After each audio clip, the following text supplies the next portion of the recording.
Wake up, gamers, because you're listening to the Big Think Dimension with Dan and Bob Video Games. I hope you remembered to eat your great value spam this week. I certainly did not. Chris Wolfhart.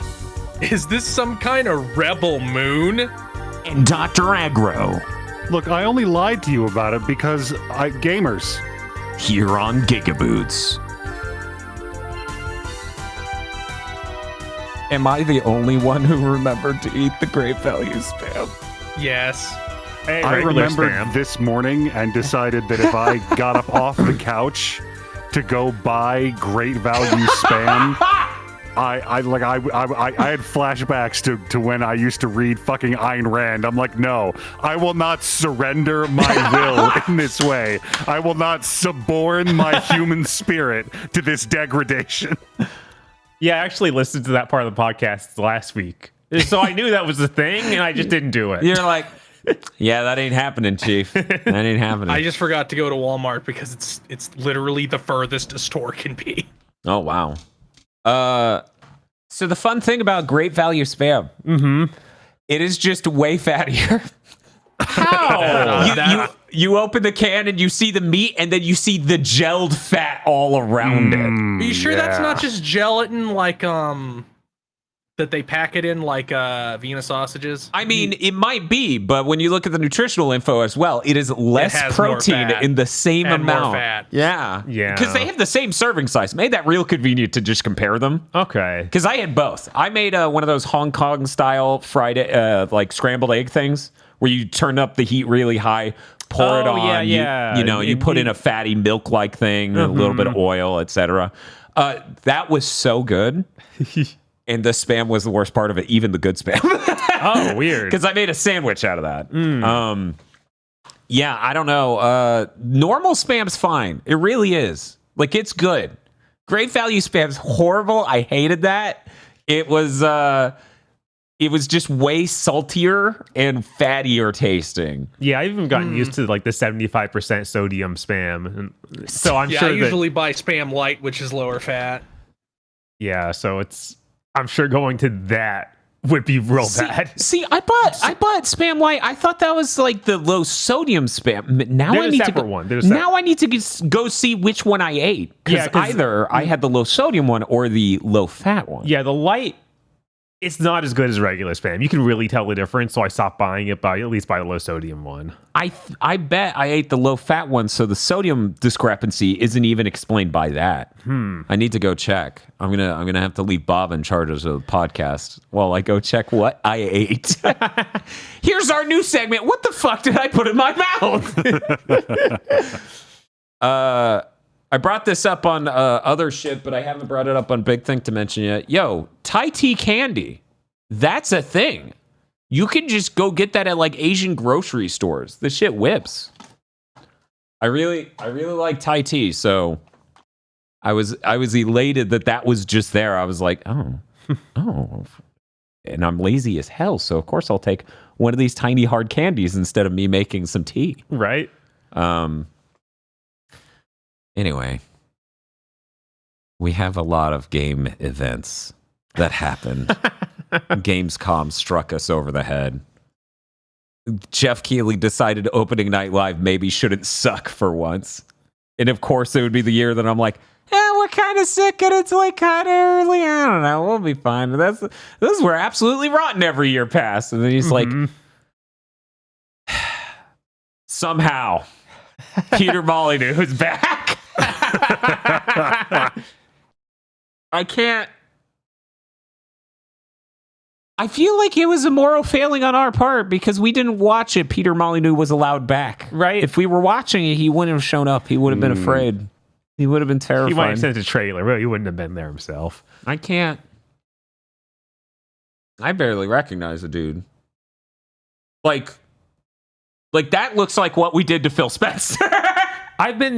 Because I would check the news and see when he'd show up for those different mobile for things. Goddess. I'd seen more recent pictures of him, so I wasn't too surprised. I have too, but they aren't overriding the old ones, right? Like in my head, he still looks like the Milo presentation, I guess. I genuinely, like looking at the thumbnail Dan made, I was like, did you edit Peter Molyneux? Because his face just looks like a bad Photoshop where like we didn't quite center the face properly on the head. So it's like his face is like at that angle should be like 20% narrower. Yeah,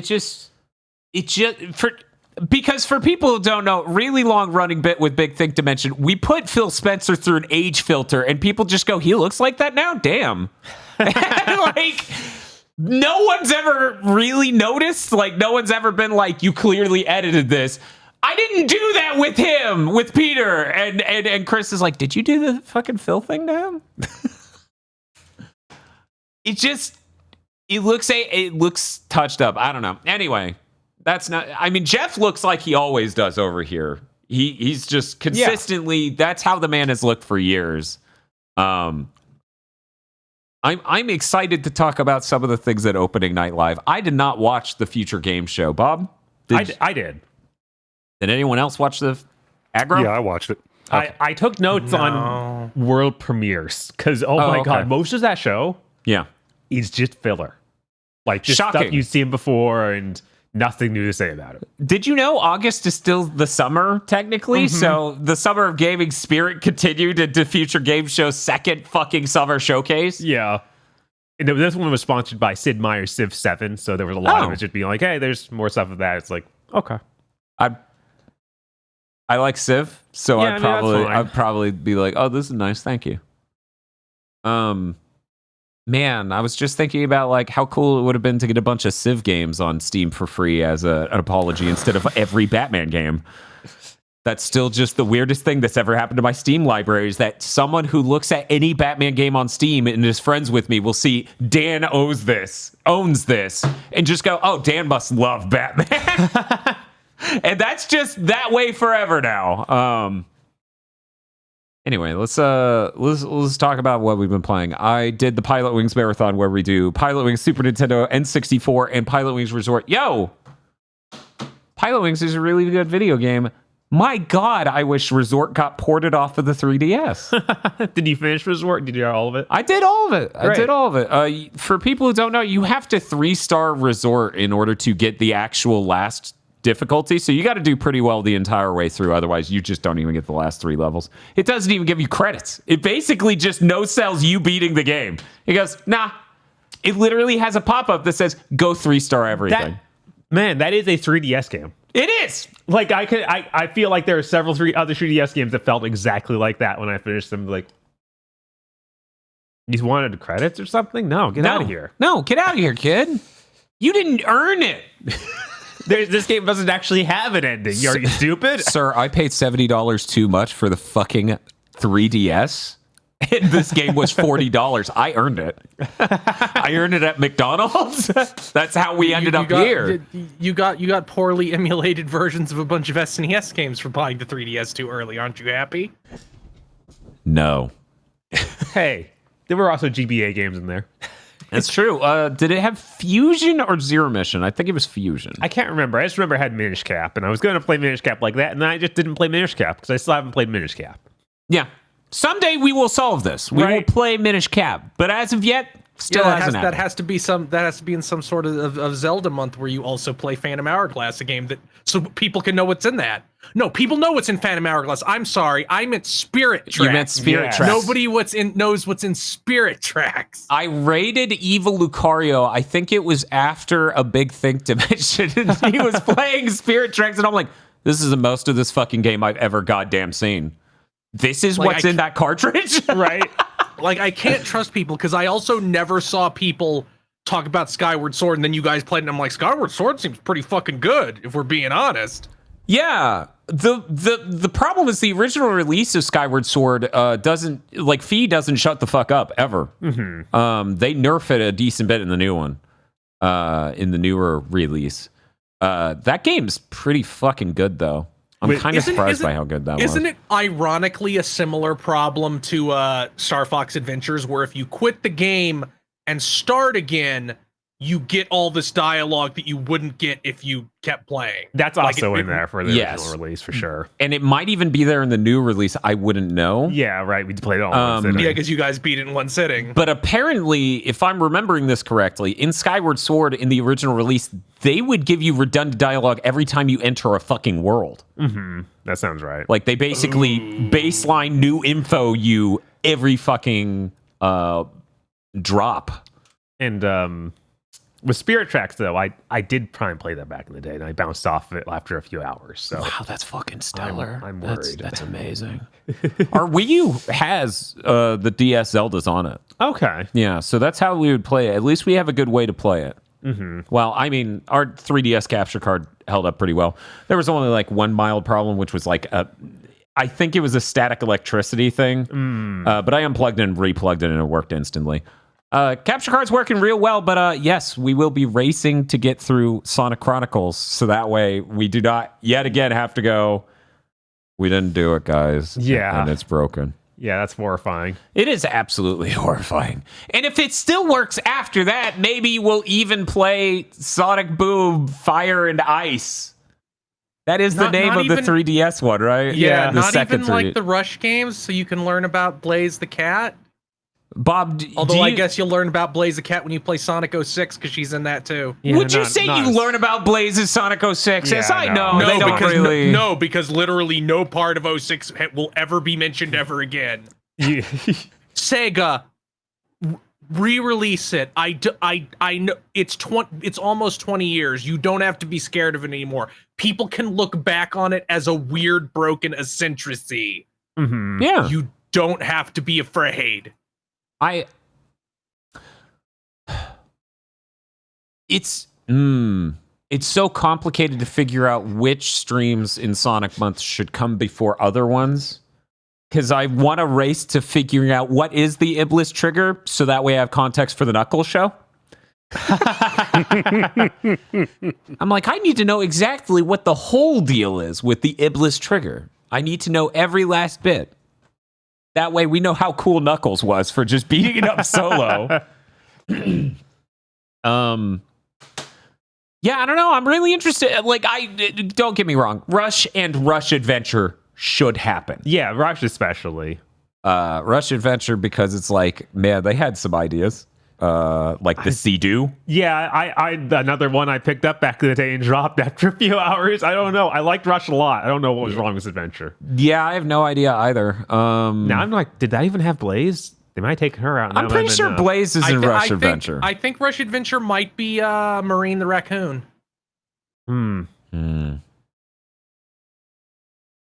But no Blaze? Oh, Blaze was unlocked in Adventure is what I'm seeing in chat. Oh. Okay, yes, I also see that. Okay. Yeah, that's true. There's also, Sonic Colors DS, which of course would be... Oh, yeah. It would have to be a fundamentally different game. Yeah, I played a little bit of that. You should play... It can't be very long, but you should try playing Sonic Generations DS, where every single level in that game is the first level of a Sonic game.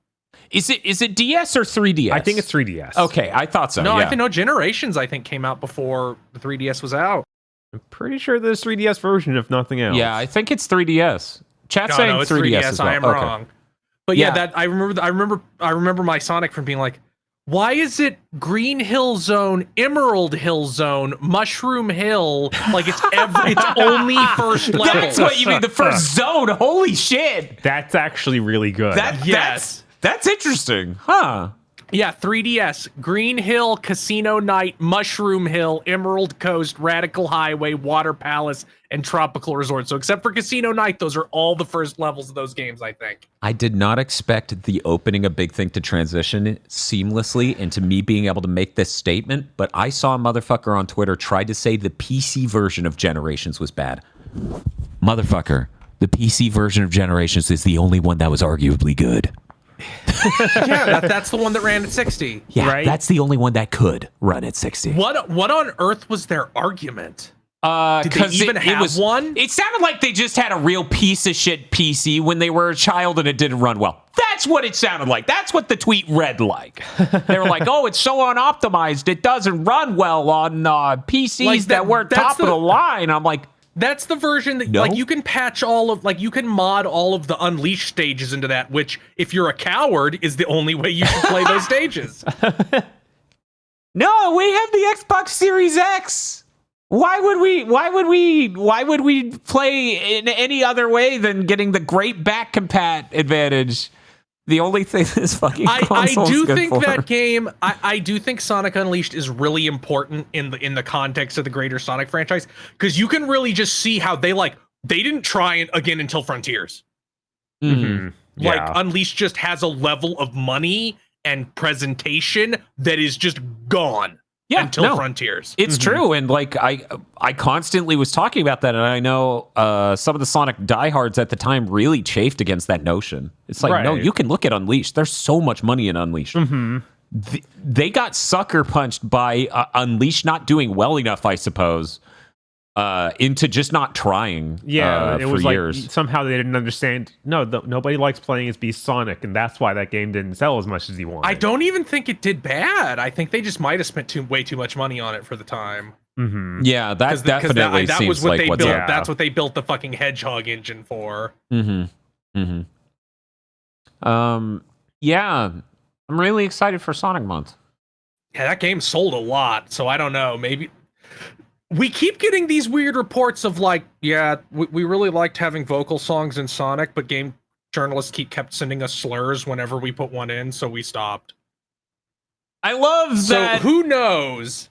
I love that we have pretty hard confirmation this many years later from Japanese game developers that, the feedback game journalists gave them were making them actively ruin their games. Like, it gave Final Fantasy's entire staff a brain disease. It did. So, like, holy shit. Like, everyone was always right to get angry at them. Yeah. It seems like it might have taken Baldur's Gate 3 selling, like, a bazillion copies to break the spell of, wait, no turn-based game ever actually did bad. Those guys just said they were bad and we shouldn't make them. Why did we listen to them? Oh my god. It's like one of the basic video game types isn't bad. I don't It's almost like when a game has no execution barrier, it can have the widest possible audience. What? And then you can focus on the fun and the story and the assets and the beauty of it instead of we shouldn't have story. And you Are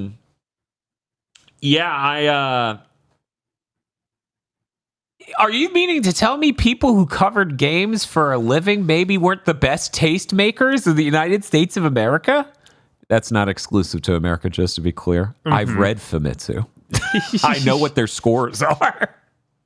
Well, yeah, they don't even have scores anymore. It's like the developer paid us or they didn't. What was it? I think the number came out for Visions of Mana. It was like 36 out of 40. I'm like, that's a number. Doesn't mean anything. But right, that's how those always are. Well, it's not a 40, so Square Enix didn't pay them. Shame. Maybe next time. Next time it'll clear. I can't wait until we get to report on a Square Enix getting fucking fined by the FTC for paying for fake reviews. I don't know if they've done that recently, but they definitely done it in the past, because if you go look at the user reviews on Metacritic for The Quiet Man. Oh, right. Yeah, that's right. I forgot. That There's did a lot totally of really happen. obviously fake ones. Yeah, it's very astroturfed. Weird. Yeah, I forgot about that. Weird flex. Quiet Man did great. We swear. It's in fact great and you suck. Well, that's a weird review. I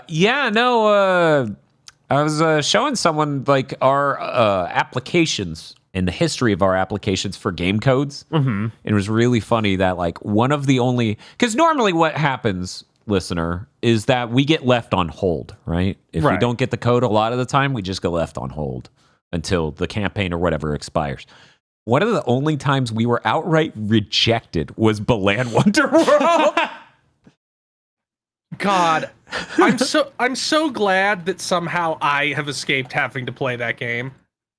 Because I'm certainly not afraid of playing a dog shit game, but that game's nothing. It's the least interesting bad game in human history. We've been through such depths, I can't even feel that way anymore. Yeah, no, we've played so much worse. Yeah. Would you say Fuse is worse? No. No, but as an experience, like streaming the whole thing in one go, one might make the argument. But as a game, it's so Fuse is so bland. Fuse is really bland. It's like if you went to an all-you-can-eat buffet and every fucking tray was full of like mashed potatoes. There's no other dish at this entire fucking place. Oh my God. I'm sorry, that just sounds like the opening of a mid-creepypasta. Black Mirror got really weird in its 4th season. Every episode's clearly based on, like, they took some mild grievance they had with an experience and then cranked it to 11. Right. Like the head writer's ongoing lawsuit with the Pringles Corporation. Weird that they just titled the episode that. Very brave, though. Very brave that that's literally the title of this one. What the fuck? Pilot Wings Resort. I'm bringing it all the way back. Pilot Wings Resort is rather great, actually. The problem is I was that upset over them just reusing Woohoo Island, being like, whatever. But Bob, you know what we discovered during that stream? Because I was like, I don't know who this dev is. Okay. It's made by the Excite bots and Excite Truck people. Oh, cool. So that explains who the hell came out of the woodworks to make a Pilot Wings game out of the assets left over from Wii Sports Resort. Are they still around? I feel like they should be. I don't know if Monster Games is still around. Because everybody loves Excite bots and Excite Truck. They better. They don't want anything else. They want new games like Excite Truck. They want new games like Excite Truck. God, why is that not a sound redeem? If we ever stream Excite Truck or Excite Bots, we have to make that a sound for that stream. Which I forgot to mention. I did a small, like, fun, like, what if I just beat a bunch of retro games for fun stream. Not in the last week, but, you know, the one before. Okay. And since I went through Crash 3 again, I re-enabled the up yours, Bandicoot. We'll see who cancels it. I always just have a toggle available to re-enable that redeem. Anyway, yeah, when there are a lot of smart quality of life improvements over Pilot Wings 64 in Pilot Wings Resort. I honestly think one of the worst things about it is you have to play it on a circle pad because you want to have an analog stick with much more articulation and comfort. And its performance could be better. It could be rendering a lot more smoothly. It really is a juddery, like 40 frames per second sort of thing. It's like the 3DS just was not powerful enough for Pilot Wings Resort. Yeah, it wasn't powerful enough for 3D graphics. Yeah. Which is really sad. Part of me wonders if you didn't have the 3D screen technology in it at all, if you could have made a better architecture. Maybe. Even. Like, maybe they could have... Maybe there's some concessions they had to do the 3D screen shit at an architectural level that would have been better. Just geared towards render better. Render faster. Maybe we have to do Kid Icarus on there before our 3DS capture card dies again. Okay. We'll once Sonic Month is over, we'll fast track that one. Will we survive? I don't know. Sonic Month is scary. Oh, I meant the wrist pain. Oh, I've done it before. I'll be okay. All at one go? Basically. Oh my god. It was probably 2 goes. I played a lot of that game really quickly. Wow. I didn't know that. Wow. Okay, so I guess we'll be fine. I do want to see, do I have the cable? I have the cable. It's down here. It's easier if I just show. So, we're using, hello there. We good? We're good. Okay. We're using a cable that's actually just recommended for the MetaQuest 2. Okay. It's a USB cable that's a good enough quality and long enough to do that. But because it's designed for that, the angle comes out like that, which, as you can see, kind of like covers the L. Oh, yeah. So I need to look into getting one that's this long and this quality, but goes that way. So that way it drops straight down. Yeah, that makes sense. I hope you enjoyed the window sounds for the podcast. You can drink. You can take your sip of beer now. But yeah, the fucking, it is incomparably better than the last capture unit. Because it does the audio. in a good quality. Oh my and the God. video doesn't drop frames randomly. What? And the connection's good. And it even charges the fucker while you use it. Wow. So incredible. I would say this is at all recommendable. I honestly believe it is so much better that My Life in Gaming should do a video about this, because they did a whole video about the bad capture solutions. I was like, that would involve them covering something new and like relevant. Yeah, I think the closest thing to that they've done anytime recently was them talking about the RetroTink 4K, but they were like, and that was a year ago, and the tone of the entire video is them being like, it's so new and developing so fast, we don't want to cover it yet. So we're just doing a hype video, because everyone raced to get a video done in order to get the views from covering it early. The funny thing is there is the tone of they also wanted to include other upscalers, you know, like the Morph 4K, which is still waiting for the analog bridge thing. And the OSSC Pro, I think it's just called Pro. It might have some other thing after it. The new one. That thing seems really good. I would really like to have one of those. But it's one of those things where it's not in stock regularly. Of course. Because that's how these things go. Anyway.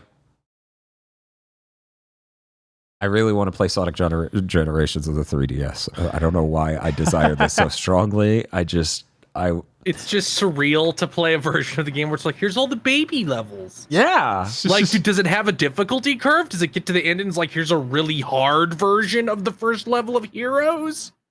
They also have big arms. So I think my fascination with it is, I know we're going to have to listen to the worst cover of that song ever in Sonic Brotherhood. Sonical's Chronicles. So I would like to hear a good cover of that song on the 3DS, please. So hopefully that one's good. I don't know. So Sonic Generations actually has a cover of Door into Summer, which is the iconic Knuckles Chaotix theme from the first couple levels of that. I wonder if the 3DS also has that cover. I don't know, though. Anyway, Sonic is upon us. It's very intimidating. So when Sonic Generation X Blaze.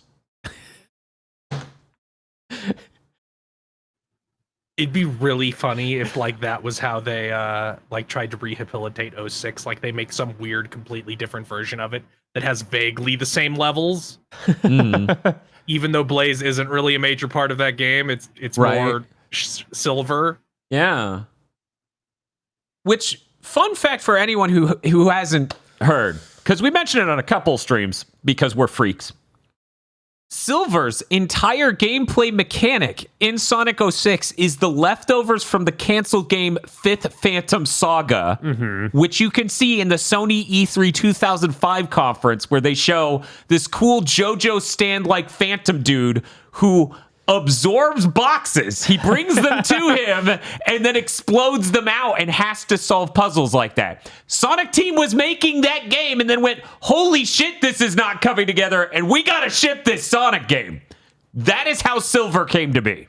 For anyone who does not know, it is, you can watch the trailer, and if you know, you instantly go, son of a bitch.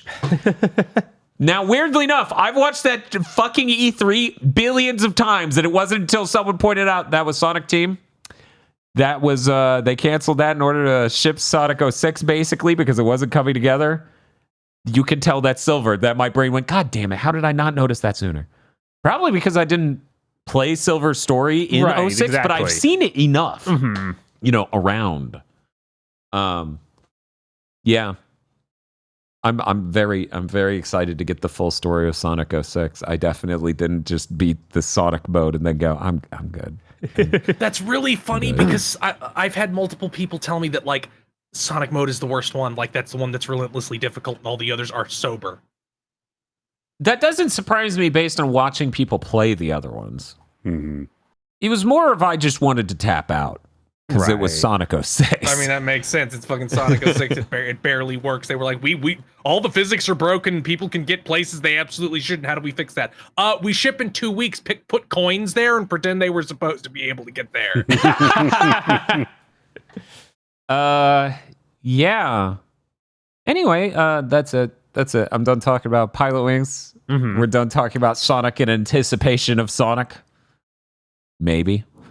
Aside from that, I've just been playing a little bit of Unicorn Overlord, a little bit of Like a Dragon 8. My energy levels keep spiking and going down. So it's been really hard for me to be like, I should stream Like a Dragon 8 for 23 hours. But soon, I will be well enough again, and you should beware. Bob, what have you been up to? I had a chance to play a decent number of things. Over a week ago now, I was in the Mecha Break playtest. Oh, yeah. Ooh, that nice. is the mech multiplayer. Yes, it's kind of like Armored Core, but 6v6. It's Armored Core and a little Centurions and a few Hell other yeah, things. Centurions. Bob, did anyone in it say Man and Machine Power Extreme? No, nobody did that. Man, when are we gonna get the Centurions hero shooter and like every character is a different 80s model dad? of 80s dad? Yeah. We need like the one who's really obviously gay, but they never bring it up. How many cigars are in that game? Are there gold-plated cigars? Is that like the exclusive That's like your loot box skin? cosmetics. Yeah, your high-end cigar. Like, oh shit, this cigar shoots a hologram out of the top. I was like, you can make anime dudes that are very pretty, but I don't know if you can make dads. I'm not sure. I feel like that those sliders probably go into dad zone for Mecha Break.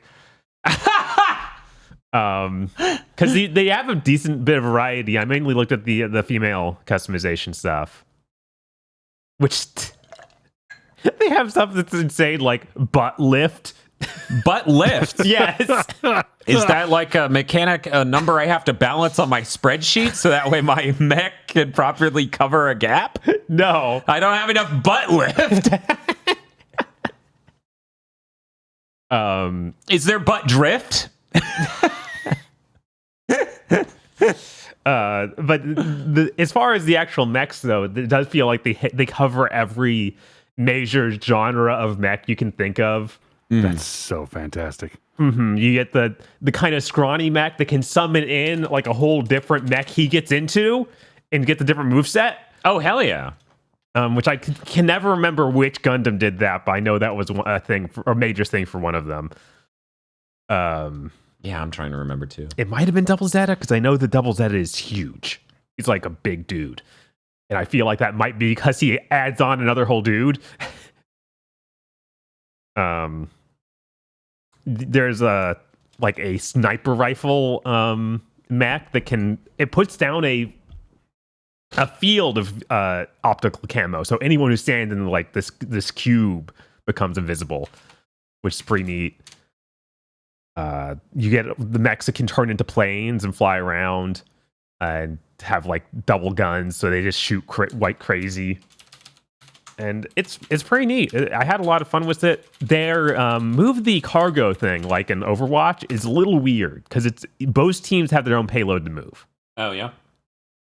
And to actually change the direction, you need to physically stand on the thing, not near it, on it. Okay. Which is a little interesting, and the rest of my team couldn't figure it out. So yeah, that's how that always goes. Right. So I was able to cheese at the end and be like, "Yo, the enemy team isn't looking. I'm just gonna stand here." But yeah, it seems really neat. The tutorials actually got like a story that goes on. It kind of makes me hope that there is like a single player mission mode to it, because there is just in the tutorial stuff, like, oh, they're pretending you're a real character and you get to go through a real level and fight a big boss at the end. I'm like, this is cool stuff. Mm-hmm. I hope that there is more of this. I don't know though. Blizzard informed me you can't do that. You can't put a story in one of those type games ever. Darn it. It's literally impossible. But they put a menu in Overwatch 2 for it, and they just didn't ask me to pay money to use it. It's like if the Star Wars fucking Christmas toys never came out. We sold you the box in advance, and then we forgot to make it. Sorry. Whoops. Yeah. No. Man, you know what else spent 8 years in development? Trying to make single player content for Overwatch. Yeah. I have been booting Overwatch weekly to see if the 6v6 is in, just because I want to try that again. Yeah. It still hasn't shown up. Weird thing, Juno, that character I played weeks ago, is not in it anymore. She was in there for like a weekend. And then they took her out. I can guess why, but do you know why? I think it's actually something they had planned to do of like, it's a promotional thing and be like, hey, get excited for the next season. Then that doesn't happen for a month. Oh, that's desperate. Yeah. Back in the good old days, they put a character in it, it would break the game, and they would have to remove them for a little bit. Right. This is mostly a joke, because in Overwatch 1, that didn't happen too often. That mostly happened with Overwatch 2. Yeah, and a lot of times they'd like remove them from ranked or something and not even remove them from regular play. Whereas this seems like a weird marketing thing of like, you're supposed to probably get in there that 1 week. It's like, that's so stupid. That's really dumb, guys. That is incredibly dumb. That doesn't get me hyped at all. Yeah, no. Now I'm just like, but I wanted to play as there again. And I can't. Why? Who knows? I did what in the depths of being sick go, I should just I should do the thing I do when I got viciously ill last time. I should go into competitive, play Mercy, and go, see, it's that easy. As I'm completely fucked up out of my head. What is wrong with you?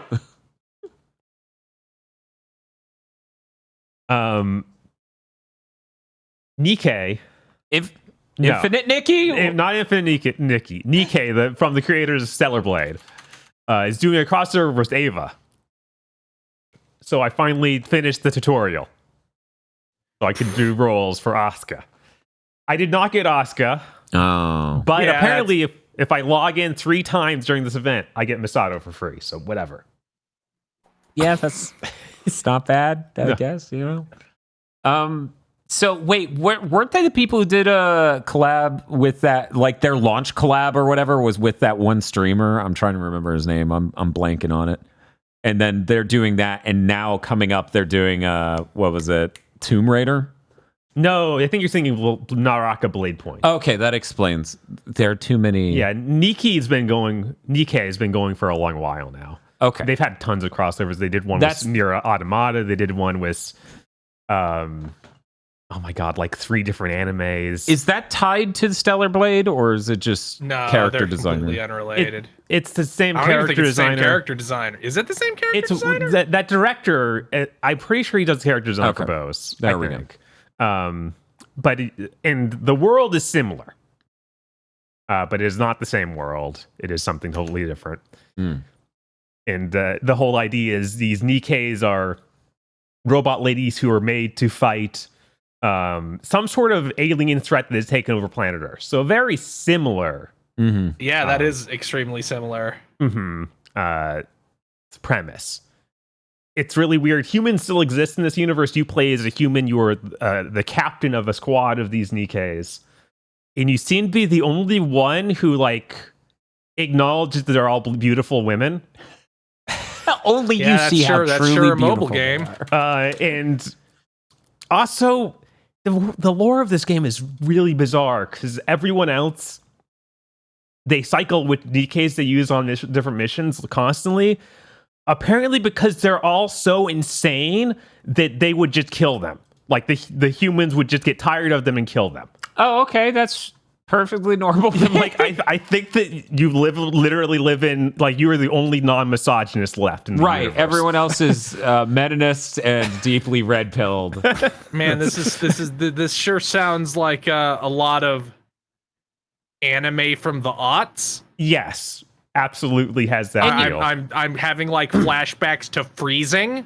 So, are you meaning to tell me I'm the only person on Earth who realizes they're beautiful? Yes. Oh my god, I'm so smart. You are. Oh god. I'm just so brilliant. It's weird. They've done so many collaborations. They did ReZero. They're doing Ava now. And it's when they do video game collaborations like Nier Automata, they actually get the English voice actors, but for the anime, they don't bother. They're just like, just the Japanese voice actors. Right. I get it. Yeah. I get it. It's just kind of funny that that's how it turned out. Yeah. Nikkei's kind of fun. For people who haven't played it, you basically, it's a third-person shooter designed for a mobile phone, but you don't move around. It's kind of like a shooting gallery. So you just put your thumb on the screen anywhere, and then the lady at the bottom of the screen ducks out from behind cover, kind of like Time Crisis, and shoots enemies. And then you release your thumb to go back behind the cover. That kind of reminds me of that Metal Gear Solid 4 game that came out on iPhone. Oh yeah, a little bit. That's weird. That sounds really cool though. And of course, the main appeal is they all put their butt in the screen and shake as they shoot. That sounds really cool though. That is the main thing that I have seen of that game.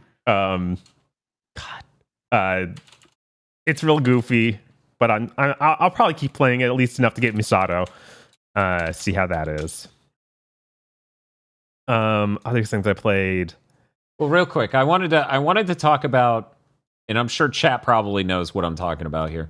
I realized this character design was from this game. Yes. And the hair just reminds me of that one dragon Pokemon, I think, where its hair is covered. Yeah, I know what you're talking I could about. not remember the name of that fucking... I love that her name is El Egg, which is Spanish for the egg. Yeah. Yeah, most people also draw her with some sort of egg-related Oh, that's funny. accoutrement. Yeah, Dano. Yeah, the fucking Yeah. Pokemon Dano. That's all I thought about the first time I saw her design because of her fucking hair. Mm-hmm. Let me see if I can. Yeah, there we go. That's a good picture of Dano. Let me get that up on screen. Pokemon number 633. She also has Separated at the birth. same hairstyle as one of the characters in that new Pokemon season, which at this Oh, point yeah? has been going for more than a year. Yeah, there's a character that has like that exact haircut, Do they have except a it's Dino? more octopus-like. Oh. No, I don't think so. I think they actually, in like a recent episode, they like put their hair up and got locked in. Like it's like you can see their eyes now. They're serious. They're for real. Look out. What else have you been playing? So I played a lot of Black Myth Wukong. I feel like should I hold off on that until? No, I guess we just go into I mean, it. you're the only one who Yeah. played it. Yeah. I didn't play it. Okay. I'm not sponsored by them. I'll let you. I had COVID-19 last week. Also, I think women should be able to vote. That should really clear it up. Let you know.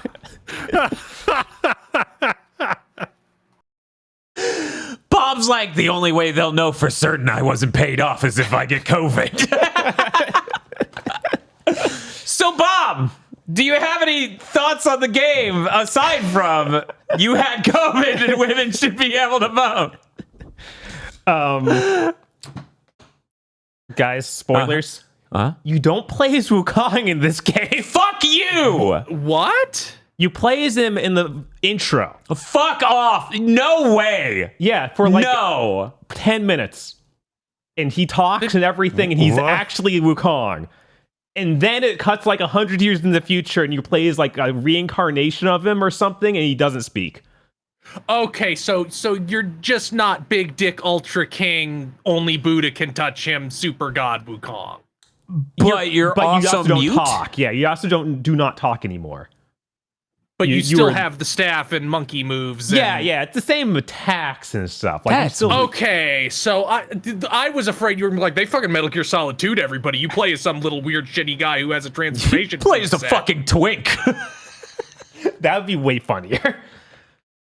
But yeah, your whole goal seems to be collecting this. Like I think Wukong is sealed and broken into like 6 pieces, and you're collecting them up. So I assume So it's at the- Castlevania 2. Yeah, you're become Maybe the Wukong. Maybe you'll start to talk when you get more pieces. Maybe.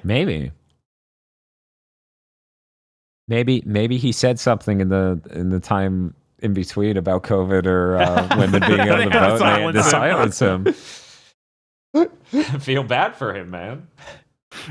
They data mine out hours of dialogue from this character that just isn't in the game. It's like removing references to Player Unknown Battlegrounds from fucking that horror game. They're just like rip it out. The graphics are very nice. I'm playing on the PS5. It does not run super great. It does seem to hold around in the 50s range for most of the time. Your transformations seem to make it chug pretty bad. going in and out of them because there's a cool smoke effect. Uh-huh. And those are important because you can basically transform once per respawn.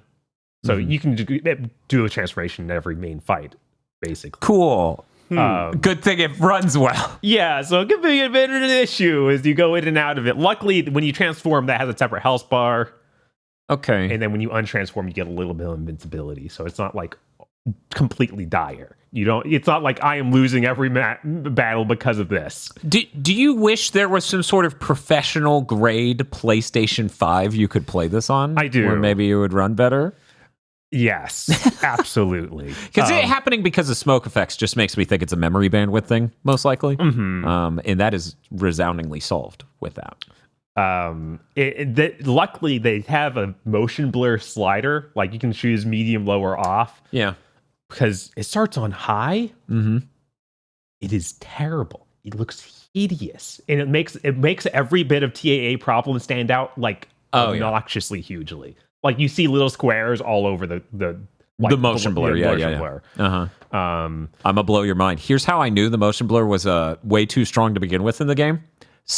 The most insane comment came out of Hardware Unboxed where they were like, for the motion blur, just turn on frame generation. I'm like, what is the deal with the motion blur where you would ever recommend that? I don't know, man. Yeah, so don't do that. I'm going to go ahead and say... Just turn on frame generation. You won't even notice the motion blur. Yeah. That will be the least of your problems. I was so afraid you're going to say Digital Foundry said it looked great and the motion blur was just right. I haven't watched their Black Myth Wukong video. I was too busy watching the Hardware Unboxed one where they showed the low quality setting. Chris Agro, have you seen the low quality setting for Black Myth Wukong?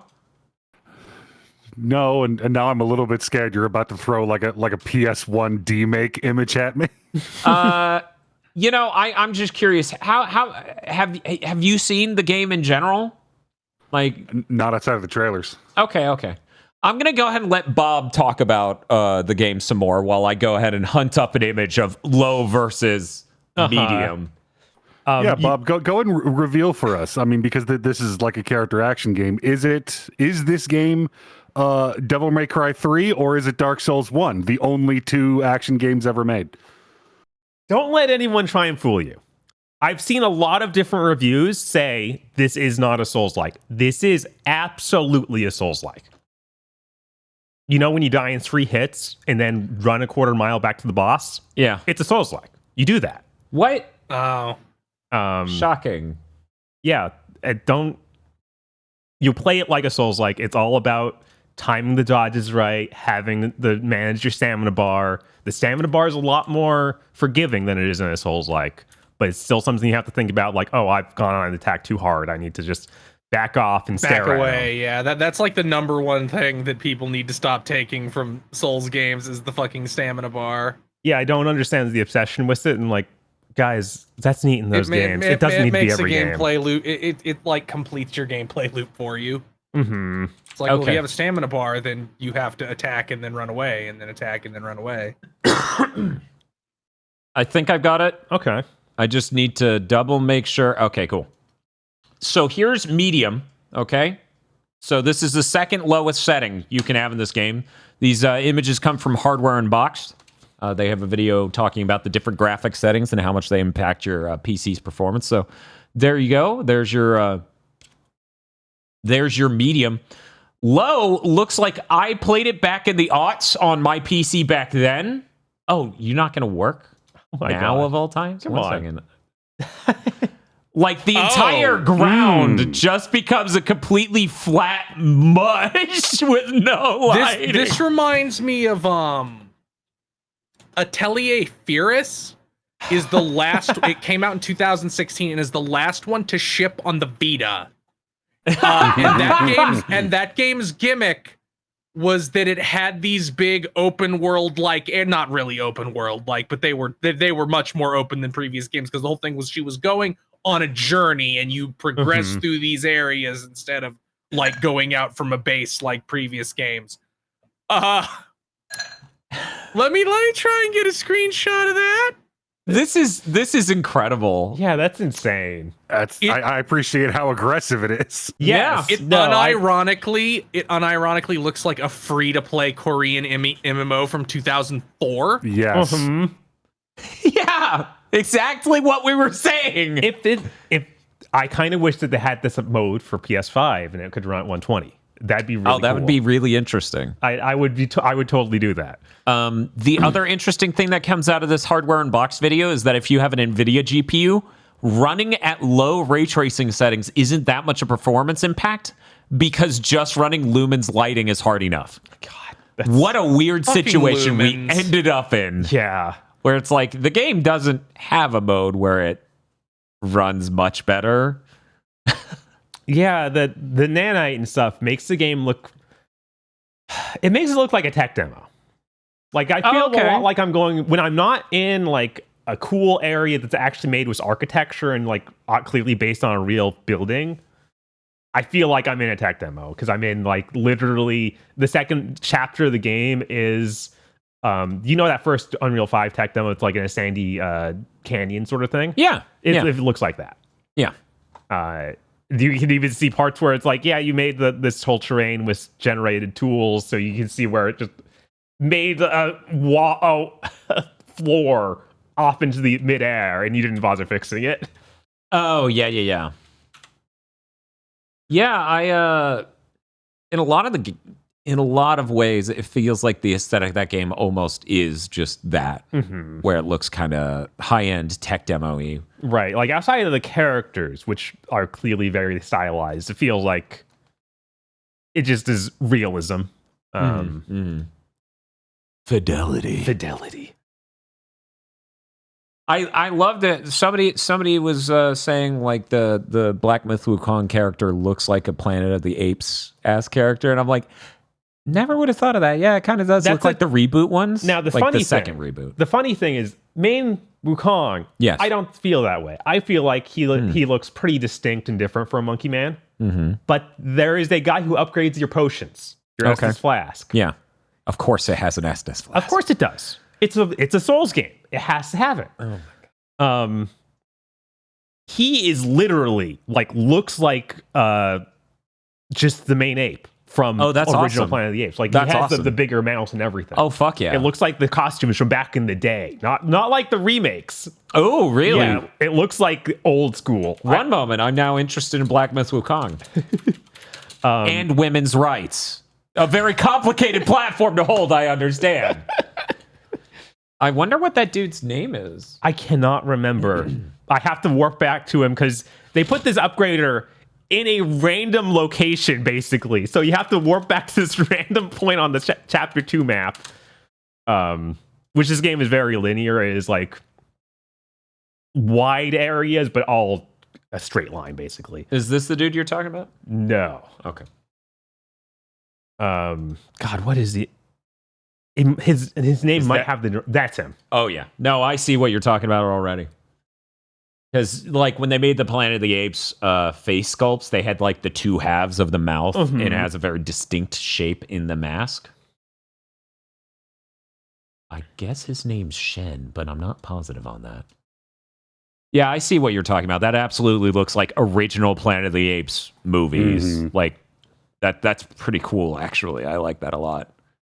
Yeah, I wish, like most characters, you talk to them a few times and then just move on. Like they don't get much cutscene. Yeah, it's a Souls-like. It's a Souls-like. It's a Souls-like. It is a Souls-like. It seems like each chapter will have a dude who follows you around and gets a little bit more screen time and actually is in cutscenes. Like the first chapter is this little. He looks like he's a man who's turning into a root of some sort. Like he's a super old man who's tiny and has like things growing out of his head, like as if he were a radish. Oh wow. And he's pretty neat, and he's just guides you through, like telling you vaguely about things that have happened since Wukong was sealed. And then the second chapter, there's a headless musician of some sort. He's got like, it's like a Samishen, but of course it's the older version from China. And I don't know the name of it either, but it is like a shamisen. And he plays that and actually sings about the events that are going on right now, which is really cool. It's subtitled for that part, but he speaks in English when he speaks to you. And he can speak just completely normally, even though he's headless. Of course. Which is pretty neat. Like, I thought he was cool. As far as the combat in this game goes, it feels really simple. Because you have a 6-hit combo.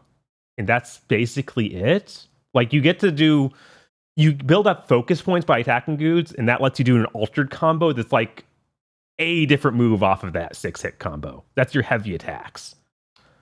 Okay. So you don't get a lot of variety. You get basically 3 different special attacks by having different stances. The stances don't change your regular attacks at all. They only change these heavy attacks. Like, you get one stance where he does pokes. You get another stance where he does a big smash over his head, and then another one where he will climb up on the pole and like stand on the top of it and then swing it down. Yeah. I mean, it's pretty cool. It is pretty cool. But it doesn't offer a lot of variety, and because you have to build up these focus points by hitting them with regular attacks, you don't get to frequently use these different kinds of attacks. Right. Which can be a little frustrating. It feels like intentionally limiting the combat a lot. So yeah, this again, not going to scratch the itch of anything other than a Souls-like, I don't feel like. And also that 6-hit main combo does not feel great. Your first hit like comes out pretty fast and feels fine. The second hit, he has to spin all the way around and then do like a swipe underhand. It takes forever to come out. It doesn't feel like it does a massive amount of damage. It's a second attack in the chain. So it just doesn't feel good. And yeah, your main thing is a bow staff. Why is the best bow staff in an action game still Ninja Gaiden? I don't know. It has been 2 decades. Yeah, it's been based.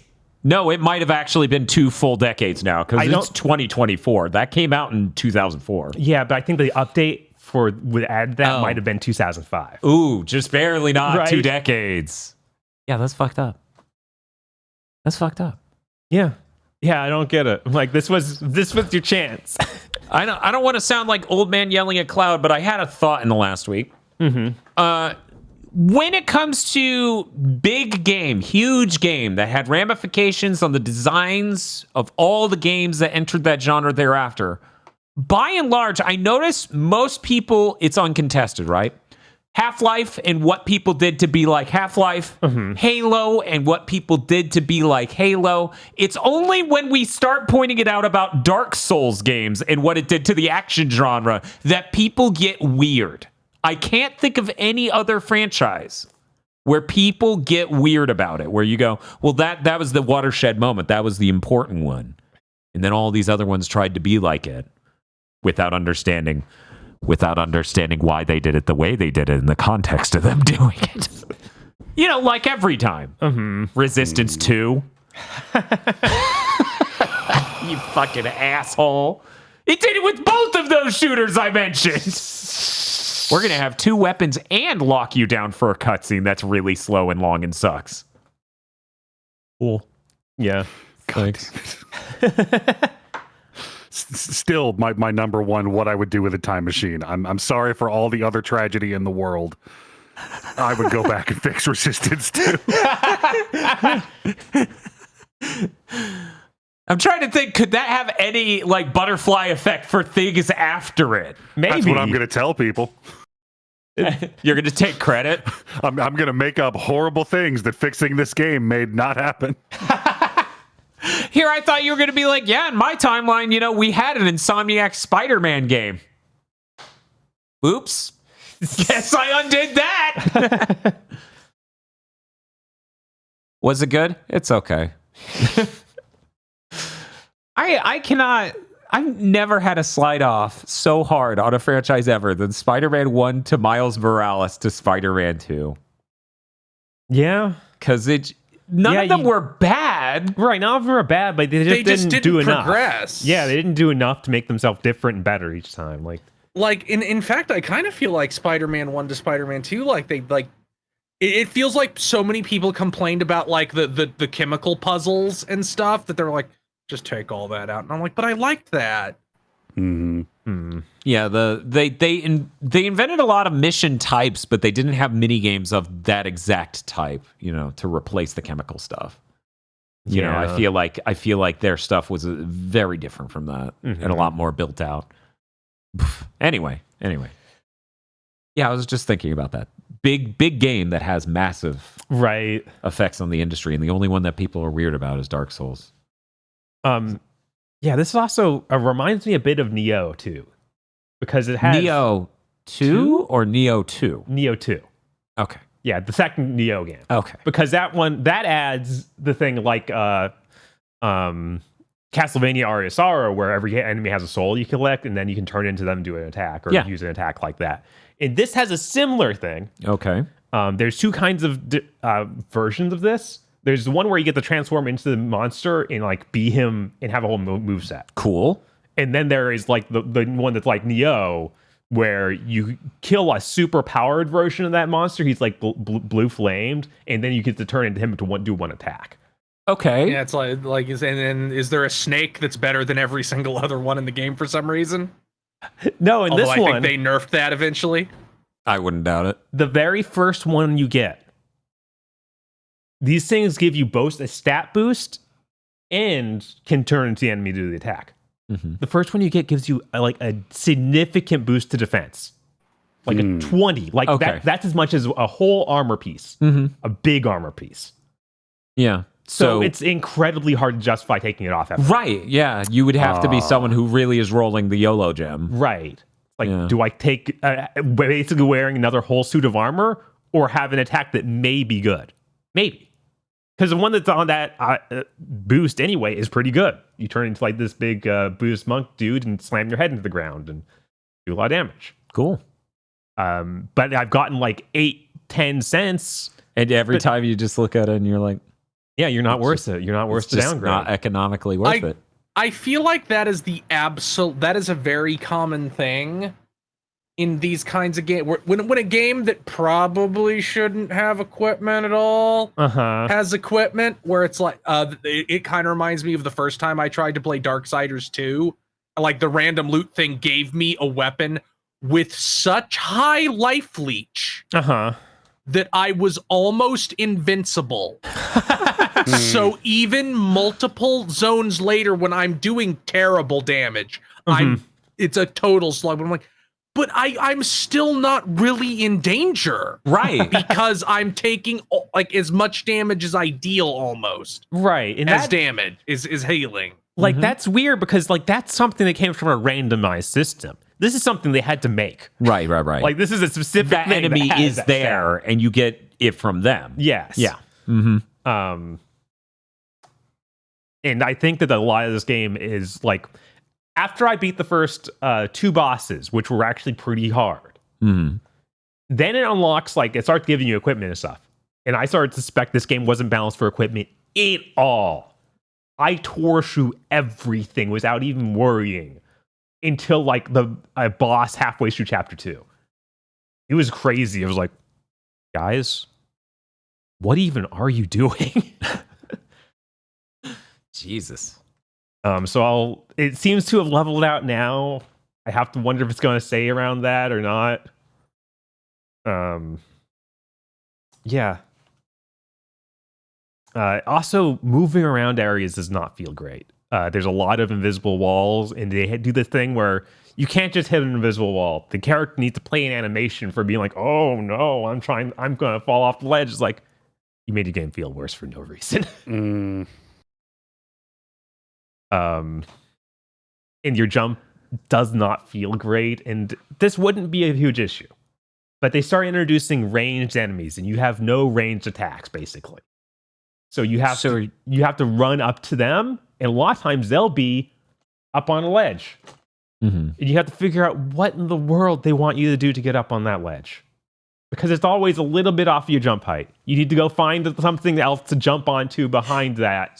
So you find a small dumpster, okay, on wheels. And you roll it up to the ledge, and then you climb on it. Are you sure there wasn't a box of hats between you and that enemy? I wish that they had hats. I wish I could show hats with touch, which what is it? Aftertouch. Yeah, Kill these dudes. everyone loves Aftertouch. That would be so much better than what it is. God, you know how many more video games would have Aftertouch if Xbox would just put a gyro in their fucking controller? Yeah. So Black Widow Wukong, it's neat, but it is firmly a Souls game. If you have any intention of being like it's not a Souls game, or you don't go into expecting anything else. Yeah. That's my main takeaway of like, it's okay. It's not pushing any envelopes. You only get the one weapon. Like, I can't think of basically any Souls game where you're like, yeah, this is it. This is the one thing. Yeah. What was the name of that sci-fi horror? The Purge? No. The something. The Surge. The Surge. Did that only have one weapon? No, that one had multiple. I guess Stellar Blade only has one weapon, but even that has more variety in what people are saying. Sekiro? Does Sekiro only have one weapon? Well, Sekiro, you have your main weapon, and then you have like items or side weapons that work almost like a whole different weapon. Like you get a poison knife that gets you a whole different combo. You get the spear that gets you a whole different combo. Oh, okay. And that's a lot more different than you unlocked a new style. That means you can now do a poke. Yeah, that's a little different. Yeah. It's a Souls-like. The poke is a potent move. It is. It's important. No one's not saying it isn't important. One thing that does differentiate it, a lot of enemies can actually be stunned by your attacks. Unlike Souls-like, where a lot of times things are kind of just don't care. Yeah. If you hit them with a heavy hit, it will usually knock them back a bit. Cool. I think I would like that. Yeah, no, that feels a lot better than a lot of these turn out. Trying to think if there's anything else to say about it. Bob, I don't understand what you're talking about. I play every Souls game using an anvil on a stick, and enemies certainly react when I hit them with that. Sure, I have to like RSVP to hit them, but when I hit them, they respond. Oh, right. The other thing they try and differentiate themselves is having your spells. So you have only a few spells, but they're really kind of interesting. Like one of them is freeze the enemy, and they just get stuck in place for a couple seconds, and you can go wail on them. And then you also get a spell where you go invisible and leave an after image yourself so they'll attack it. If you stay in that one for long enough, your bow staff like charges up, and you can do a sneak attack. Like, okay, these are kind of neat ideas. They don't add a whole bunch, but you can use that invisibility one in a lot of different ways. Like, you can be like, okay, I'm gonna go heal, or I'm gonna go ready up a spell that like powers me up, that sort of thing, while invisible. So there are unique things that make it stand out a little bit, but it's not wildly different from what you expect. Yeah. And I guess that's all I gotta say about Black Myth. Okay. I also played a bit more Trails Daybreak. I'm trying, like, even in my sick stupor, trying to get through. That game. Yeah. It just wants to waste my time, it feels like. What? How's it doing that? Every time you go to a new area or start a new chapter, it's like, okay, first thing we gotta do, 3 side quests. They all suck. All of them suck. They have nothing to do with any character you like. Is this game dev Trump? What is this voice? Man, I like most of those side quests. I think many of them are very delightful. They all feel like they're just taking my time. Like, let's do a thing, please. I'm tired of, like, this was cool for one chapter. I don't need it every chapter. Give me an example of what these side quests will be, so that way. Okay. A lot of times, every one of these has twice as much writing as it should. So Paimon's there. Yes, Paimon's there. You will be re-explained what's happening like 3 different times. It's your quest to talk to Guy about his missing sister, then find out his sister isn't actually missing or his sister. It's like, these are kind of neat, like, work story ideas. Yeah. But it takes them forever to get out. And I'm like, okay, that's great. I'm trying to remember what game it was that we played. I can't remember if it was a spoiler cast or we streamed it, but it was one of those where it's like the writing. Oh, it was Pokemon. It was Pokemon XY, Pokemon XY had that problem. It was like, you don't need to say this 4 times. Yeah, it has a lot of that writing. Yeah. It has a lot of that kind of writing. Because To put it another way, a lot of times they have like you can bring in it'll integrate your team kind of. okay, Because you can select which team members you bring. mm-hmm. So they just have to say incidentals that mean nothing. Mm. So they just basically reaffirm whatever has actually just been said again for no They reason. can't steer the conversation Yeah, they because then That's what party members are for. see, and if aggro was swapped out in my party right now, someone else would have said something else, and we would have laughed at that. and then I have to do these because these unlock the points you spend to actually get dialogue between characters that are real. So you say this, and I cannot fathom how that makes any sense. What do you mean you get a currency that you spend? You have in all these games, you have a thing called free time points. Mm-hmm. And This is a kindergartner system. One moment. Free time points sounds like something I have to deal with because I'm in kindergarten. Usually you get 3 or 4, and that's never enough to do everything. Mm-hmm. And then you like in this game they really do it inorganically. In Trails of Cold Steel, you have to physically go to where the character is hanging out and talk to them to instigate the event. In this, you go do it through a menu. Oh, Jesus. Which feels really inorganic. Yeah, that's a lot less charming.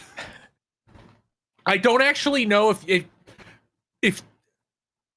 I don't know if they're maybe not, if they took away because in Trails of Cold Steel they're all like very time sensitive.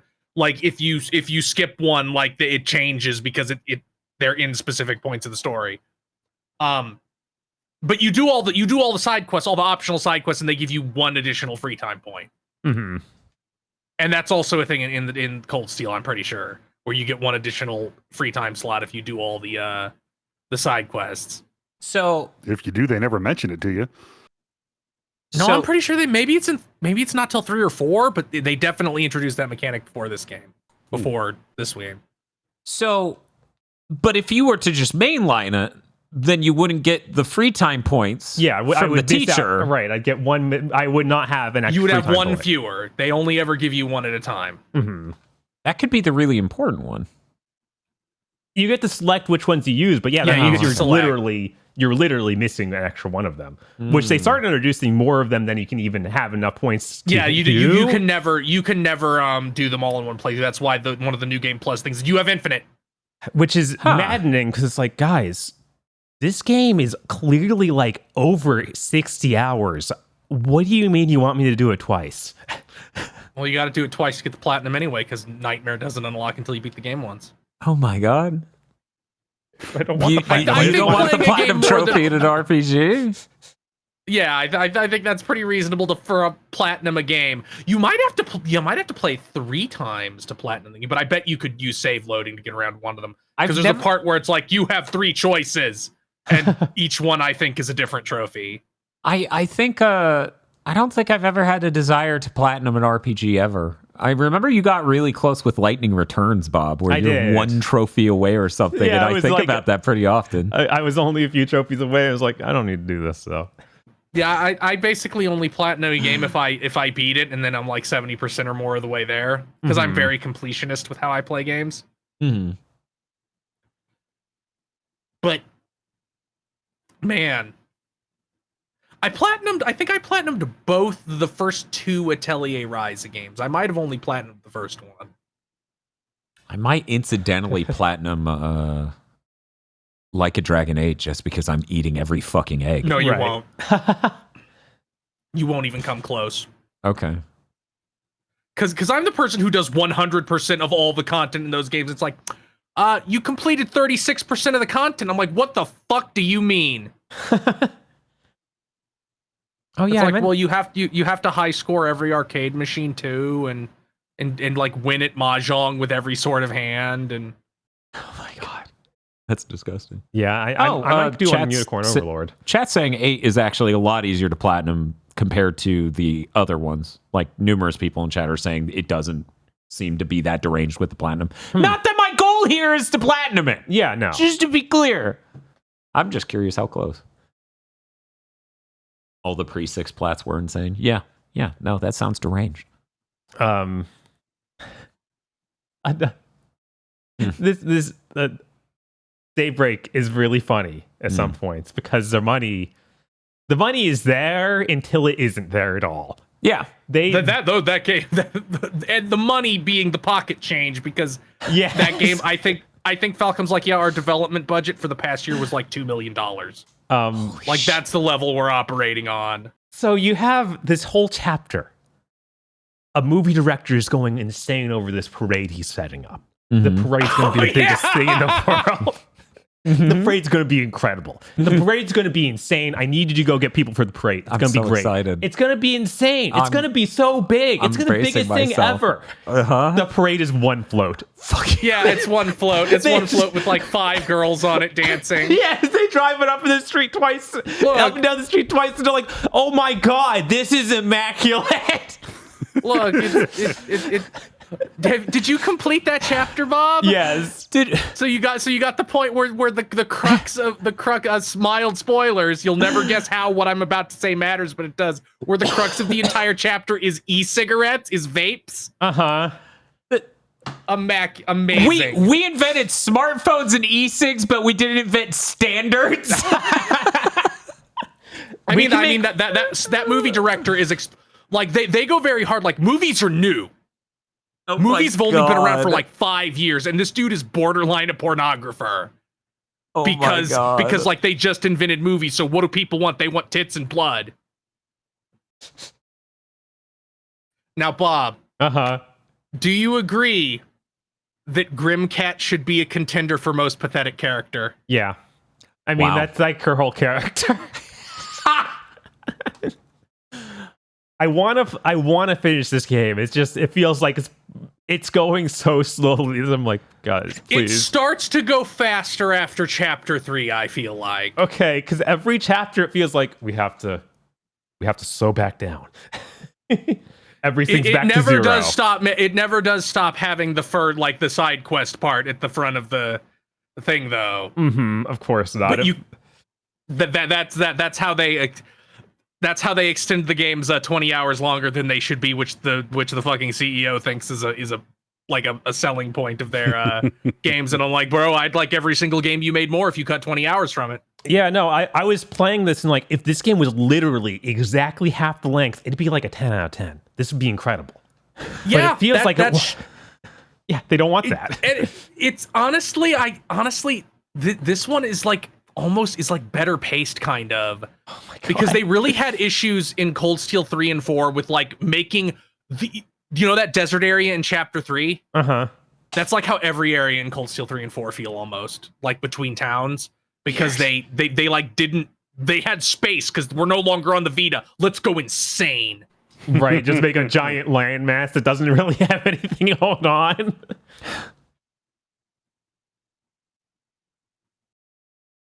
But yeah, my plan is currently to go back to it after Wukong, but it gets pretty good once they start delivering. It's one of the it's like an unbelievably exaggerated version of the Valve blue balling strat, where it's like you appreciate all these deliveries on this stuff when you have to wait 60 hours to get to it. And I think that the side quest wouldn't kill me if you just did it like one set of side quests per chapter. Instead, it's like there's 3 sets. Yeah, there's the side quests at the start of the chapter in like the capital city that the main character lives in, and then you go to place chapter happens, and there's another set of side quests there. Yeah, there's another set of side quests there, but then there's another day and yet another set of side quests there, and that's what drove me insane. Like that third set of side quests was like, I'm dying. Yeah, I feel like Bob's sick with COVID, and he's like, the game's killing me, though. Just so we're clear on the cause of death. That should be written. It does get to be a bit much. Even I who like these games a lot, I'm like, some of these we didn't need, guys. Like the side quest in Cold Steel 1 where you have to find a stray cat. And the character really theatrically describes this cat and then reveals his name is Mr. Tittles. That's funny. but not all of your stuff is that. A lot of this is wheat. Just raw wheat. Eat it. Put it in your mouth. Swallow it. Oh, you've only seen them once. But would you agree that those two guys and those two villains in Chapter 2 have huge jobber energy?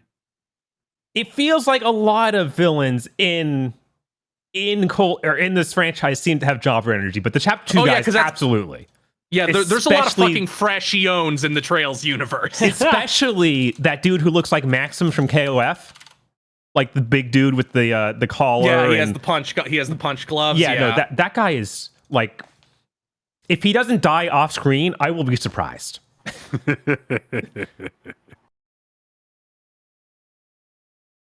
I also tried, unless you have anything else you want to say about Daybreak. Okay, I beat it a million years ago. Yeah, I don't know how you beat it that fast. Like I just swallowed it. It took me 2 weeks for the record, but I really was just like, okay, I have time. I'm just eating the broccoli. What else did you play? I played a bit of the Bakeru Bakeru demo they put out on the Switch in English this time, and with a name that's decent. Like that's one word. Thank God. I think there's a subtitle, but it's not. Like the straight Japanese translation was enormous. Huge. Yeah.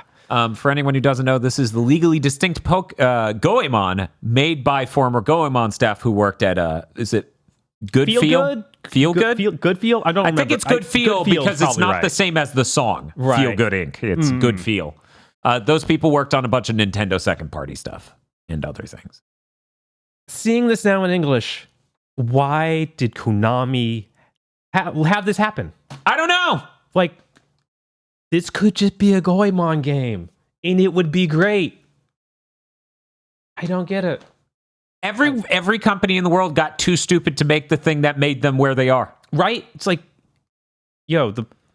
this game would be so much better if we just had Goemon in it, because he's a cooler design than this guy. This guy's fine. I think they did a great job. They aren't classic like Goemon. Yeah. Like that's like, oh yeah, they didn't make Megaman. Yeah, of course they didn't make Megaman. Yeah, that's hard. Yeah, no, it's hard. Mm-hmm. You play as apparently the main character is a raccoon who transforms.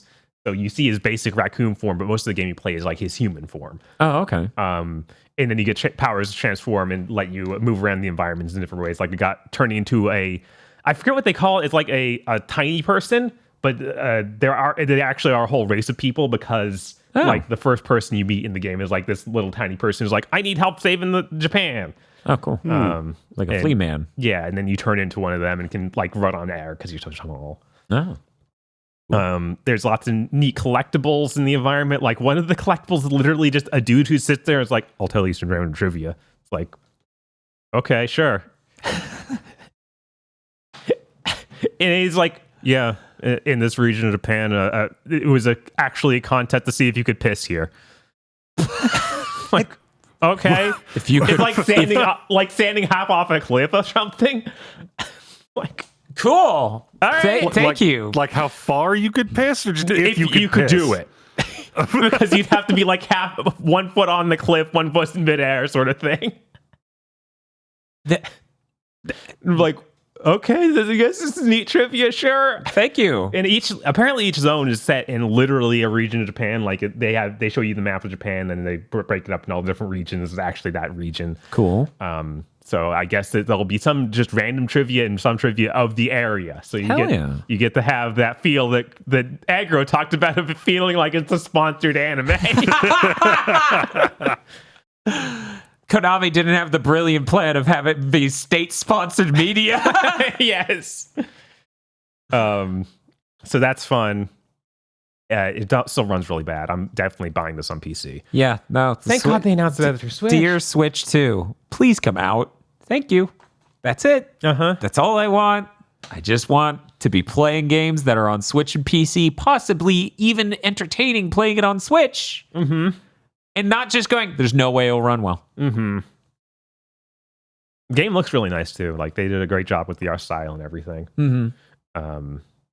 And this demo is actually way better than the Japanese demo because in the Japanese demo they kind of gave you two really simple levels, whereas this one's like, okay, here's this easy tutorial level, and then it jumps you right to a harder level where you like climb a skyscraper and stuff, and it's pretty cool. Cool. You heard they retooled the game a decent bit from the Japanese release, right? Yes, but none of those new moves seem to be in the demo, which was kind of sad. I went to double check that trailer to be like, can I do any of this stuff? No. Okay. So I don't know when they're going to introduce those, because it feels like something you shove in the game really quickly just to give people like that difference. Because clearly that'll make it better. Right. Mm-hmm. That's coming out next month, isn't it? I think it is really soon. Yeah. God damn. They did not release a Steam demo. They only released the Switch demo, which upset me. Yeah. Because I would have tried it if they released the Steam demo. Because. But yeah, I guess that's everything I played. Okay. I played something else I didn't talk about. I have to hit the button though. Game code provided by The developer. I played Mika and the Witch's Mountain. Does that mean you can't say that women should vote? No, Mika does not have that problem. Mika probably believes that women could vote. I almost 100%ed the game, but I don't know if it came up in the tiny amount of content I did not collect. For people who don't know, this is the very much Ghibli-inspired sort of game where you're a cute witch and you go around on an island doing fun deliveries for the townsfolk. Oh my god, I've never heard of something like that. Some sort of delivery service you work as a part of. Delivering things. But yeah, it's a small little island. The game is basically, imagine a 3D platformer, but you're not jumping and running. You're just using a witch's broomstick to float around and fly slowly. And your main objective is to get the goods from one place to another without getting it water damaged, fire damaged, or hitting a wall too hard because you're riding an air current and slam into the wall. So do BTs show up? No. I want to see Ghibli-inspired BTs. I mean, you basically have with Spirited Away. That's true, but I haven't seen it in 3D in a video game. It's true. That's what I want to see. It's slow. It feels like you spend a lot of the game traveling at a very slow speed because the idea is like your broomstick is damaged early on in the game, and you're going through the process of like repairing it and then getting better broomsticks to go faster or whatever. But the game feel here, it's like, I love 3D platformers. I love flight games. You know, I just did the Pilo Wings marathon. Right. I really love that stuff. But this game is so slow and so floaty. And not like high gravity or high pressure. It really is just kind of just meandering, the video game. It's kind of really casual, very low stakes. You just deliver these things to the different denizens of the island. And I suppose a lot of your enjoyment is going to be based on how much you enjoy the whimsy of the setting, the characters, and etc. How much you appreciate the character designs. So wait, is there not like a strict time limit you have or anything? On some select ones, yes. There's the implication, though, that it's all of them. But as far as I could tell, it really is just the things like, this will melt! And then you have to balance the ice cream. Well, it is ice cream, actually. Of course it is. And you can carry multiple cones of it at once. Oh, no. But there is no balancing minigame because this game doesn't... That would require the game to challenge you in a specific skill-based thing. And this game, I can easily say, didn't really do that even once in the entire playthrough. The game was a little under 3 hours. It is technically early access, and they have a roadmap. They're talking about when they're going to build more features and things into it. Things that I can't even begin to wrap my head around how can it exist in this game, such as dungeons? Yeah, that doesn't... Current form of the game doesn't really make that obvious, like how that would... So dungeon deliveries, maybe they have like a custom thing where you deliver throughout dungeon. I don't know. I have no idea. I have not a clue. Excuse me. All I can think of is when it comes to this game, the gameplay is kind of not super enjoyable because it is so structureless, and there's no like hard drive. Like if you're playing a Pilo Wings or a Sky Odyssey, there's a level designed for you to go through, and specific challenges and things and movements you will go through traveling through that level. In this, you're running basically up and down the same beach for 2.5 hours. That's so weird because when I played the demo, I figured that was the tutorial and it was going to get harder and harder and introduce more and more areas. You do travel the full mountain by the end, but I would not ever stress it as there are so many areas you unlock going upward. I would say that there's really just one chunk that's above the lowest chunk. Okay. And then a final thing. Anyway, it's an enjoyable game, but between that and the music and there's nothing, I suppose, objectively wrong with the music in this game. It just does literally nothing for me. It sounds like inspirational YouTuber music that you could get from I'm not trying to be mean. It really does just strike me as something that I would get from storyblocks.com. This is not an ad for Storyblocks either, I should say. But it's neat. The game's neat. I'm not really compelled enough to really recommend it per se. I know you were also looking forward to this game, so I'm interested in what your impressions will be. Because apparently we can use Steam family sharing, so you can play the game too. Okay, yeah, I can give it a shot that way. It's designed for the Switch. It's on Switch and PC. So my PC was running it at 4K 240 frames per second. There are not many graphics settings, and I'm not even sure I could set the frame rate to lock at anything specifically. So my house started really fucking warming up. I guess aside from that, there was really only one real glitch that was happening with the game in early access. No, I wouldn't say occasionally. Most of the time, when I would be in a conversation, is the weirdest thing in the world. Imagine you're playing a game on your PC and it is borderless window full screen. It's a very common thing for things to be in Windows 10 and later. When you push the A button to forward the dialogue, it would pop out of being full screen. So the whole thing's jumping up and down, full screening and unfull screening over and over every time you push the A button. And I thought, well, maybe this is a weird DualSense glitch. Let me change to the Xbox controller. Did not change anything.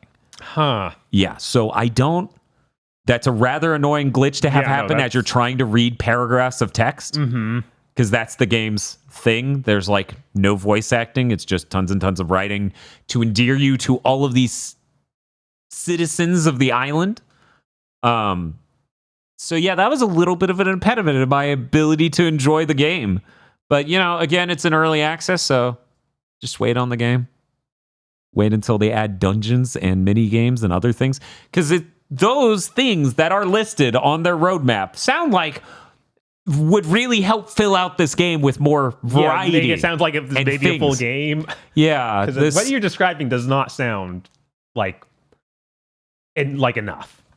It's not enough to be a good game, I don't think. I think it falls short of that. If those mechanics for movement were more interesting, but it sounds like they're super basic. They are really, really basic. I was kind of surprised. They even list as one of the things, broom tricks. I'm like, well, actually, weirdly enough, they say new broom tricks. There are no broom tricks in this game, so they should have written broom tricks. I assume that would be something that would affect your speed. Ergo, giving you something to do as you slowly drift between these two massively distant pieces. Now, there is a thing as the game goes, you will unlock ways to engage air rifts that you can then ride to different parts. But there isn't a ton of that. And it's you either get it or you don't. You either find the thing to do that or you don't. And so the moment-to-moment gameplay is still just you sort of floating towards your next thing. It's missing something. This game really is missing something. It was kind of neat. I really can't recommend it at the price it's currently going at, but maybe as they develop it more out, it'll be better. Maybe someone will mind to add in a little witchy academia characters. Maybe, and then it'll be a 10 out of 10, Obviously, that's all it would take. But that's all I wanted to say about Mika and the Witch's Mountain. Once again, Game code provided by the dev. But that's all I've been playing, really. I talked about the rest earlier. Dr. Aggro. Yes, sir. What have you been playing? I got to get a few hours into Nobody Wants to Die, which you may recall from this summer as the weird first-person cyberpunk noir detective game. Yep. Is this VR or not? It really fucking ought to be. Like, I had this game on for 2 minutes before I paused it and pulled my phone out. Like, this has a VR mode, right? This definitely has a VR mode. Come on. But it is a, how do I put this? It is a one of them story-based experiences. It's not really a puzzle game. It's not what I'd call a walking simulator. You are playing through a scenario. There are a couple of segments I've gotten to so far where, like, you know, you're a detective, you're investigating a crime. You've got a big fancy gadget on your left hand called the Reconstructor. So one of the things you saw in all those trailers was a huge explosion. So you go into the room and you turn the Reconstructor on and it gathers data from the environment and like, oh, this is when the explosion happened. And then you walk over to a body and like, look at this clue and look at that clue and plug that into your Reconstructor. And now it's got more data. So you can scrub to this point in the timeline and, oh, look at that thing over there. And, you know, look for this clue and add this clue and that kind of thing. Pull out your X-ray thing and follow the pipes under the floor and then pull out your UV light and follow the blood stains over here. And then once you've gotten all of the clues and plugged them into your Reconstructor, you've got the full timeline, and that lets you see the whole picture. And it's not like a puzzle, but it's a neat thing to play through. I was like, does this, at some point, it sounds like it. It sounds like it's going to just drift into being Condemned, this 360 launch title. Oh, wow. My brain was in a Remember Me headspace. I have no frame of reference for either of those. So. Lucky you! Yeah, I do a lot of not having to play things because I heard you guys played them. Look, we didn't even play Condemned for the channel. We played it at the 360 launch with Dan's brother. That is true. That is true. It is funny you say that. This does have a 7th gen feel to it, parentheses neutral. This is the kind of like innovative storytelling experience that like you tried on the PS3, but it didn't quite work. Well, now we've got the horsepower to do it. And like playing through it, I was like, man, if I had bought this for $60 that many years ago, I might have been mad, but I paid like 20 something for this now, and hey, this is pretty great. Yeah. No, it is amazing what being a third the price and running well at all can do for your proposition. Right? Yeah, like there were a few big set pieces, big visual pop moments where I'm looking around going, wow, if this was like a 30-hour game, this would have been $80 bajillion and cost 70. Yeah, how long was this? I haven't beat it yet. How long to beat says it's like 6 or 7 hours. Okay, yeah, that's about as long as I would ever want a game like this, I feel. And there are a bunch of points in the story where, you know, like you're talking to a character and it'll give you 2 dialogue options and you hit the button for the one you want. And a lot of them just seem like flavor, but then every now and then you do like, oh, those are 2 very different things. And you select one and it's like, this has affected the story. And, you know, sometimes it's like, hey, are you going to be a dick to this person? And sometimes it's like, hey, are you going to shoot this guy in the head? That's a real dick move. To shoot a guy in the head. He was already dead, and he fucking deserved it. Okay, sure. The setting is, you know, it's cyber noir. It is very, oh man, I watched Altered Carbon. Now watch me write this thing.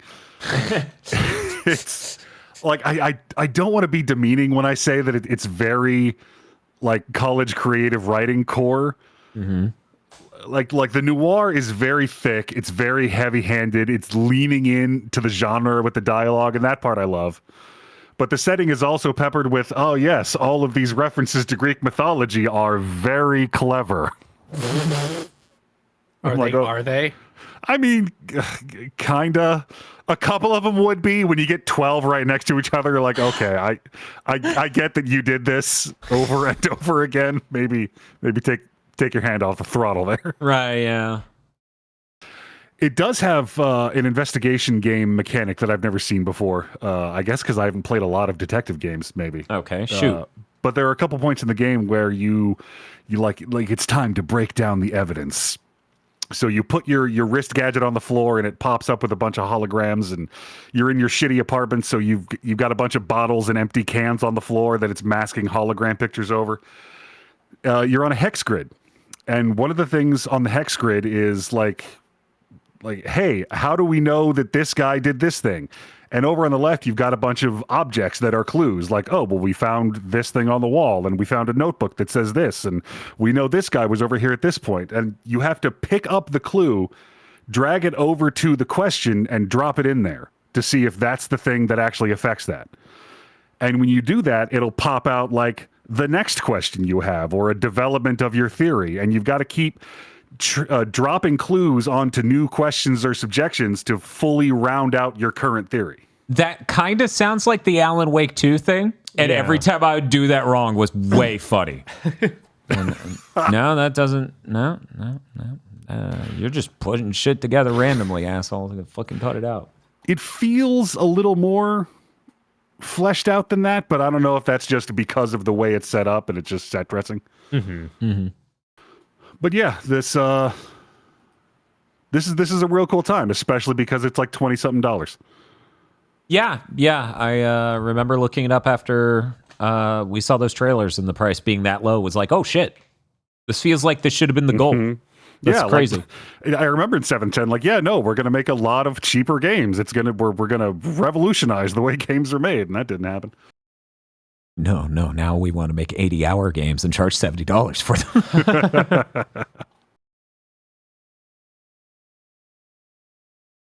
So yeah, that's been real cool, and just desperately needs a VR mode.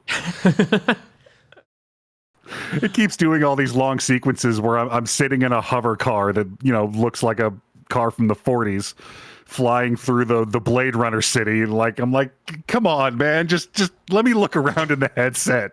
Fucking killing me here. Damn, that you are very VR pilled when you look at a game have a cool setting and you're like, I want in, let me in.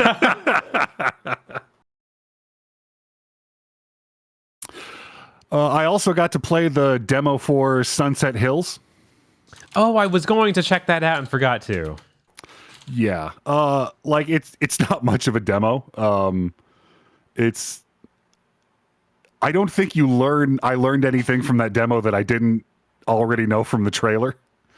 Yeah, from the trailer, I assume it's an adventure game of some sort where you go around as that little dog dude in the city and can traverse a lot of the areas and talk to different people and cause different stuff. Yep. Okay. Yeah. Okay, great. I mean, it looks like exactly how it appears on the tin. It's cute. It's cozy. It's neat. That demo is like 3 screens long. Oh, wow. What is that, Rugrats demo? I remember looking it up on Steam being like, oh, on Steam it's just fully in Chinese. And then the picture for it shows Sunset Hills. Which surprised me. Yeah, I hadn't noted where it came from. I opened up the demo and I went into the menu and I'm looking around. I'm like, oh, languages, English. Okay, the other 2 are both kanji. Okay, I think that's Chinese and simplified Chinese. All right, now we're rocking and rolling. Yeah, if I don't immediately notice it's Japanese or Korean, I'm just like, it has to be Chinese. I mean, you have now exhausted the list of countries that use kanji. Yes. I kind of wish Dan hadn't left because I didn't have anything else to say about this demo. Yeah, I mean, it is only 4 screens long. It's cozy. Anything else you played, or should we move on to Chris? I played a few minutes of that demo for the Explorator. Oh, I think it was called. Yeah, that had a demo. I didn't even notice. Mm-hmm, yeah, they put a demo out for that. Explorator. Yes, it is a weird cartoony first-person shooter where the environment is 3D and all of the characters and all of the enemies are 2D. Yeah, it looked interesting. That trailer, I wasn't sure exactly what kind of game it was. Is it more like a traditional FPS? Like, is it a boomer shooter? Yeah, it's in that area. Like you run real fast. You've got to be real specific with your shots. It is very much an old school PC shooter. Okay. But I mean, I only got to like the first section, landed on a beach, opened a shop, and I'm like, oh, I have to play more of this later.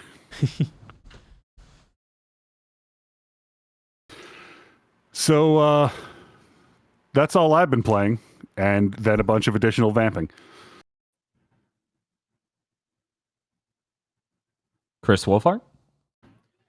So I watched Rebel Moon Part 1, the director's cut, the R-rated director's cut. It is indeed R-rated. You get tits in like the first 20 minutes. Nice.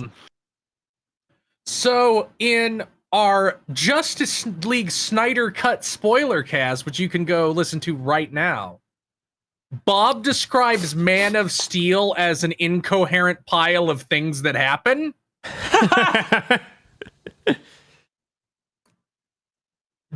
That is what Rebel Moon Part 1 is. Oh my god. He's done it again. Like, it's...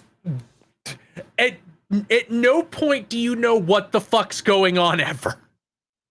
I don't know how you do that. I thought that thing was just a direct remake of Seven Samurai.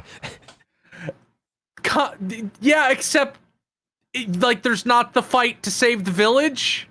Oh. I guess that's that's kind happening of next important. time. Oh my god. So we got the preamble to the Seven Samurai. Incredible. That's what everyone wanted, right? It has some really cool parts that are all probably in the director's cut only. The evil empire where everybody is like, there's not even like the faintest obfuscation of them just being Nazis. Right, of course. Like the main villain looks more like a Nazi than the Nazi guy from the sequels, the Star Wars sequels. That's impressive. It made me think that they should just get Zack Snyder to make a Warhammer 40K movie, considering every time they show the Nazi ship, it's like, here's the engine. It's a giant upside down statue of a woman that cries blood. That's the engine of their spaceship.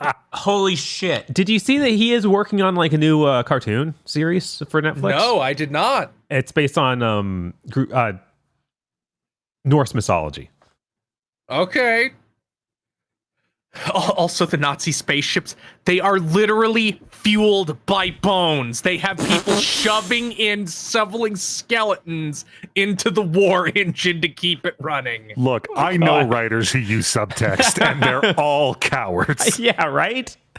Good lord. Like, if the entire movie had that energy, it would be pretty solid. Unfortunately, it is an incoherent mess where nobody ever talks and they don't tell you anything about anything. Yeah, this movie sad. really could have used a title crawl like a Star Wars movie to give me anything. That was the one thing they wouldn't let him take from the original draft. They're like, you can't have that. That's literally only in Star Wars. You can't have the bone engine spaceship and then be like, my film has a lot of restraint and artistic nuance. Yeah, I think the Nazis also have access to the astral plane. Like, that's how they do interstellar communication. Like, it's not through, like, radios or holograms. They have to put you in the fucking goo chamber, and you go to the astral plane to commune with the Emperor. He was a big fan of that thing in The Last Jedi where they could communicate, like when they saw each other through the Force or whatever. He was like, hell yeah, I'm going to do that. So what I'm saying is that we need Zack Snyder presents the Horus Heresy trilogy starring Henry Cavill as Robert Gielman. Yep. Like, that would cause the cultural reset. $450 billion made. Emperor zillion tickets sold. I mean, that would literally get every Warhammer guy out, I think. It's true. And like, if you spend enough money on a Warhammer adaptation, it doesn't have to make sense. That's not the point. Huh. Excited to report after I watch part 2. Is that out? Yeah. Okay. Yes. Part 1 is 3.5 hours long. Oh. God, this sucks. Much like every time anyone ever tried to describe a DC event comic to me, I know this isn't good, but everything I hear about it makes me want to experience it. That sucks, man. It has the best head explosion I've seen in a movie in a while. Ooh. This movie sells later. It's like, yeah, you got shot with a laser. It went through their head. There's the trench where it went through their head. Right. That's good. There's like an entire 30-minute subplot in that movie about a robot becoming a druid, but it doesn't pay off in that movie at all. That's going to be something entirely in the sequel. God damn it. Yeah, for anyone who missed it, we did the Justice League. We didn't do the Justice's Gray edition. No. We did not. God, no. That wasn't out yet, I don't think. We did the Zack Snyder, the Snyder Cut review. We recorded that. That is no so much shit. more a coherent movie than Rebel Moon is. We recorded like that has like a story in it that is resolved at the end. Yeah. Yeah, as I said during that thing, I was astonished that was the most best put together like DC universe thing he'd done. We recorded that 21 months ago. Yeah. The Bount Arc comes up. We were so Yeah, there's like 3 different points in the previous 21 months where Dan's like, it might be time. Oh God, where's the audio? Chris, where's the audio? Re-upload the audio. Yeah, no, that happened on a stream earlier this year. I'm like, oh yeah, it's like when we reviewed. And then I look at Bob and I'm like, one moment, chat. And I mute myself and I go, Bob, did we fucking release the Justice League podcast? He's like, no. I'm like, fuck you. You got to be kidding me. Yeah, you can tell. Like, there's hints, like where we talk, there's no way we wouldn't have constantly brought up the Flash if we had watched that recently. Yeah, like, and the Snyder Cut recently. We don't even know there's a new Superman yet. Like that's not been cast. Nothing of like that's been out. Yeah, we talk even talk that about like, extensively. I guess they're keeping Cavill. Yeah, and as Chas mentioned, we also mentioned Black Friday having happened. Yes. So it doesn't make any fucking sense timeline-wise for it to have come out and been recorded anytime recently. In fact, I posited that from now on we should just record something that would be timeless, and that's the Somebody Get Sick podcast. If you get it 4 years after we record it, so be it. So be it. We just have one in the chamber at all times, and it needs to be that exact type of thing like Justice League Snyder Cut, where you just go, oh God, are you serious? So at any point, it could be like, Aggro has COVID, the Ted Lasso spoiler cast. Yeah! Aggro has COVID. Aggro's like, you sound surprised. You know Dan snuck into my house and injected me so it could come out. It's just a fucking giant syringe of COVID, and I'm just jabbing his There's neck. nothing in it. You're just stabbing me with a needle and coughing on me. The needle is really not important here. Just feels good to stab a motherfucker. Other than Rebel Moon, I played Duke Nukem 3D and Shadow Warrior because I'm getting prepared for during September. I am going to play all of the 3 Holy Trinity, as they are called, of build engine games, and there will be various sub goals for things like do all the add-ons expansions they made for those games. Which do the 47 Duke ones. They did 2 Shadow Warrior ones and 1 Blood one, but they actually only did 2 Duke ones, but I'm throwing in Alien World Order, which is a set of levels they made for the 20th anniversary edition, which does not come with like the base game. And then if we get a really egregious amount of subs, like an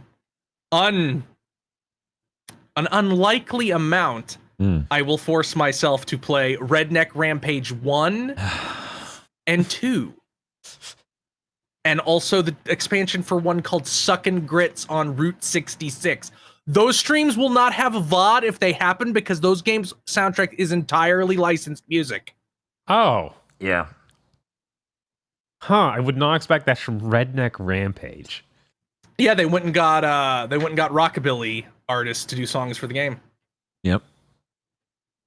In fact, you know the guy. Remember, Bob, when we watched the Super Mario Brothers movie, and there's the guy that says, "Koopa, you're a lousy leader," and gets turned into a Goomba. Yeah.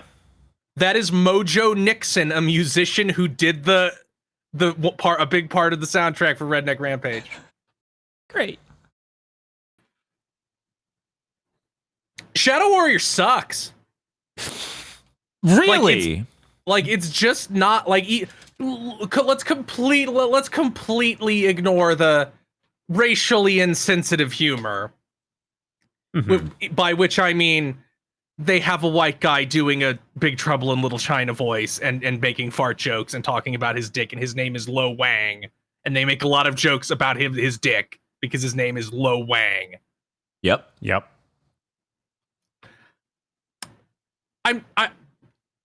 It will be a lot easier for me to explain when I play the games in sequence for people, the 3 games, to explain the subtle differences in game design. But I feel like here's a good example. In Blood, there are maybe 1 or 2 overcharge health pickups per level. You know, the big health pickups that give you 100 health, they can overcharge your health up to a maximum of 200 that are in all these old FPS games. There might, if you're lucky, be 1 med kit, which is an inventory item that has 100 health in it. You use it up and it's gone. In Shadow Warrior, they will commonly give you like 6 or 7 overcharge pickups and like 4 med kits in a level. And there's a reason for that. I was gonna say, now is there a reason for that? Okay. Oh. And in Shadow Warrior, there's a lot of times you might just die and you really don't have any way. Like if you open a door and there is the sexy dominatrix enemy, and she decides at that moment she will use her attack where she throws a sticky bomb, which detonates if you get too close to it. If she just decides to use that in your face, you're dead. Not much you can do about it. Load the quick save. Okay, at least there's quick saving. I can beat most of Blood, which has this reputation as an egregiously difficult game, without quick saving. I feel like I have to quick save like 4 times a level in Shadow Warrior. God. Other evil things in Shadow Warrior. Every door is timed. Like if you open a door and you're firing through it, it'll be like, well, I've been open too long, I'm gonna close now. Oh, yeah. Many times what opens and closes them will be a switch that is like 10 feet away. Oh, come on. Okay, now imagine you're playing a retro first-person shooter. Now imagine a hallway. Mm-hmm. Now imagine like pillars sticking out along the sides of the hallway that are actually sticking out. So if you're trying to backpedal down a hallway, you will get caught on these pillars, and it is very intentional for that to occur. Also, it just feels like almost every enemy in Shadow Warrior can kill you almost instantly if you're a little bit unlucky. Like so many enemies just have bombs and shit that eviscerate you. Like Duke 3D also has enemies that can kill you really fast, but not that fast.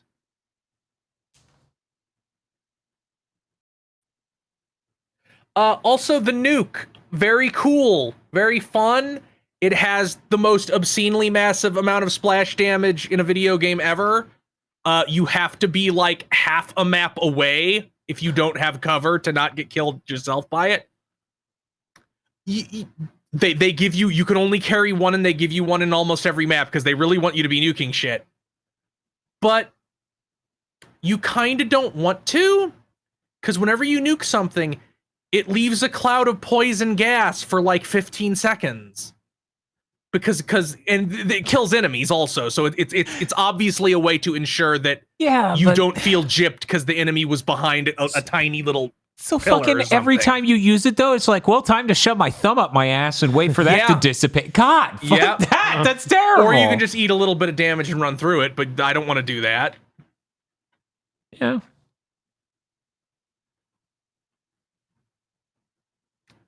Duke's great though. Mm-hmm. I didn't totally understand the last time I played Duke, but You need to understand in Duke Nukem 3D, your main weapon is the rocket launcher. That's the key to understanding Duke Nukem 3D. You will use other weapons, but they give you a lot of fucking rockets in Duke Nukem 3D. Rockets are not a sometimes food in Duke Nukem 3D. They're like rice.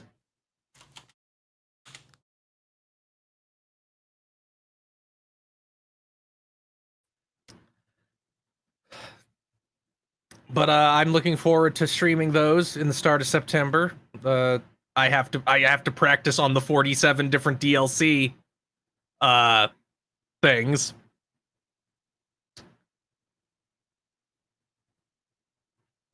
Yeah, how many DLCs for Duke are you doing? The goal will be for Duke It Out in DC. Duke, Duke Caribbean Life's a Beach. Yeah, Life's a Beach. Yeah, I think that's the name. And then Alien World Order, which is the episode that they made for the 20th edition, the Gearbox version that everybody hates and nobody plays that content in that actual version. They just poured it into fucking Raze or eDuke. I don't know if eDuke can support Alien World Order. It might just be Raze. Yeah, I am not doing Nuclear Winter, which sucks, and wasn't made by an actual studio. It was made by like fanboys. Oh, okay. There was this thing back when build engine games and Doom were big, where you could go to the software store and get a CD with 500 user maps on them, and most of them were trash or not even finished. But you could do it. It's a thing you could do.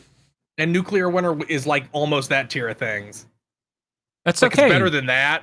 You can beat it, but see, what you don't realize is when Xbox makes their Xbox, that's a fusion of a console and a PC. Modding games will come back in big style. You're going to be able to go to Walmart. Mod Nexus, Nexus Mods definitely isn't bigger than it's ever been in human history, covering dozens and dozens and dozens of games now. No, the Xbox is going to bring it back into vogue for real, and you're going to be able to go to Walmart and get all sorts of user-made levels for, name an Xbox game. Fable? If somehow they made a level editor for Gears of War.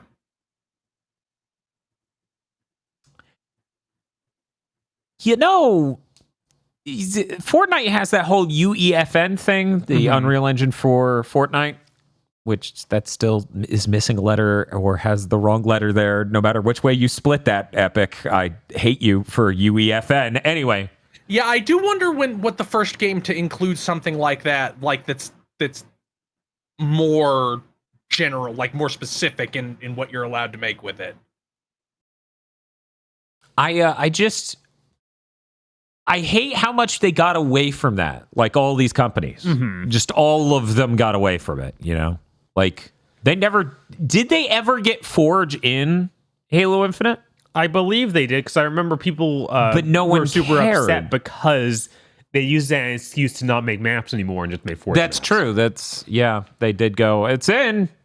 By the way. There's a Blood Gulch. Good enough, right? It just feels weird. It feels weird that every single platform holder got away from user-created content and empowering, players to make their own stuff. All those people went to Roblox. It's true. No one can make a game like that because obviously no one would ever want to play anything but Roblox. It's very strange. The Unreal Engine for Fortnite thing is obviously good, but I feel like the industry is run by such morons now that they don't see all these talented developers started making mods and content for these other games they like. Did you know that the first fucking thing Toby Fox ever made was an Earthbound ROM hack? Yeah. Yeah, I was thinking about that. Where Dr. Andonitz calls you a slur, but we're not going to hold that one against him. He was 14, I think. Just so the public scribe has decided to not hold this one against him. He's too good. Yeah, yeah. And nowadays mods end up in weird legal action territory nonstop. Mm-hmm. Oh yeah, Fan fucking games and Dota shit. came from modding. It Yeah. did. Uh-huh. Yeah. So did Auto Chess. Yeah, that came from map makers in fucking Warcraft. Yeah, no, that Warcraft 3 map maker spawned multiple genres. Mm-hmm. Yeah, it's just sad that we don't see that sort of stuff done anymore. Yeah. Yeah. Yeah.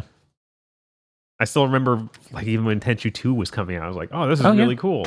God, if you shipped a fucking ninja game with a level creator now, I'd buy it. Just Yeah, the frame sad one. thing is that like those kind of games now have to stand alone, and I'm like, guys, nobody's gonna like if Nintendo releases a 2D Zelda that has a dungeon maker. They kind of will did. move They the did the most needle. half-assed version of that you could conceive. Stupid game did fucking they do- what game did Link's they do that Awakening. in? Link's Yeah. Awakening's remake has that insanely bad dungeon maker. Mm-hmm. Oh yeah. God. If they did it and didn't fuck it up, Yeah, that would be that great. would be Please. able to move the needle. There's like 4 Zelda dungeon maker type games in development for PC right now. I'm like, guys, I'm sorry, none of those are gonna hit it. Like, Yeah, no, you're not the I game. guess if Nintendo literally made Zelda Maker, Yeah, it I mean, would land, because I'm honestly, I maybe I should have brought that on fucking Gamer Premonition Switch too. I don't Yeah, feel I like they're was gonna do just- another Mario Maker. I was just thinking about that too. I'm like, damn, I should have brought that to fucking Game of Premonition Switch too. Just like they do this, and the story is a multiverse thing, and you just randomly roll which Zelda temples you need to go through that people are making. Yeah, I think a problem with Mario Maker is that they, unlike Little Big Planet, they didn't want to make a game. They just wanted to make the creation tools. And I feel like that's a detriment to that. I think Mario Maker 2 did have a story thing. Remember, you go and the Toads like need you to get a certain amount of things or whatever. I'm pretty sure we did a video where we played that single player. I thought the single player was assets literally and just things. the downloaded random maps. Yeah, from people online. are agreeing with me. Yeah, that happened with 2. The problem with Mario Maker 2 is that it sucks. Yes, It has obviously. way more input lag, which I know doesn't matter to most people, but it fucking mattered to me. And then they cut all the cool shit out of Mario Maker 1. They did. Where's my long Mario? Where's my Corone Mario? Yeah, they took out all that stuff. They actually removed the way bouncing off buzzsaws worked, so you couldn't even make certain map types. Because it needed Yeah, to I think match you up had with to the have physics Yoshi. and shit. That was like the first thing I did. Mm-hmm. Whereas I was like, I wanted to make a bouncing off saws, but you can't do that with the spin jump anymore. It also just like they ruined their own game by making that red key system, because that like Mario never had Yes. shit like that. They did, and now the checkpoint everybody system. has to make their epic Metroidvania, and I'm like, fuck you, goodbye. Yeah. Well, not only that, it doesn't work correctly. If you die after you get the 5th coin or whatever to spawn the key, it will literally not respawn that, and you will just not have that key. Yeah, no. Nintendo shipped the game with a fundamentally broken feature for making levels. It was like it was so funny to be like hardcore to Megaman Maker at that time, to see that fan game have a much more solid implementation than the official Nintendo game. Yeah, they did such a fucking stellar job with Mega Man Maker. It's really funny. Also, what is it? Year 7 in a row of me being skeptical of Sonic Studio really paying off. Yeah, no, that's not happening. That dude, he can take as long as he wants making the game. You can't also have meltdowns on Twitter when people point out you've been doing it for how long? 6? Something like that. 6, It's 5 insane. years? Some insane amount of time. Making a create thing for any game, pre-existing or otherwise, difficult. Doing it when you're one guy, also difficult. Yeah, most things are hard when you're by yourself. When you keep stacking more and more features on that arguably don't matter, impossible. Yeah. Yeah, it sucks that Media Molecule's next game is probably going to be something a bit more like Tearaway as opposed to a user-created thing. Because while Tearaway is great, they were the only studio Sony still had that was making that sort of like the players make the thing. So if they end up with another game, I will be very excited for it. But of course, there will be the bitter undertone of nobody makes this style thing. Man, now I'm just remembering all the times that Sony shoved the user-created content into games that made no sense on. Like Infamous 2. Infamous 2, baby. Gravity Rush 2. Yeah, Gravity Rush 2 honestly seems even weirder Gravity than Infamous Rush 2 had... They shut down the servers within the year. Yep. So you know it's going to be the worst. You know it's going to be the worst game ever made. When somebody's like, we can make a Souls maker. I'm surprised it hasn't already happened. Right. Honestly. Yeah. I mean, that sounds like a cursed ROM hack of Dark Souls 2. I want to see the person who dies on the hill that goes, I fixed Dark Souls 2. It was beautiful underneath. I have buffed the game. I made the good version. Dark Souls 2 is the funniest game in the world when I'm not the one playing it. Because everybody talks about... and here I thought that was Donkey Kong 64.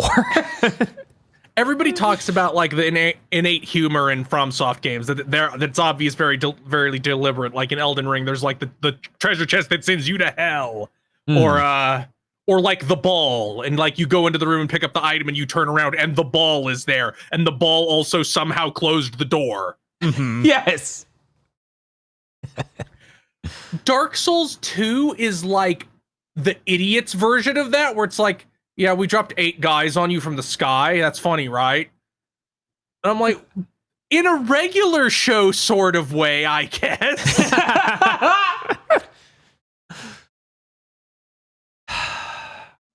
Also, FromSoft did that already. The fixing Dark Souls 2. They did that. I know Scholars of the First Sin or themselves. whatever exists. That's a significant remix. They like changed every single enemy placement. And some people say it's worse now.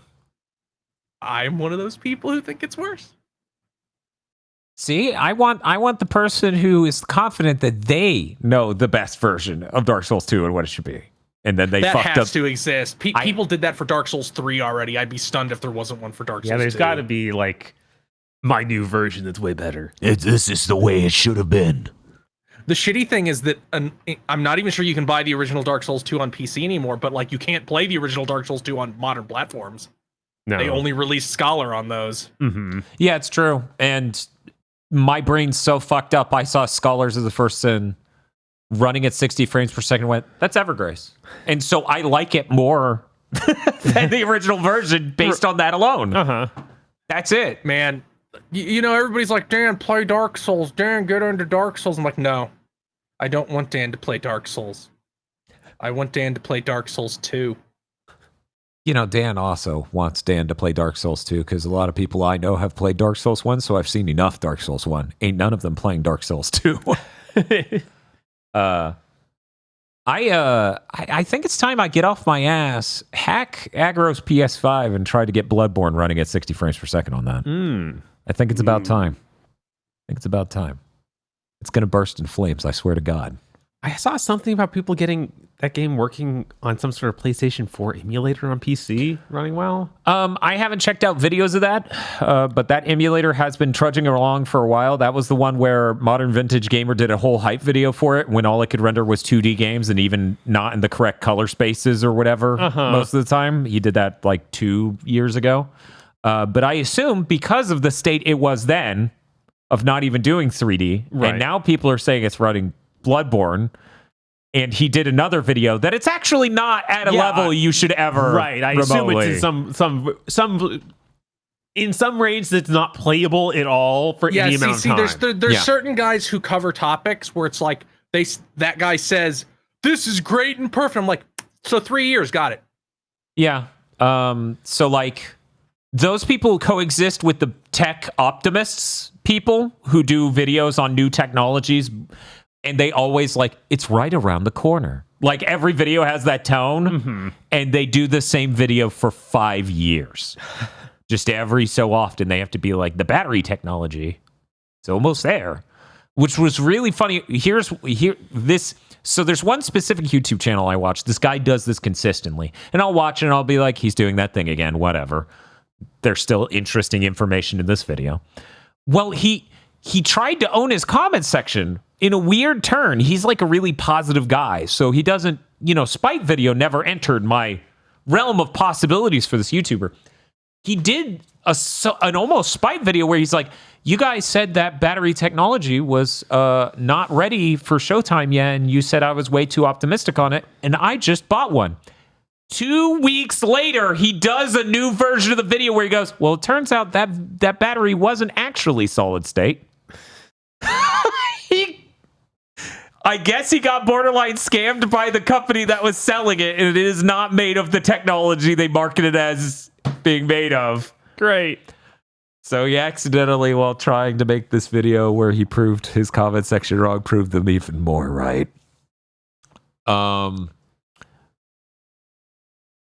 Tech optimists are a weird lot. I don't know how we ended up here, though. Anyway, I hear Bloodborne's on a PS4 emulator, and you could do that, I guess, and maybe it works.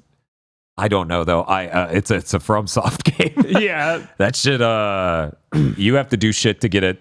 Like, Dark Souls 2 running at 60 frames per second still has that problem with hit detection and durability, right? They never fixed that. They might have. Yeah? Yeah, I don't remember. I feel like they probably did. I thought that was the one. Durability was fixed? Fantastic. Well, then obviously it's perfect. What are you all bitching about? It runs at 60 frames per second. The durability works. That was really funny because they balanced certain weapons because durability would get restored when you sat at a bonfire. So certain weapons would be balanced by having unbelievably low durability. Like the washing pole, the 9-foot long katana. Mm-hmm. So it's like, yeah, originally it's like you swung it twice, it's broken now. Jesus Christ. Favorite PvP weapon because you can fucking hit someone from 15 feet away and instantly decapitate them. God damn. Chris, did you play anything else? No. I guess I'll announce it. Sonic Month is upon us, so this next stream will be like kind of, sort of, almost. We have two more weekend streams, because this week's stream is actually Sunday instead of Friday, before we hit Sonic Month. So we have to choose these very carefully. We have to look at what games you guys are waiting for us to stream and have to like really have a long conversation about. You okay with Fez on Sunday? Is that sure? Okay, so we're streaming Fez on Sunday. Are you going to do Sonic Chronicles before Sonic Month so it doesn't taint Sonic Month? I really fucking want to, just to not have to sweat over the fucking 3DS capture unit and that the whole month. Just be like, my life is a nightmare. Mm-hmm. Also, I really don't want to take Sonic Month with Sonicals Chronicles because that's not even Sega's own game. Like, they signed off of it, sure. They let them make it, absolutely. But it's like fucked up to just inject that in the middle of, like, we already have to deal with Sonic Heroes and Shadow the Hedgehog and any number of alleged misdeeds. Yes, in 06 Man. Of the Sonic franchise. I don't want to also inject the worst RPG ever. Right, but even if we do it like next week, it'll be kicking off Sonic Months early. No, it won't be in Sonic Month, so officially, it'll be stricken totally from the won't. record. The stream won't even have Sonic Month in the title when it goes up on VOD. Jesus. People will be like, what the fuck? I swear they did it as a part of Sonic Month. Where is it? And here's what I do. I put it in the Sonic Month playlist, but I put in parentheses, not Sonic Month in all caps. This year, Dan and Bob will play their first two BioWare games. Yes. Sonic Chronicles and Dragon Age 4. That's so fucking awesome. Aside from that, the reason we will not be streaming on Fridays, I'm actually going to be over on Daihime Sama's channel, helping out with a charity stream event for Palestine support. It's all the Arkham games. So I'm gonna get to watch Dai play Arkham Knight, a game I've owned for years, but since it's the PC version, I cannot play. because it just locks the fuck up. Before I go live to co-host that with Die tomorrow, I'm going to go ahead and boot it again and see if I'm going to have any better luck trying to get it to operate remotely normally. I'm sure by now. Last time I checked, dude, no. Oh my God, that's insane. It's so bad, man. Dave Lang. What are you doing? God damn it, Dave Lang. How the fuck did you do this? Ah! Do you think he gets tweets? Do you think Absolutely. people... There's no way it ended. Does the 4090 fix it? The GPU is not the problem. The fucking... At a certain point, it sounded like the engine is hard decided to not deal with faster read speeds than the PS4 and Xbox One can deal with. And that no one retooled the engine on the back end to make it work. So, I'm very... I love this in chat. It runs okay on the Switch. Looks further down. Asterisk. Steam Deck. I have a Steam Deck. I can check this. You don't just get to say that. Right. No. Hell, I might be playing it on the Steam Deck while co-hosting Daime stream. Anyway. Chris, what do you have coming up? Nothing. Oh, Because it's not September yet. You'll get to experience the Arkham Combat for the first time playing Dragon Age. I mean, arguably, isn't Spider-Man supposed to be Arkham Combat? Yeah, it definitely kind of, is. Yeah. Okay. It's just... There's no flavor. way Dan didn't play some game that had Arkham Combat. You guys played Ride to Hell. That is Arkham Combat. I was going to say, Remember Me? Yeah, Remember Me also does. I haven't played a single Arkham game. I tried. The game doesn't work. Like, I cannot stress. I have no experience with this because the moment Batman said, "I'm calling for backup," and he hits the button to call his Batmobile, my PC locked. And I was like, oh, it crashed. And it didn't, because after like 12 seconds, it rendered a new frame. And after 12 more seconds, it rendered another one. The whole time, tires spinning out sound. Horrible nightmare. By the way, I was going to say before we get into any other segments, just as a one-off, did you know the 2000 series RTX GPUs came out 6 years ago?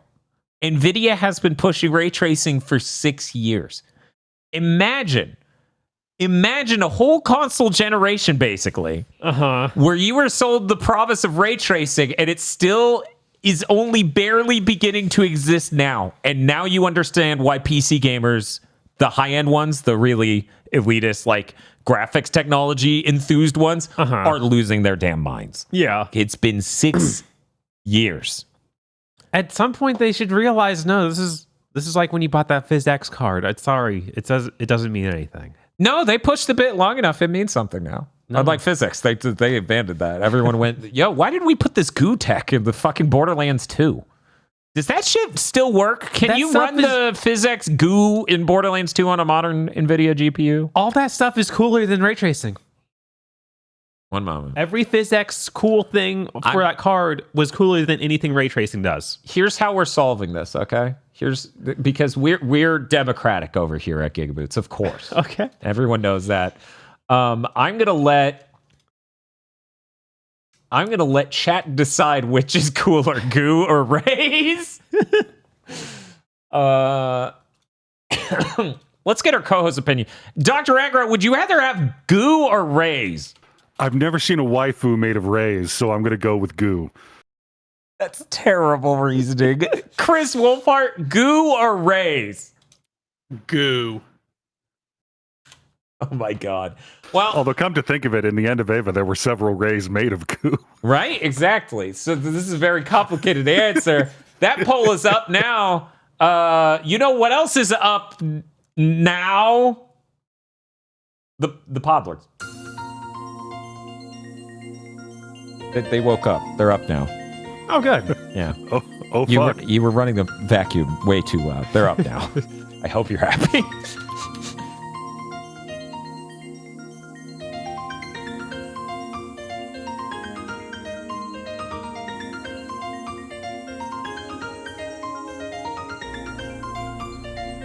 Yes, that's right. The Podlords. Podlords such as BN12, Red Blaze 27, Suzu Shiro. Rado has escaped hell surprisingly fast. That's good. Congrats. That's the speed at which you want to escape hell. 101 Shades of Wonderful Remastered. WTF, Spider-Man.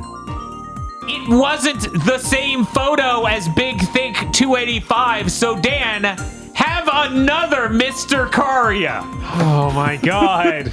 Oh my God, Guy Fieri, is that you? Why is he doing the rock eyebrows?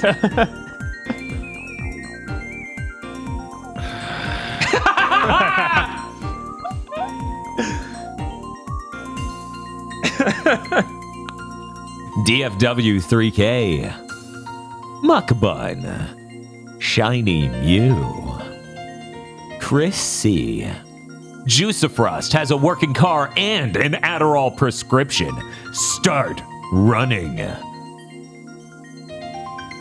My Walmart has remodeled, and all that's left for Xbox is one small empty case. That's my not God. surprising. It is dire, though. It is. Cooper Tank. I can't believe who Zack Snyder is going to have the Justice League fight next. I hate you, Podlord. Just to be clear, the moment I could tell. Come on. There goes the bounce. Yes. Bob's all the way yes. across this room. Yeah, that's now.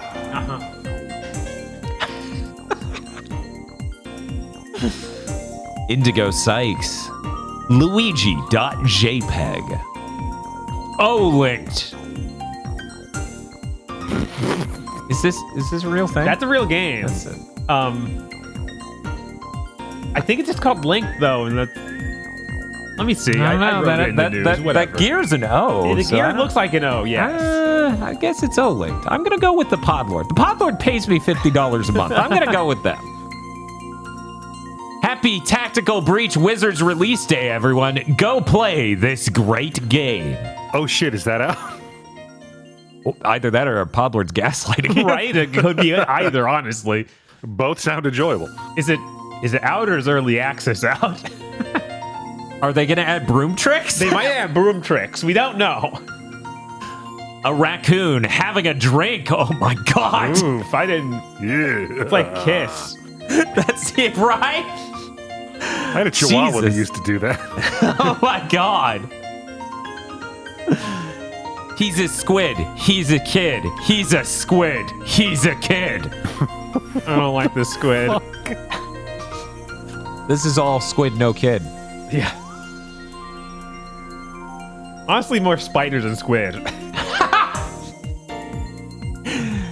Arise, Deadpool game. Deadpool game, arise.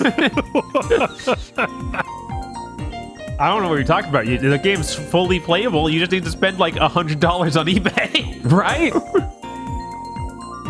Nerds don't know shit about what's cool. Shadow the Hedgehog is cool as fuck. You I think promise? it's really funny. I think it's really funny. He has like Spider-Man 2 Venom wings and shit now. Oh yeah, no, that shit whips. They just made him spawn. Yeah, Yeah. it's a fucking weird jump, but yes, they made him spawn. I don't know how to explain the difference between culturally where we were when Shadow first came out and where we are now. Ugh. In part 12 of this video essay series, we're just going to talk about airports.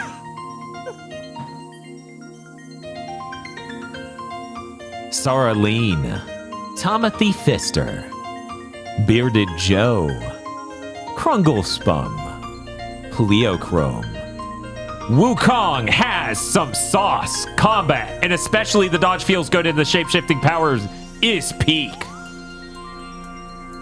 Who is this character? It's from that anime we watched. Yeah. Oh, that's the Undead guy. That's Unlock. the guy from Undead Unlock. Oh. Yeah. Okay. He's the dude with the giant ass. Yep. He has giant other things. He's not just a giant ass. Yeah, but men don't traditionally in anime have giant asses. That's more of a female trait. It's too many clarifications, otherwise I could have been like, Eric has a giant ass. Wheel of spoiler cast, turn. Tell us the media that we should discern.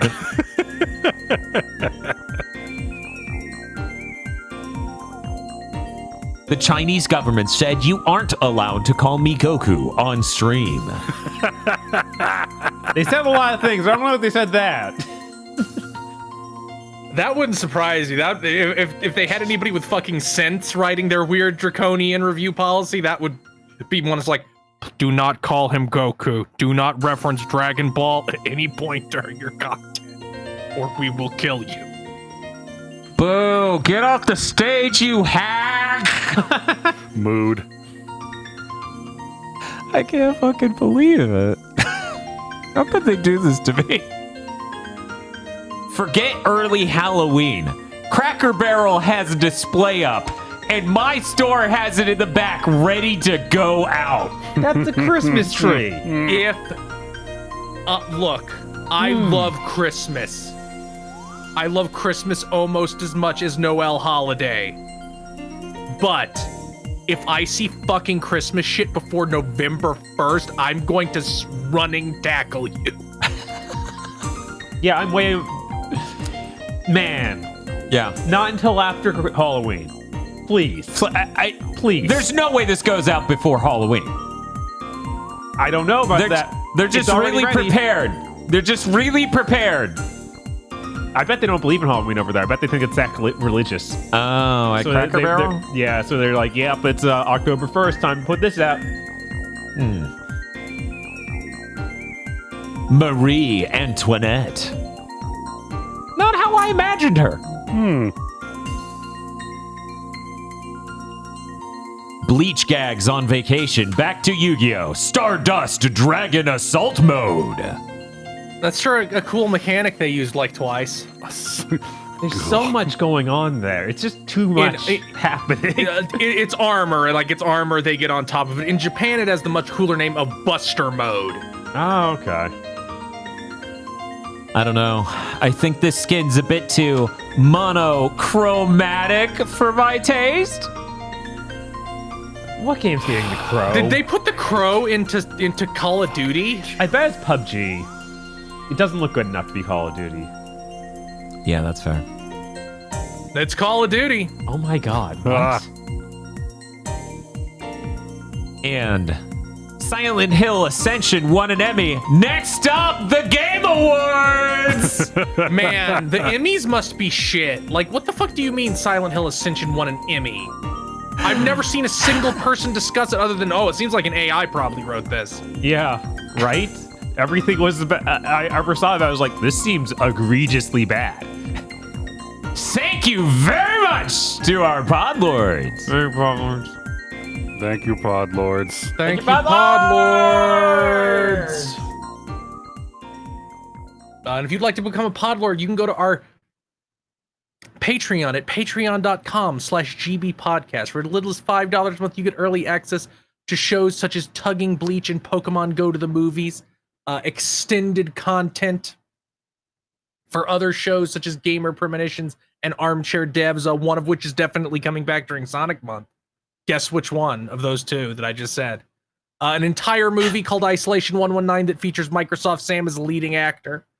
And a patron-funded show one a month wherein we vote, where you watch either a bad thing and patrons get a commentary track, but the show is public, or a good thing where patrons get to vote and the show is private. That's patreon.com/gbpodcast. And if you don't have any money, you can always help us immensely by telling your friends, rating us on Thursdays, rating us on your podcasting app of choice, or leaving a comment or subscribing on YouTube if you listen that way right now. Patreon.com/gbpodcast. It's fine. Silent Hills Ascension's Emmy is a weird fake category. It's like technological innovation because it has like a game element. So it's not real and doesn't count. You know, I figured it was some weird scam category, but that specifically makes sense. Oh yeah, the Blessed Blonde came out just now for That's true for Kroll, Kroll. wherein Chris tries to workshop the movie to have even one arc, and we all refuse that.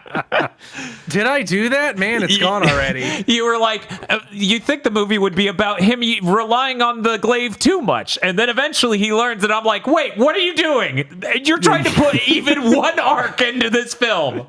You were assaulted by this movie's numerous setups and easy avenues to have a storyline, and your brain did the natural thing of like, oh, I recognize this pattern. Here's the thing you could do. And the movie's like, what? We have a fire horse. My brain's really good at looking at setups and making up the resolutions when they don't happen. I read Bleach Weekly. So the poll finished. 89% of people, 114 people in chat said Goo is way cooler than Ray's. They're right. Damn. NVIDIA slipping. Yeah, we need, like, I can't believe I'm saying this. We need Half-Life 3. We kind of do. We need Half-Life 3. We need Valve to come back and be like, what the fuck? What are you talking about? Ray tracing? Look at all this these weird physics things we can do now. Yeah, Half-Life Alyx was that, but the problem is that it's VR. Unfortunately, that's a VR game on PC only, and therefore definitionally cannot inspire the entire industry for 20 years. Right. Yeah, So the closest thing we got is Zelda Tears of the Kingdom. Yeah, that's the closest thing we got to that. I'm so sad that Ubisoft just gave up and slit the throat of their Breath of the Wild ripoff, because I really would have liked them to make a sequel trying to be Tears of the Kingdom. That would have been really funny. And just hearing the horror stories like, yeah, the executives didn't understand that you can't make the world's biggest open world game that also lets you collect the resources to build a functioning tank and then do it. Yeah. They really wouldn't understand that. Yeah. At least for once, them not understanding a thing would be reasonable. Like, what? That other game did it. That other game didn't simply do that. You dumbass. Anyways, hey, we got news. Woo! I wanted to say it, so I'm stealing this bit of news from Bob. Go for it. Genki announced a new Tokyo Extreme Racer. Holy shit. What the fuck is Tokyo Extreme Racer? Tokyo Extreme Racer is like a prolific early aughts and super late 90s Japanese racing game. I believe it was arcade mostly, right? Yeah, it started in arcades. There are PS2 releases, if I remember correctly. Fun fact, I have a friend whose online handle is just one of the auto-generated names from that game because it just shoves words together to make your handles and stuff. That's awesome. How long do I have to wait for Phantom Crash 2? Look, or Steel Lancer Arena International 2? We'll take what we can get for now. No, I am really elated. I've been sitting here very sad that we don't get many racing games anymore. Right. Definitely not a large variety of genre in the racing genre. There's not a whole lot of diversity in the, like, it basically became you get racing sim, off-road racing sim, and a Horizon-like. You know, your Forza Horizon. Something that's not quite arcadey. Genki basically hasn't made shit in a decade. What have they been doing? Probably Phantom developing, it must be. Fan developing and maybe working on Pachinkos. So this is, again, the first Tokyo Extreme Racer in 18 years. Who knows how many years once it comes out? Let me solve the mystery. Who knows how many years until it comes out? Yeah, so how many years it'll be when it actually comes out? It's probably going to be 20 years. Knowing how these things work, this game will be out in the next 12 months. Maybe. That's what I'm guessing. That'd be Who great. knows? Maybe I'm wrong. That'd be great. I'm willing to take a shot in the dark, and that they were probably making Wangan Midnight Maximum Tune for Namco Bandai for the past 16 years. They were making the Wongguns. They made the PS3 one. They are not credited on the arcade ones that Namco made, to my knowledge, but that doesn't mean anything because they could be a Phantom developer. Right.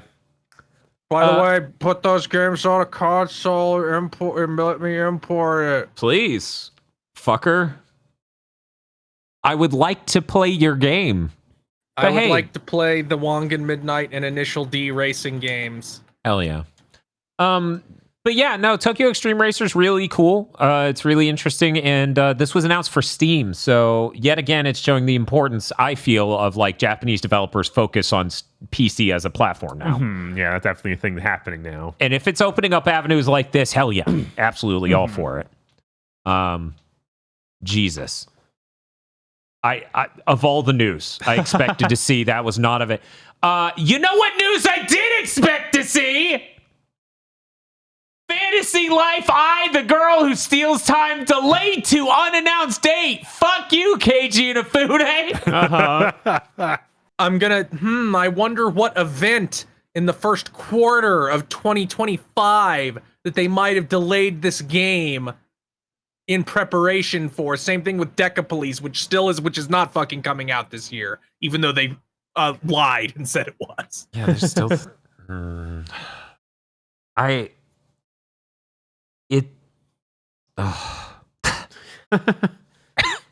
Like, I know Level 5, their whole bit for a while now has been taking forever to make a game. Because they made the soccer game you tried out. Inazuma 11. That game was in development for like a million billion years. And they announced a number of projects that I don't think we have like dates on, like the Leighton thing. Yeah, they finally came back. That Leighton thing is supposed to be next year. I think they said 2025 in one of those reveals, which would make sense. That's a much less huge, intense game than a lot of things. Even if they gussy it up for Switch 2. For anyone who doesn't know, this specific game, Fantasy Life I, was supposed to come out late last year. They kept insisting. They delayed it in December when it was supposed to come out in December. Right. They waited until like a week or two before, if I remember correctly, and then they went, it's delayed. We're like, no shit! Yeah, this time it was scheduled for October. Yeah. And they delayed it now, and we're on August. So yeah, it's not exactly a large amount of time. So, fucking... I'm kind of glad they didn't even give us a new date, because, like, well, obviously that doesn't mean anything. Right. They can't give you a new date because that would tell us when the Switch 2 is coming out. Right. I hope that is the connection here. I really do, because with them, it's been so bad with this. Let's go ahead and move on, though. Sure. You want me to do it? Or let's do the rest of your news. Okay. That Cholaniki collection we talked about a few weeks ago now has a date. It comes out December 12th in Japan. We still don't have a US date, but hey, it's real. It's happening. It comes to the Switch. So I guess that Kickstarter or whatever Japanese Kickstarter they used worked. Cool. And we got the Silent Hill 2 remake story trailer came out this week. It was like a remake of the original game's like a track mode video. The thing that plays if you lead it on the title screen. Yeah. Which is kind of the most iconic one of the most iconic things I can think about of that game. Like what you remember, it's got the Akira Yamaoka like guitar song. It's like a really good set of scenes, and people seem pretty happy with the way that looked. Yeah. Probably because it doesn't involve footage of moving a small dumpster up to a window and crawling. I'm sorry, that clip is the funniest. I didn't see that clip. I just saw this story trailer and it was like, oh, it looks like they're doing exactly that. Yeah. Which makes sense. They would have to be insane to be like, here's our edit. Here's our vision. Right. Here's our track mode version. It's like, no. Show what was there originally. Yes, I just looking at Twitter, people seem a lot more positive on this now than they were in the past. Right. Yeah, you can definitely see a lot more positivity around it. Outside of that one tweet of moving the small dumpster, part of me, you need to understand. Yeah, that thing, if that thing didn't so obviously is this game, part of me would think it was fake because it was that bad. Like Chris was saying before the podcast, something about how they announced that it's going to be twice as long as the original. They announced it's going to be twice as long, which really killed. Which like. Yeah, why would you ever do that? Yeah, that's not good, guys. You're not gonna I know for a fact you're not adding anything substantial. You're just gonna turn it into the Evil Within 2. I'm gonna be scraping through a bunch of buildings that are now accessible that weren't originally to find upgrades. I hope I am entirely wrong. Sure, you've conquered the town of Silent Hill, but have you defeated the reverse Silent Hill? It's like the vision of having New Jersey come out of New Jersey. You must deal with inverted New Jersey. I feel like I've been more positive about this project than most people, but even I'm like, that's the last thing you need. That's the last thing I want to fucking hear. Yeah. They released a big chunk of gameplay footage, like 27 minutes, and I watched part of it, and it's like, oh look, he picks up an item and you can rotate it in his hand and he'll remark on it. I sure haven't seen that in every game made in the past 15 years. You know, honestly, I have no problem with that. You made a cool asset for a thing in the game. I want to look at it. Whatever. The part where so many different elements come off as The Last of Us of all things, where it's like, move this thing up to this other thing so you can climb into a window that is fucking street level and you could easily climb into. And also, is there not crafting and shit materials in this game like The Last of Us? Oh my God. That's what the rumblings on Twitter were, and I was like, you fucking insane? I don't think, I'm looking at the footage, I don't think I have seen like him pick up something that is obviously a crafting material like yet. a scrap metal or something? Yeah, that would be the thing that would really like, what the fuck are you guys doing? Yeah, that's not a good move. I don't know. Yeah, when they said that they're making literally no changes to the story and somehow it's twice as long, it's like, then you bloated it. Yeah, it doesn't. There's nothing good about that. That's not a good thing to say. There is a part that I don't remember. Maybe I just didn't engage with those guys because it's Silent Hill. Like, why would I fight a guy I can walk around? Where whoever's playing just spends like 5 minutes shooting a bunch of like monsters that are sitting in an empty pool. I'm like, I don't remember that, but I remember there was a pool that the monsters could get into, but there is footage in that gameplay thing of just buildings that were not accessible in the original. Him walking in, so there must be some reason you can go in there, but not more story apparently. Right?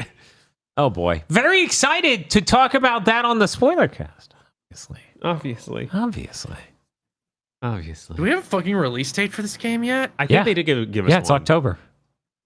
It's like the 12th or something. Yeah. Okay. Yeah, it's not even the end, Pretty at least as far as I know.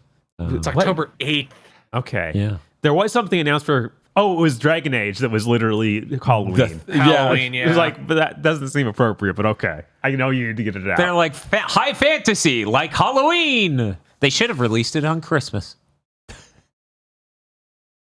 You know, movies get to release on Christmas and it's fine, like in theaters. Right. Video games don't get to. No, it's a very different experience. That's because you need to buy the video game for the kid. Right, and give it to him. Right. The movie theater isn't a thing you buy in advance to give them. No. You know?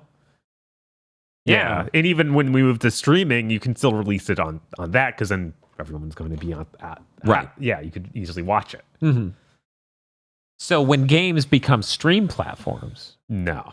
Which will definitely happen. Yeah, that's definitely going to happen.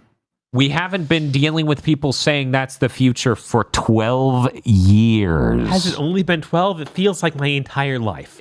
13. No, it's been longer than that for sure. We didn't even make it into the 10s before that happened. Fucking Gaikai started in 2008. Yeah, okay. Oh, okay. Yeah. I thought Gaikai's main demo and shit, when people started signing up for the notion of it, was like 2010. But yeah, I guess OnLive also existed. When was OnLive? I assume that was also around 2008. That was probably 2008 as well. Anyway, yeah, it's the future. It's going to happen, okay? Ignore the fact I'll be dead before it happens. Yeah, it's almost like the primary issue with that isn't something you can fix. I'm going to outthink reality. Fuck you. It's almost like you can get like 90% of the 95% of the way there, but the last 5% is unbelievably important and you fucking can't. Is there any other technologies that Silicon Valley is going crazy for right now that are 95% of the way there, but will never, ever, ever get the final 5, the part that matters? I'm pretty sure about 7 months from now, no.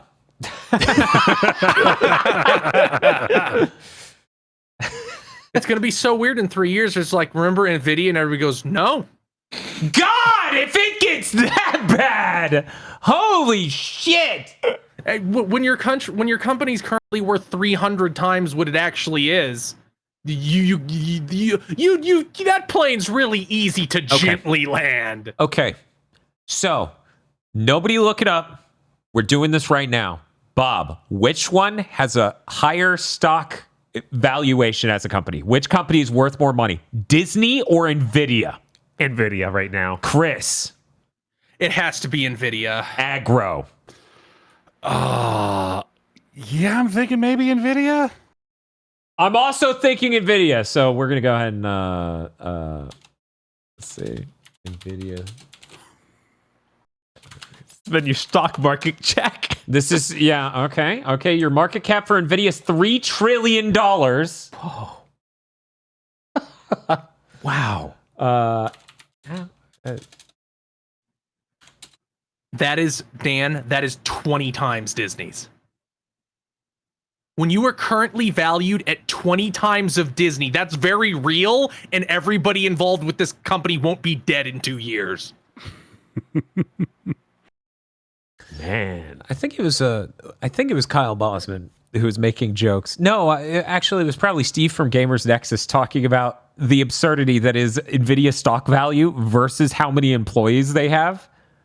Like when you think about that, they're like 3 trillion because they don't have an insane amount of employees relative to that when you think about it. Right. So he's just like the most valuable employees in the business. Easily, these people should each have their own mansion. Yeah. It's real. That's insane. Like Chris was saying, that is $3 trillion. Yeah. Disney is 163 billion. Nvidia has 30,000 employees. Yeah. So they're all like multimillionaires, right? They should all sell their stock right now. That means that each Nvidia employee, according to the stock market, is worth $100 million.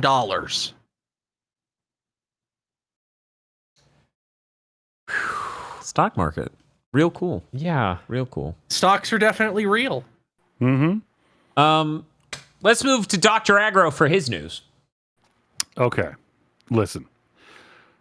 I'm not here to tell you what to believe. Okay. I'm just saying. There was a blog post from the Chinese Room in Paradox. It said Vampire the Masquerade Bloodlines has had its, and I love this phrase, its release window has been updated to the first half of That's a 2025. new one. I'm looking at this whole page. They don't say delayed once. Release window has been updated. Okay. Sure, man. Whatever you want to call it. The Chinese Room in Paradox will continue to post frequent updates, including dev diaries, deep dives, and more. We are not going into a quiet period. Our teams have been hard at work making the best possible vampire action RPG and have lots of cool stuff to share. Okay, I believe you. Next time I'm late to podcast day, I'm just going to say I'm updating the time frame for me showing up. I'm not delayed. I'm not late. I'm just updating some things. The stream is never delayed. The stream is never That, late. that never reminds delayed. me of that reminds me of an acquaintance who she was never late. She was off. Oh, She's like, yeah. I'll be there soon. I'm 15 minutes off. I'm definitely sure that this release window update is just so that they can launch Bloodlines 2 on the Switch 2, a match made in heaven. Oh yeah, Oh of yeah, course. absolutely. That's I'm going gonna be have to that's, play this piece of shit. I'm so upset. That's the Switch 2 Skyrim. Luckily, I'll probably be able to wait until it's $5, which it will be very quickly because no one is going to buy it. They should put Skyrim on the Switch 2 and then cut the same fucking video for the Switch 2 as they did the Switch 1. Dan, it's Skyrim and a thing that plays video games. Of course, Skyrim is going to be on it. They need to lean into it with the marketing. They'd be like, pretend they didn't already do this trick, and they're like, you can play it on the go, guys. Holy shit, buy a Switch 2. I do wonder what the fuck this is portable now game for the Switch 2 reveal will be. Will it be Elden Ring? It might be. It's probably Elden Ring. I was going to say GTA 5. But Yeah. the Elden Ring would be really cool. Yeah, I think those are the two strongest contenders, yeah. Guys, I think you're missing the obvious answer here. We're talking about the best possible vampire action RPG. You're right. I'm sorry. I started in the right space and I got distracted. Why'd they have to phrase it like that? This means I'll have to play Vampire first too. No. There's no way that's the best possible. I have to play Vampire. Dan and Bob have to play Dark to find out which of these is the best action vampire RPG. Right? We're going to need to start coming up with some criteria. Like, at what point does your game become a vampire action RPG? That is a good question. Aren't there RPG elements in Blood Rain? And you know, another layer of I this, don't think like, so, no. doesn't Symphony of the Night count? It does, I feel. Right. So you aren't beating that. That game came out obviously. 35 years ago. Right, but it's still the and best it's possible. still uncontested. But yeah, God, that means we'd also have to like entirely adjudicate the what is and is not an action RPG argument. Spiff, you cannot be in chat freaking out that there's a game called Dark. You know this because we're inevitably doing the Dark versus Wet Flop Swap stream. You know this already. Yeah, I also Baldur's Gate 3. That was something that was already leaked to be coming to the Switch too. Oh yeah, I don't know if that has the same holy shit power. Like it's really but I don't know. It being a turn-based thing, I feel like maybe downgrades something in people's brains, or like that isn't as impressive on a handheld. Maybe. I don't think most people. Who knows? Maybe we get a better port of The Witcher 3. maybe Cyberpunk is a possibility. Yeah, right. Red Dead Redemption 2, I think, would be bigger than GTA 5 in that regard, because that's like one of those ultra giga galactic super games. It's more If they go- impressive, but the thing is, way more people care about GTA 5. Yeah, like nobody actually cared about Red Dead. Yeah, they 2, could show a unfortunately. GTA 6 trailer, and they're like, "Yeah, of course it is." Yeah, no, They that want would money. That would blow people's minds if GTA 6 was on there. Did you think we were trying to get this onto the PS4 for the PS4? Yeah, and the thing is, like, they canceled those last gen versions of it, right? Mhm. But they still did Yeah, they did a years lot of of work. development on PS4 and Xbox One. So there is a hope that the Switch 2 could run GTA 6. Anyway, let's go over to Chris for his absolutely rancid fucking news that I absolutely hate. Oh, sorry, Dan. Megaman has been announced for Funko Fusion, therefore ticking the doomsday clock closer to midnight when you have to play Funko Fusion. I And we're fucking gonna do a hate spoiler this. cast, right? Yeah, and we're gonna eat the Mega Man cereal. That's so expired. It's gonna be one big chunk. It is. Yeah, no, I've moved one of the bags. It just is one brick. It is.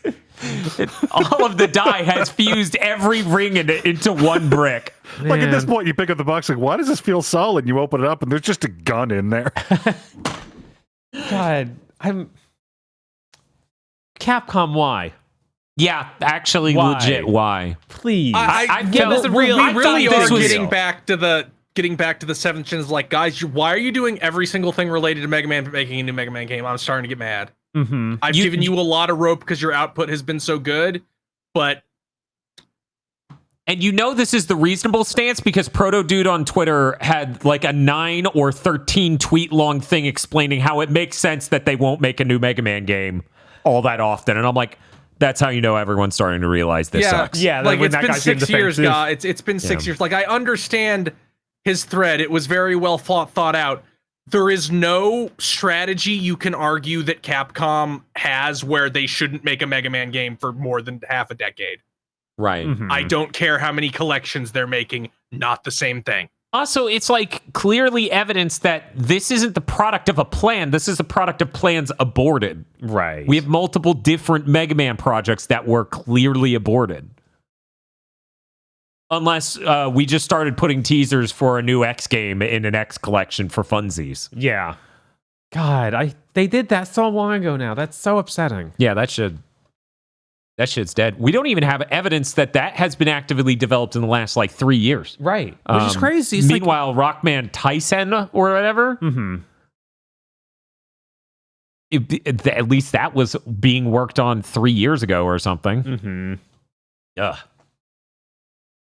Anyway, yeah, Mega Man 11 sold well, so that means we should not make more make for a another while. one. It's very smart and based. Like, yes, Capcom ground Mega Man into mulch in the early aughts.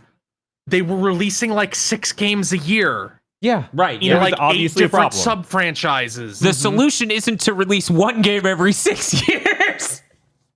Which would only make sense as a thing if we had one that we knew was coming out anytime soon. So right now it's like 7. the closest that we get was 7. Yeah, like It's probably honestly, more realistic than 8. like if there's like no new Mega Man project anywhere in the Switch 2 run up announced, I'll be like, oh, it actually is over. Like they're never doing anything. Like it's Yeah. gonna take like a paradigm shift at that company for Mega Man to come back again. Yeah. Which is insane because the Mega Man 11 was the most successful Mega Man game. And And every collection sells well. They always put out things about it sold super great. Yeah, Battle Network sold insanely well. So we're facing down the possibility of we're lucky if we get something, and it will likely be Battle Network. You know how many people that's going to drive insane? Like, I enjoy the Battle Network games, but holy shit. Yeah, it's like that's not They seem like a product of their time. right. They More really so do. than a lot of the other ones. It's complicated to imagine a new one. I would like them to try it, but it feels insane for it to come before the X series. Right. Like or that's Legends. something that it'd be cool to do, but it's not like it shouldn't be your lead. That's just Right. like that's your side project. That's the off year. Right, and I always talk about these things. I find myself talking about these things on Big Thing Dimension, assuming the audience knows stuff. So we didn't say the quiet part out loud. The producer of the Mega Man series fucking left. He's been gone for a while. Like, he went over to ship Street Fighter 6 Yeah, and it was then like- left. Oh god, I forgot that he just left after that. Yeah, I knew he's that he- gone. He's not there anymore. So anyway, Did he get poached by the? yes. By yeah, he got Yes. okay. Yeah, Yeah. as far as I know. Yeah, Um, it's just Yeah, NetEase? or 10 cent. Oh, okay. 10 NetEase cent. or 10 cent, I think. I don't remember which. So anyways, hope whatever his new thing is good and coming along, because, you know, you end up in situations like this with fucking Goemon. We had to get Bakeru, right? Yeah. So who knows? Maybe we get a Battle And we Network. already or tried this once for Mega Man, not again. Yeah, no, right. I don't need a Might number 9 too.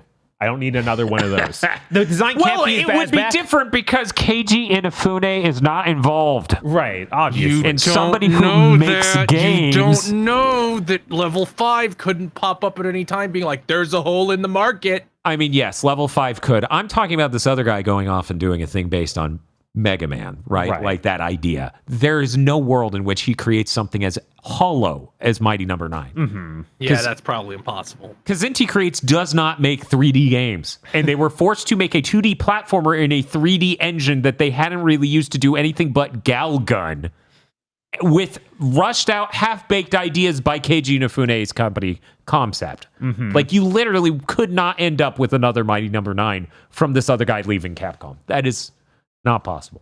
You just get another off-brand Mega Man, which is still sad. Maybe. I don't know. Yeah. I offer the possibility that, like, if done holistically, those sorts of things can be good and fine. Especially if it came from a space of NetEase or whoever, Tencent, gave him a shitload of money in his own studio. It probably would come through a lot more polished and cohesive than a lot of Mega Man knockoffs. It's true. Like, what was the name of it? It came out last year, I thought. Proto Android or whatever. yeah. Proto Droid. Yeah, Prototype Droid or something like that. Anyway, I thought Scott Pilgrim showing up in the Funko Pop whatever game, Funko Fusions, was beneath him. Can you imagine how I feel on Mega Man? Fuck that game. Fuck them for finding a way to trap us in that fucking Yeah. nightmare. Let's move on with the news, Chris. Okie dokie. Final Fantasy 16 releases on PC September 17th. $49.99 demo available now. Okay. It's the same demo as the one on the consoles. Which Yeah. means it's an excellent demo that is maybe not indicative of the larger game. Do not be Yep. fooled. Do not.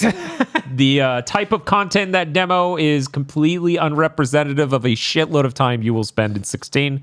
But that's okay. I don't need to convince you. I don't care. Right. Yeah, I'm not going to talk about that game because we already did that for an hour and a half. Yeah, but now I have to go back into that video and edit us saying PC over and over again into it so we can re-release it. I think it's interesting that this is coming out at 50. Yeah, I'm glad that they're not going crazy and charging more than 50. Mm-hmm. Yeah, that is smart. I don't remember how they did. I don't think they've ever charged less for anything else. But I'm like, Kingdom Hearts is a Disney thing. They probably have some say in what it's priced at. Yeah, this seems like was Final Fantasy VII remake. I think a remake was 60. Yeah, I'm pretty sure remake was 60 on PC. I can't remember. I don't think it was 50. Some people are theorizing 15 might have been cheaper. Oh yeah, I think that did come out. I think it was. I also think it came with all the DLC automatically. And that's the thing. This one does not come with the DLC. You can buy the DLC separate for $20, which brings it back up to 70. Mm-hmm. Okay, yeah. People are saying remake was 70 because it was wasn't the it next an Epic Game thing for a year? It was. Okay, so. Yeah, anyway, I played the demo just to see how it would go on my PC. I have a 5900X or a 5950X and a 4090. Turning down the graphic settings really didn't help it run better, so I'm curious how it's going to go for my brother who's been interested in playing 16 because he's a Final Fantasy fan. Mm-hmm. How that's going to go for him on his PC. Luckily, the demo is out, so you can try it yourself if you're interested. I'm also interested how much, if at all, it will run better when I upgrade the CPU and RAM on this thing when I build the new PC. Presumably later this year. By the way, Asus, I believe it was, accidentally leaked that the 9000 series are getting X3D CPUs through the URL, of course, of their fucking product announcement for motherboards. And it's like, AMD still hasn't announced an X3D variant. Maybe don't. Now I'm remembering that. You said that I had 6 minutes on the demo. Yeah, because I did boot up the demo as well just to see if my computer could run it. And I remember, I did kind of stop as soon as plays the Phoenix. Yeah, it opens with the fucking Phoenix battle, and I'm like, oof. Yeah, I don't find this is the least exciting one of these in the game, even. Right. It's got cool music the second time, and also extra sound effects. That's about all I'm going to describe that as. Anyways, yeah, I played through both chunks of the demo. Something I found very funny is when you do the second chunk of the demo, the separate second thing, it's like, this is from hours into the game where Clive has many new abilities. And I'm like, no, this segment is from hours into the game. These abilities are from even later into the game. Yeah, I saw people, or one of the people I follow who does DMC combo videos, and this is the first time trying out Final Fantasy 15 or 16 because it didn't have a PS5. Right. So I saw them go through these things all seem neat. I hope that in the full game there's something that alleviates the cooldowns and all this other stuff. And it's like, dude, you don't realize that's. I'm not going to tell you. That's basically as deep as the combat gets in the whole game. Yeah, it's not too dissimilar. That, and you get to hear Clive's favorite phrase. That's enough. Many times playing through the demo. I heard it 9 times, which made it insane that I had people go, I don't think he said that often. And I'm like, what do you mean? I'm hearing that's enough every fucking 10 seconds if I'm doing combat right, because they're downed and you get some extra damage. And then Clive says, that's enough. And then you do your finisher, and it's very cool. Anyways, I'm glad that PC demo allowed me to get a clean recording of that. I had to use all 9 recordings because the first 8, Torgal is next to me every time going breathing and growling. And I was like, okay, Torgal's pretty far from me. I'm good this time. And I do it. I do it. And then this one time out of all of the times, this didn't happen any of the other times. On this 8th time, the guy I stabbed went, ugh. And I'm like, what the fuck? I don't know why he said that. I don't know why he made that sound. No one else did. That one guy. And I was like, I'm never getting a clean recording. No. I'm going to have to play the full game again to get a clean fucking recording of that's enough. And then the 9th time it worked out, and I said, thank you, God. Because lo and behold, that was the last time that happened in the demo. No other enemies could be downed for the rest of the demo. So. And those are all in the second chunk of the demo. First chunk of the demo, that's enough is really a thing adult Clive gets into. Right. Teenage Clive, not really into that scene. Anyways, let's move on with this. That's enough, you would say? Yeah, I would say, in fact, that's enough. enough. Let's move on. Chris, what's our next thing of news?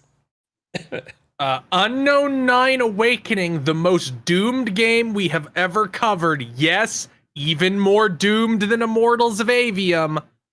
Launches October 8th. Allow me to read this marketing blurb from this announcement. Discover the Unknown 9 universe. Unknown 9 Awakening lies at the heart of intertwining stories, unfolding through a multitude of Unknown 9 products whose events and characters make up a much larger story world, one word capitalized. This is a game we've covered several times to the extent that it showed up in Opening Night Live. I didn't put it in the rundown. The rundown of Opening Night Live is huge and covers almost everything. And I've seen this game so many times they had nothing to say about it. This is the game that's third birthday. No, there's another game that's way more third birthday. Yeah, it's a little bit third birthday. This used to sort of be that thing, and now Slitterhead's out here just straight up doing third birthday. So now this doesn't even have that. Yeah, now this is the game that has gameplay that's baffling that's even in real time. Yeah, honestly, I've been interested in the mechanics of this game every time I've seen it. This blurb Chris just read, it's straight fucking cringe. Unfolding through a multitude of Unknown 9 products whose events and characters make up a much larger story world. Story World. All one word, like Little Big Planet, Story World. I told Bob, Story World could have been the name of a 7th gen game no one fucking played. Yeah, it probably was for the Wonder Book. Yeah, exactly. Wonder Book Story World. Well, this game looks pretty interesting. That's weird. I noticed the background of this Wonder Book character's house has black mold in it. Is that? Are they going to be okay? Yeah, no, it's great. They have a lot of really great opinions they want to share with you in the Wonder Book. We need to bet right now. Okay. What is it? Will this game have a higher peak player count than Immortals of Avium, which for the record peaked at 482 players on Steam? 482? Yeah, Immortals of Avium is what was, before I heard of this, like the once-in-a-lifetime chosen one of bombing. I believe it will, and it will double it. It will do twice as good. I'm not that confident, but it will do better. It'll do like 600. I'm with Dan. I think this is going to be an easy clear. Where are you sitting, Chris? I'm going to say no. Jesus Christ. It does, like, all of the marketing It has... slides off the brain. Yeah, literally, there's nothing interesting about it. Here's why. This is going to be another one of those things where Namco Bandai, like, this game has been at like every single show in the past year.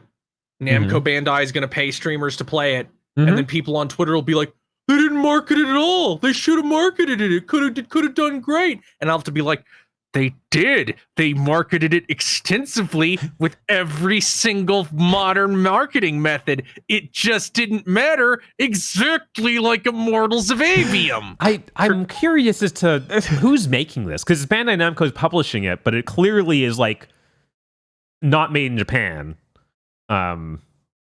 I don't know who's making it. I just love that Chris is becoming Al Bundy as he deals with this person on Twitter like they're a dumb customer who stepped into his shoe store. They did market it, you dumbass. And he's right to say it. Reflector Entertainment is making this. Yeah, they are a subsidiary of Bandai. They're in Quebec, Montreal. They have been making this game for at least 4 years. Yeah, this feels like something that a Japanese company would have had made in 7th gen. Yeah, absolutely. That's just what it looks like. This is that, yeah. Yeah, 100%. But I think their marketing is going to be smarter than Immortals of Avium. They will clear because of that alone. They will get the correct streamer to play and enjoy it, and they will get sales based on that. They might because the main character is a somewhat attractive female, get more players just simply because of that. Instead They'll of just playing be- as Jake Avium. Bob's like, there are plenty of like low tier simps just out here ready to buy a Yes. game based on a pretty lady being in it. Guys, I've been thinking that you know what? We can do this. We Yeah? can save this game ourselves. Okay. We just have to propagate a rumor that this larger story world is actually the relaunch of the Dark Universe. My God. There was actually a news story a while back that this studio was working on a Bandai Namco IP. So please fucking look forward to possibly the most horrible thing in the world if that happens. Assuming it isn't canceled the instant this caves into the core of the earth. I think the more interesting bet is whether or not its Metacritic is better. I honestly think that's the more risky bet to make. Bob, do you think the Metacritic on Unknown 9 Awakening or whatever, do you think it will be higher or lower than Immortals of Avium? Check. I would say lower. But I have to look at how bad Immortal of Avium got, because I feel like It's that 69. got pretty solid. It's 69. Yeah. Nice. It's 69. Yeah, that's exactly probably where that game would sit with reviewers, I feel. And I feel like Unknown 9 would be below that. It's 65 on PC and 76 on Xbox because they don't have a lot of stuff to play over there. So we'll go with 69. So you're saying Unknown 9 definitely going to be less than nice. Less than nice. Less than nice. Dr. Aggro.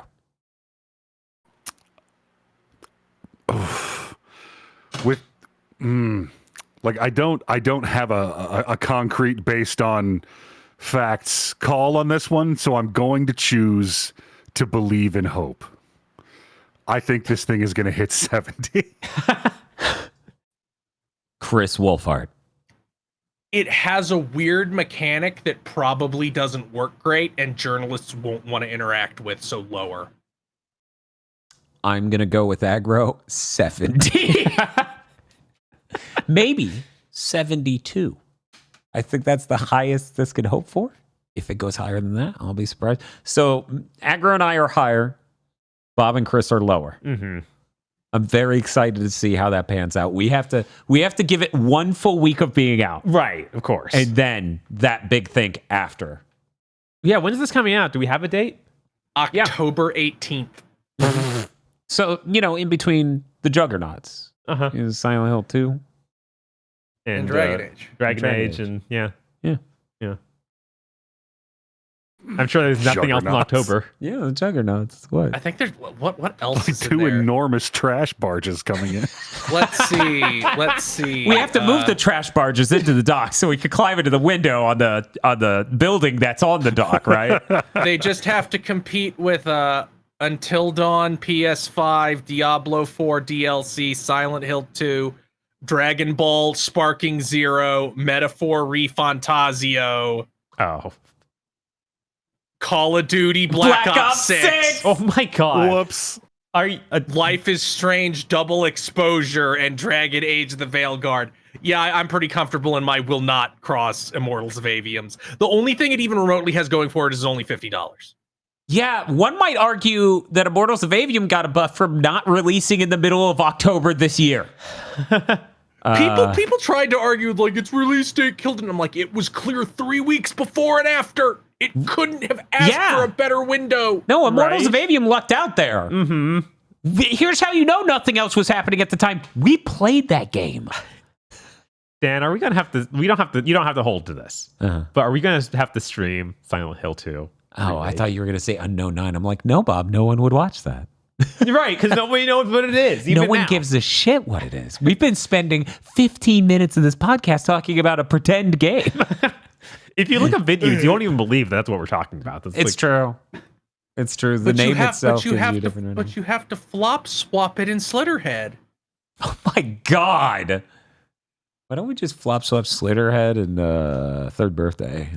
You've played that though. People Yeah, wanna but see a new everybody horrible loves thing. Manfred Manabitch. Wait, Manfred Kanovich. Everyone loves him. Yes, Bob. We have to. Oh no, I don't want to play that game on stream again. But what if it's twice as long? You know, at least I don't have to. They don't have to buy my own copy. I mean, I'll probably still end up buying it. I mean, obviously, we're doing this spoilercast. Yeah. You gotta get ready to talk about how you feel about Silent Hill 2 story as filtered through a game that's twice as long with gameplay mechanics that are maybe too involved. So excited. Anyway, let's move on to the next news. Oh Chris? God, I lost my tab. 1 second.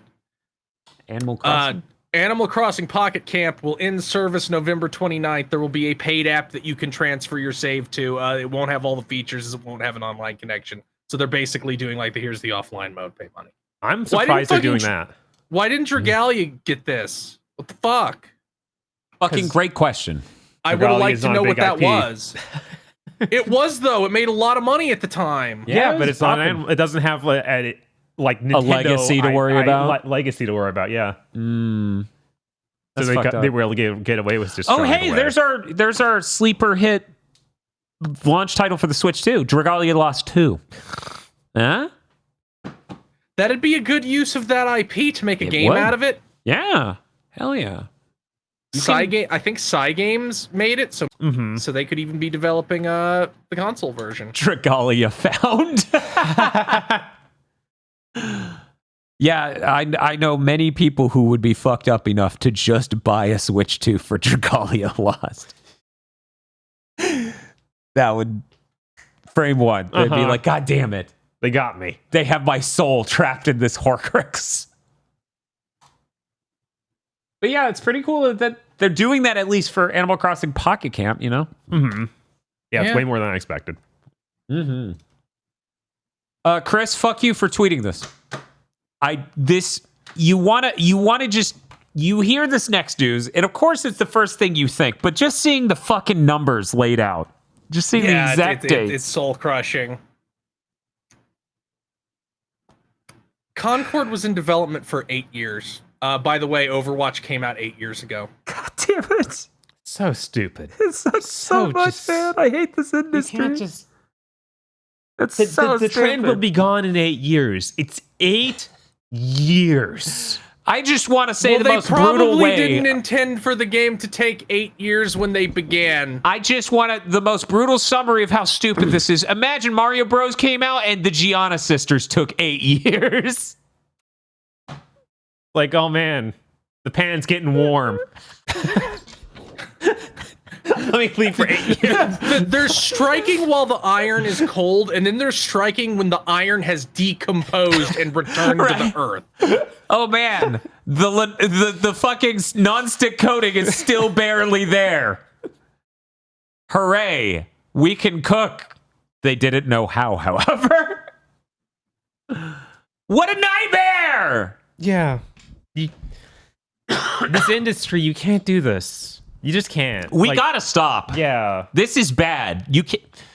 How did Sony let them do this for 8 years? I know that they were only involved for probably the last 5, Yeah, it was about the last 5, I think. but My God. dude, what are you doing? They said when they bought Firewalk that Sony was involved from the start. Oh, So they were always the publisher. wow. Do you think we're gonna find out that this game just churned and churned and churned and made no progress until Sony actually bought them a year and a half ago? I don't know. Game development's so fucking complicated and stupid nowadays. Mhm. I don't even think we're gonna get a story. I think it's just gonna be, yeah, it's really hard to make high fidelity assets. Okay, then stop. By the way, if you bought the digital deluxe edition, this game is out. Otherwise, it's out tomorrow. It's out in 4 hours from right now. God, this is doomed. This is so bad. Yeah. It's even weirder because there's another shooter thing in the same sort of space going right now that has a lot of hype behind it, and the company that made it is trying to hide it. Mm-hmm. And that has more people giving a shit about it than this game that is coming out in 4 hours. What a fucking industry! Oh, okay. Yeah. Anyway. I can't even fathom working on Concord for 8 years I'm sorry, everyone there. Everyone. I'm so sorry. Every time I try to imagine it, it's the most dire, depressing, like I would just walk off a cliff shit in the world. I could not imagine 8 fucking years of my life. That is so long. Yeah, I can't. That is so long. That is insane. Reminder, Big Thing Dimension has been going for what, 5? Yeah, going on 6. So we've been doing this less time than Concord has been in development. And all to make Overwatch Destiny. It's nothing even lightly unique or your own product. You just have incredibly boring designs with those 2 things added. Right. It's like if, like, instead we spent this whole time and 3 more years, right? Doing Big Thing Dimension, and it wasn't this original thing, chemistry we came up with. We were all cruelly just trying to imitate IGN's Xbox podcast the whole time. Yeah. We're like, this'll work. This'll work. This'll work. I cannot fucking fathom spending 8 years of my life. I have to wonder if the studio just turned to a lot of people, and so no one was actually there for 8 years. Please. I hope. Someone was there for 8 years. Of course, that means someones. many people would be stuck with portfolios they can't show anyone. Because that's how that always works. I like this though. In chat, me says a friend of mine told me a better headline for this: vet developer cons Sony to be paid for 8 years. Yeah, except they're owned by Sony now. Yeah. So as soon as this game flops, they're gonna be shut down. God. Yeah, I forget how many months of content they already promised, but Into next year. okay, we'll see that, and that's probably it. Yeah, I think in the Kyle Bosman video he did on this sort of thing recently, the roadmap showed January, I believe, as well, or Q1, one of the 2 of those. So they've got shit planned for at least 3 months that they're willing to talk about, and then just out on the horizon is beyond that or whatever. Like a nightmare.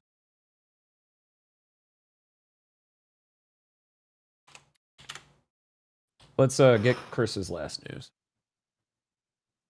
Avowed is allegedly targeting 30 FPS. So remember when I said they didn't delay the game just to get it out, it wasn't ready? Mm-hmm.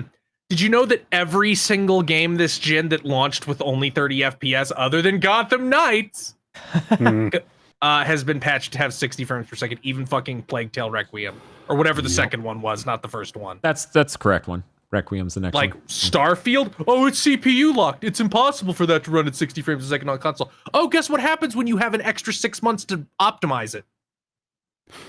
It was a conscious design choice not to put a vehicle in this game. Yep. Yep. Yep. Yep. Pretty cool trailer at Gamescom. Well, it's weird that everybody was like, "Oh, Dragon's Dogma 2 is CPU bottlenecked." Its performance keeps getting better with each update. Almost like that game that shipped on the last day of the fiscal year was perhaps coming in a little hot. Shocking. I've never heard of such a thing. God, it's gonna be really insane when they're like, yeah, it runs at 60 on PlayStation. Yeah, that seems possible because they still haven't announced a date for Avowed on PlayStation. Now, this is deeply toxic fanboy behavior. Okay. But we're getting really close to the thanks for beta testing meme being literal between Xbox and PlayStation. Uh-huh. Yep. Like, we're getting dangerously close. Yep. Yeah, I need video games to maybe reduce their scope a bit. I would like video games. Avowed scope seems to be the same as like the Outer World. That's true. Avowed's probably fine. It's really everything else we're talking about that where the scope gets really huge and it's like, bro, some part of this isn't coming together because you tried to bite off more than you could chew, clearly. Man. Now I'm like, I wonder if that's what happened to Pragmata. Who knows what happened to Pragmata? Oh, man. Imagine an explanation for what the fuck happened to Pragmata. Yeah. Let's imagine one right now. Oh, that explains it. So easy when you break it down like that. Maybe we'll find out someday. Maybe at TGS this year. So with this announcement that Avowed is allegedly targeting 30 frames per second, I am no longer Avowed's biggest defender. Yeah, no, that sucks. Yeah, that's like I don't eat like that, guys. That game doesn't look good. It doesn't. Like, we are announcing our game isn't finished. Cool. Let me know when the follow-up is out. Like everybody who saw it, other than us, kind of had an alarmingly viscerally negative reaction. Yeah. So I don't really get why that can't run at 60 frames a second. Yeah, nothing about it visually looked like pushing envelopes at all. Like guys, I don't know if you know this, but you're Obsidian. You should be taking every single advantage you can get to making your game feel better because you're Obsidian. Yeah. Yeah, that's usually why frame rate is so important to game feel, because a lot of devs have really bad game feel in their games, and it is just flat out helped by running at a higher frame rate. Always. Yeah, I guess if I'm going to try this game now, it's going to be on PC, because I really don't want to play it at 30 frames per second. Yeah. I really fucking don't. Anyways, we've got a lot to talk about with Gamescom. So let's get to it. This was Gamescom opening night live first. We got the Kyle Bosman pre-show, which was pretty good. I thought it was pretty funny this year. Yeah, no, they let him say some things I'm surprised they let him say. Yes, absolutely. Certainly the new Indiana Jones trailer will show gameplay. Won't just be another cutscene. They can't do that again, can they? Yep. They can't do that. You're absolutely right, Bosman. Dave the Diver cross Balatro crossover. The one everyone's excited for, I'm sure. I also thought is built into the long distance relationship simulator with Sniper Elite Resistance. That was a good bit. Yes. That was a good bit. I'm surprised this is a brand new Sniper Elite. It has a subtitle like that, but that's a brand new game. Yeah.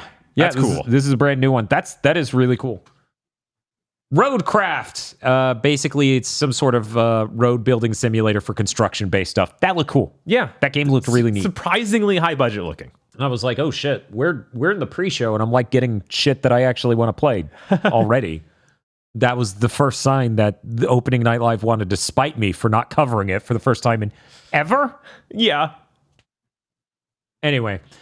Nico Derico, The Magical World is out in October. It's Donkey Kong Country kind of fused with Crash because it has the Crash Bandicoot 3D level It part. does have some of that stuff too, yeah. Yeah, it's so obviously like Returns though.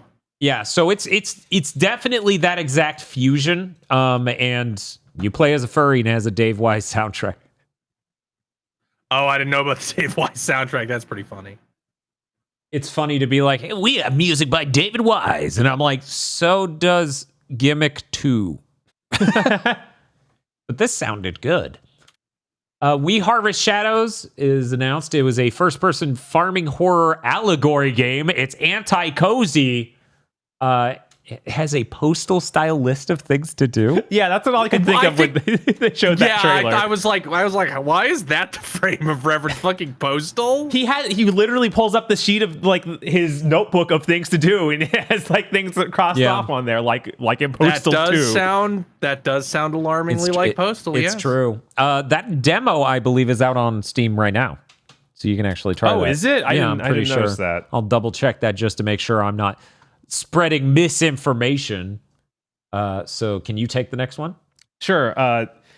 AILA is a biblically themed horror game. It's first person. It looked kind of neat. What the fuck? Sorry, I skipped the pre-show. What the fuck? Yeah, no, you should check it out. Yeah. That's all I got to say about that, really. Okay, so I've been doing this thing where I've started to trust my brain a little bit less since I got COVID, just to be like, I'm probably mixing up details. Yeah, no, the demo's out now. I downloaded it. Okay, great. I just wanted to be sure before I set it on content. Revenge of the Savage Planet! Which is apparently a sequel to a game I wasn't familiar with. Which is, I believe, just the Savage Planet. Mm-hmm. Raiders of the Savage Planet, I think it's called. I'm pretty sure that's the name. What do you mean this planet in this is called New Florida? It's called New Florida. They are shipped off. Holy shit. It's NU Florida. They're shipped off to this place, and And then on the trip Fuck no. over, because, there's a time lag thing of like, oh, we put them in hibernate for 50 years. It's like, everything crashed. The market's over. You're stuck out there. You get thawed on this planet and they go, due to us figuring out the logistics of interspace travel is untenable, you are now fired. Good luck. Pretty great. No idea if that's going to be good at all, but that's pretty funny. Okay, so this is the one thing in this entire event I definitely did not pay attention to, and I have no idea what occurred. In Zoe? Yeah. It's literally just The Sims, but seems to be made by some Korean studio, and it has a character creator out now you can go mess with. Awesome. It seems like The Sims, but bigger, it's a whole, town of people. Okay, cool. So I'm really curious how that works out in the full game. EA, they're coming to eat your lunch. They really are, yeah, it's over. You need to stop fucking around and saying this DLC sales for 4 is enough. Make a good Sims game again. And the people actually look really realistic, and they can make them very pretty because it's made by a Korean MMO developer, I assume. They need to stop fucking around with this. They do. With The Sims? Mm-hmm. They need to stop. Because for anyone who doesn't know, they just keep chopping shit that was built into the last edition of the game out of the new one. So when they got to 4, they needed multiple waves of DLC in order to fucking get it up to speed remotely. And even still, it's just like, Yeah. still not as good. Nightmare. For people who don't know, Lazy Game Reviews, huge Sims fan. He has been slowing down his reviews of anything Sims related because it's so depressing over in Sims 4 Town. That makes sense. Anyway, Terry Bogard's in Street Fighter 6. Yeah, I showed gameplay of it this time. Yep. To see him do the super move, which has apparently references, the anime for his ultimate. When are we watching the anime I don't know. for real boomers? Do we have to watch all 3 movies, though? There's no reason to just do one. Yeah, Oh my God. of course. Which I think that they're movies. They're an hour each or something. They're 45 minutes long each, I think. Yeah. Hell yeah. I'm noticing a note here. It says Jeff speaks German. I would argue no, he didn't. Allegedly, he did. He That tried. man had a rough fucking day as he murdered the German language and then called Tsujimoto Tushimodo. That was a rough fucking day for Jeff Keighley. He tried, though. Borderlands 4 is happening. Here's a hype CG trailer.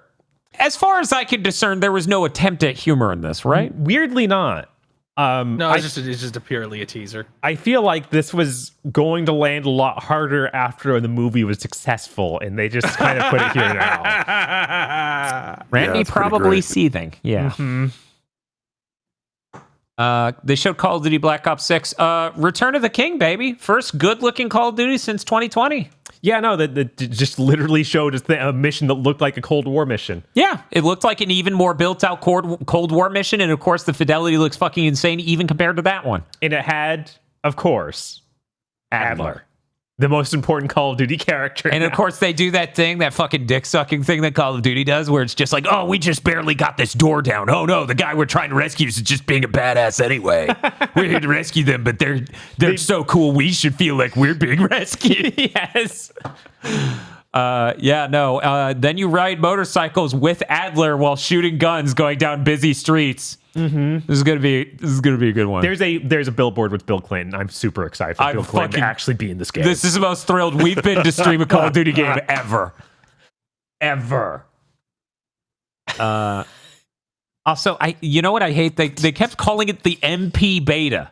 They wouldn't call it multiplayer. They kept calling it MP beta. And I'm like, shut the fuck up. Do you think Michael think he's going to be playable in the multiplayer?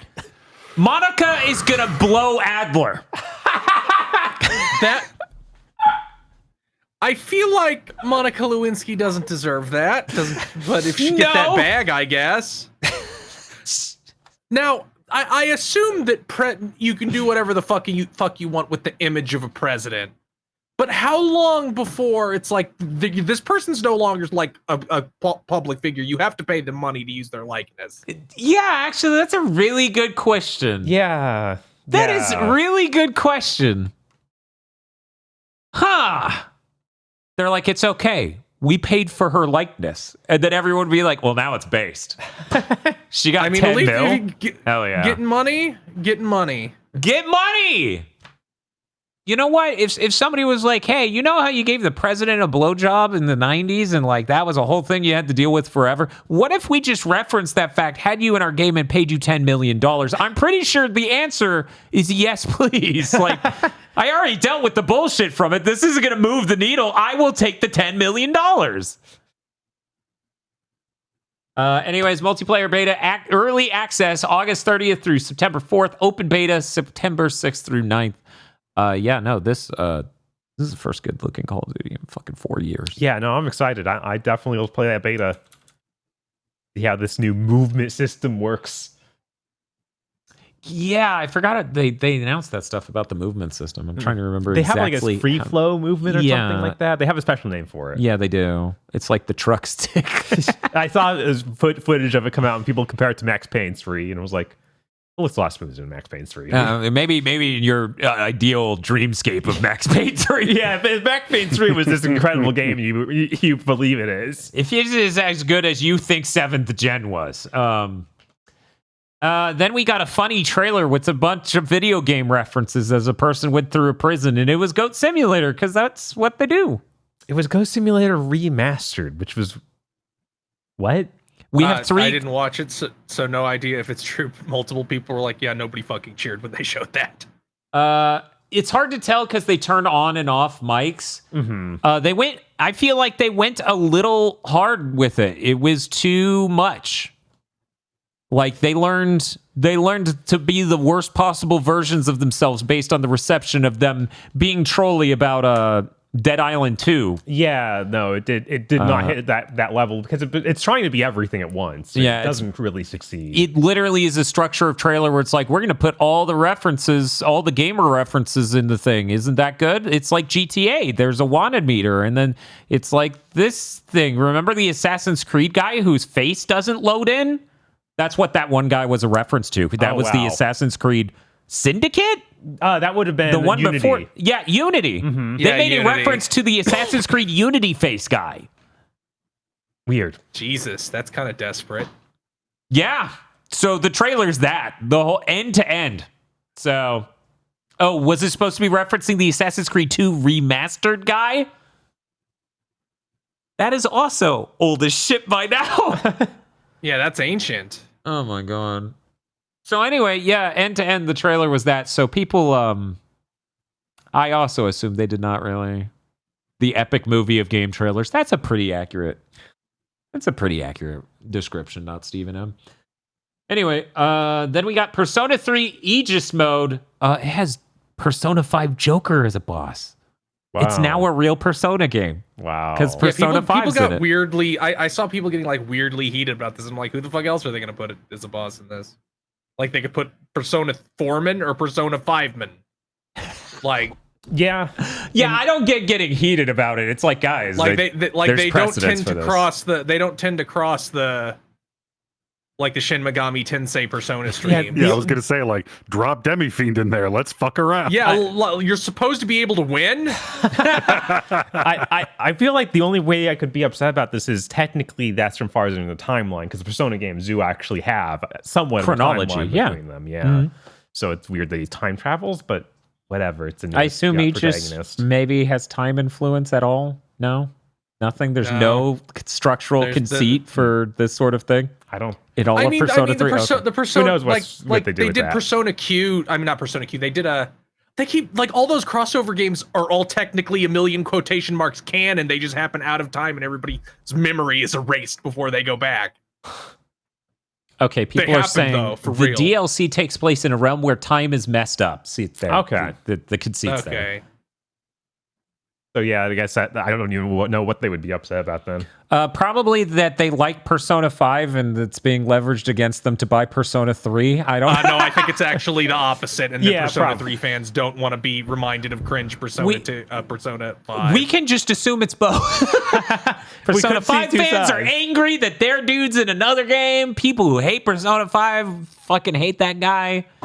I mean, it should have been Persona 2. I mean, Nobody remembers that game exists. Someday they will do something with that game. They could just remake that, and honestly, that would probably blow a lot of people's minds because that game is really different. But that game would cost a lot of money to remake. It would. Unlike Persona 3. This next trailer actually got me because I was like, it's too early for another Dying Light, right? You'd think, right? I literally out loud in the middle of this trailer went, so is this like an actual game or is this just some more Dying Light? Did it answer your question? I honestly, in the middle of this, like, did that thing Chris say might happen? Is this Redfall? Did it come back to die again?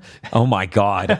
So Dying Light the Beast was announced. I think it was next year was the announced date. They were talking about this thing's like 20 hours long and it's a whole chunk of area, and you play as the guy from the first one, if I remember correctly. That's neat. There was way too big a delay between 1 and 2. Mm-hmm. So now this seems way more reasonable. Like, oh, this is probably the clip of which your game should come out. Yeah. Also, like it being 20 hours makes it sound like it's much smaller, right? It might be smaller than 2, but I feel like 1 was around 20 hours. Yeah, 1 probably was around 20 hours. And that's kind of probably where you should shoot for. Not almost no game should be 40 or 60 hours. So we got a cool animated commercial featuring Jeff Keighley for this next game, King of Meat. Oh, you skipped past the what? Did I skip past some? Yeah, some we heard about the pre-order bonus for Dragon Ball. Somebody Sparking Neo Unlimited. Wait, no. So you got it right. 0. Is it 0? Yes. Okay. Yes. Bob, what is the pre-order bonus for Dragon Ball Z Sparking 0? 6 character early unlock. How many Gokus? There's 3 Vegetos and 3 Brolys. This is 2 characters. So that's like 1.5 Gokus. Yeah, 1.5 Gokus. Yes. This is what I want, honestly. This is what I want out of a Sparking Zero. I want to be able to play as a pool. I want to have 18 Gokus. I want to have Kid Goku. Yeah, late Kid Goku. Yes. 23rd Tenkaichi Budokai Goku. Saiyan Saga Goku. Ginyu Saga Goku. Super Saiyan Goku. Ascended Super Saiyan Goku. Super Saiyan 2 Goku. 3 Goku. God Goku. God Blue Goku.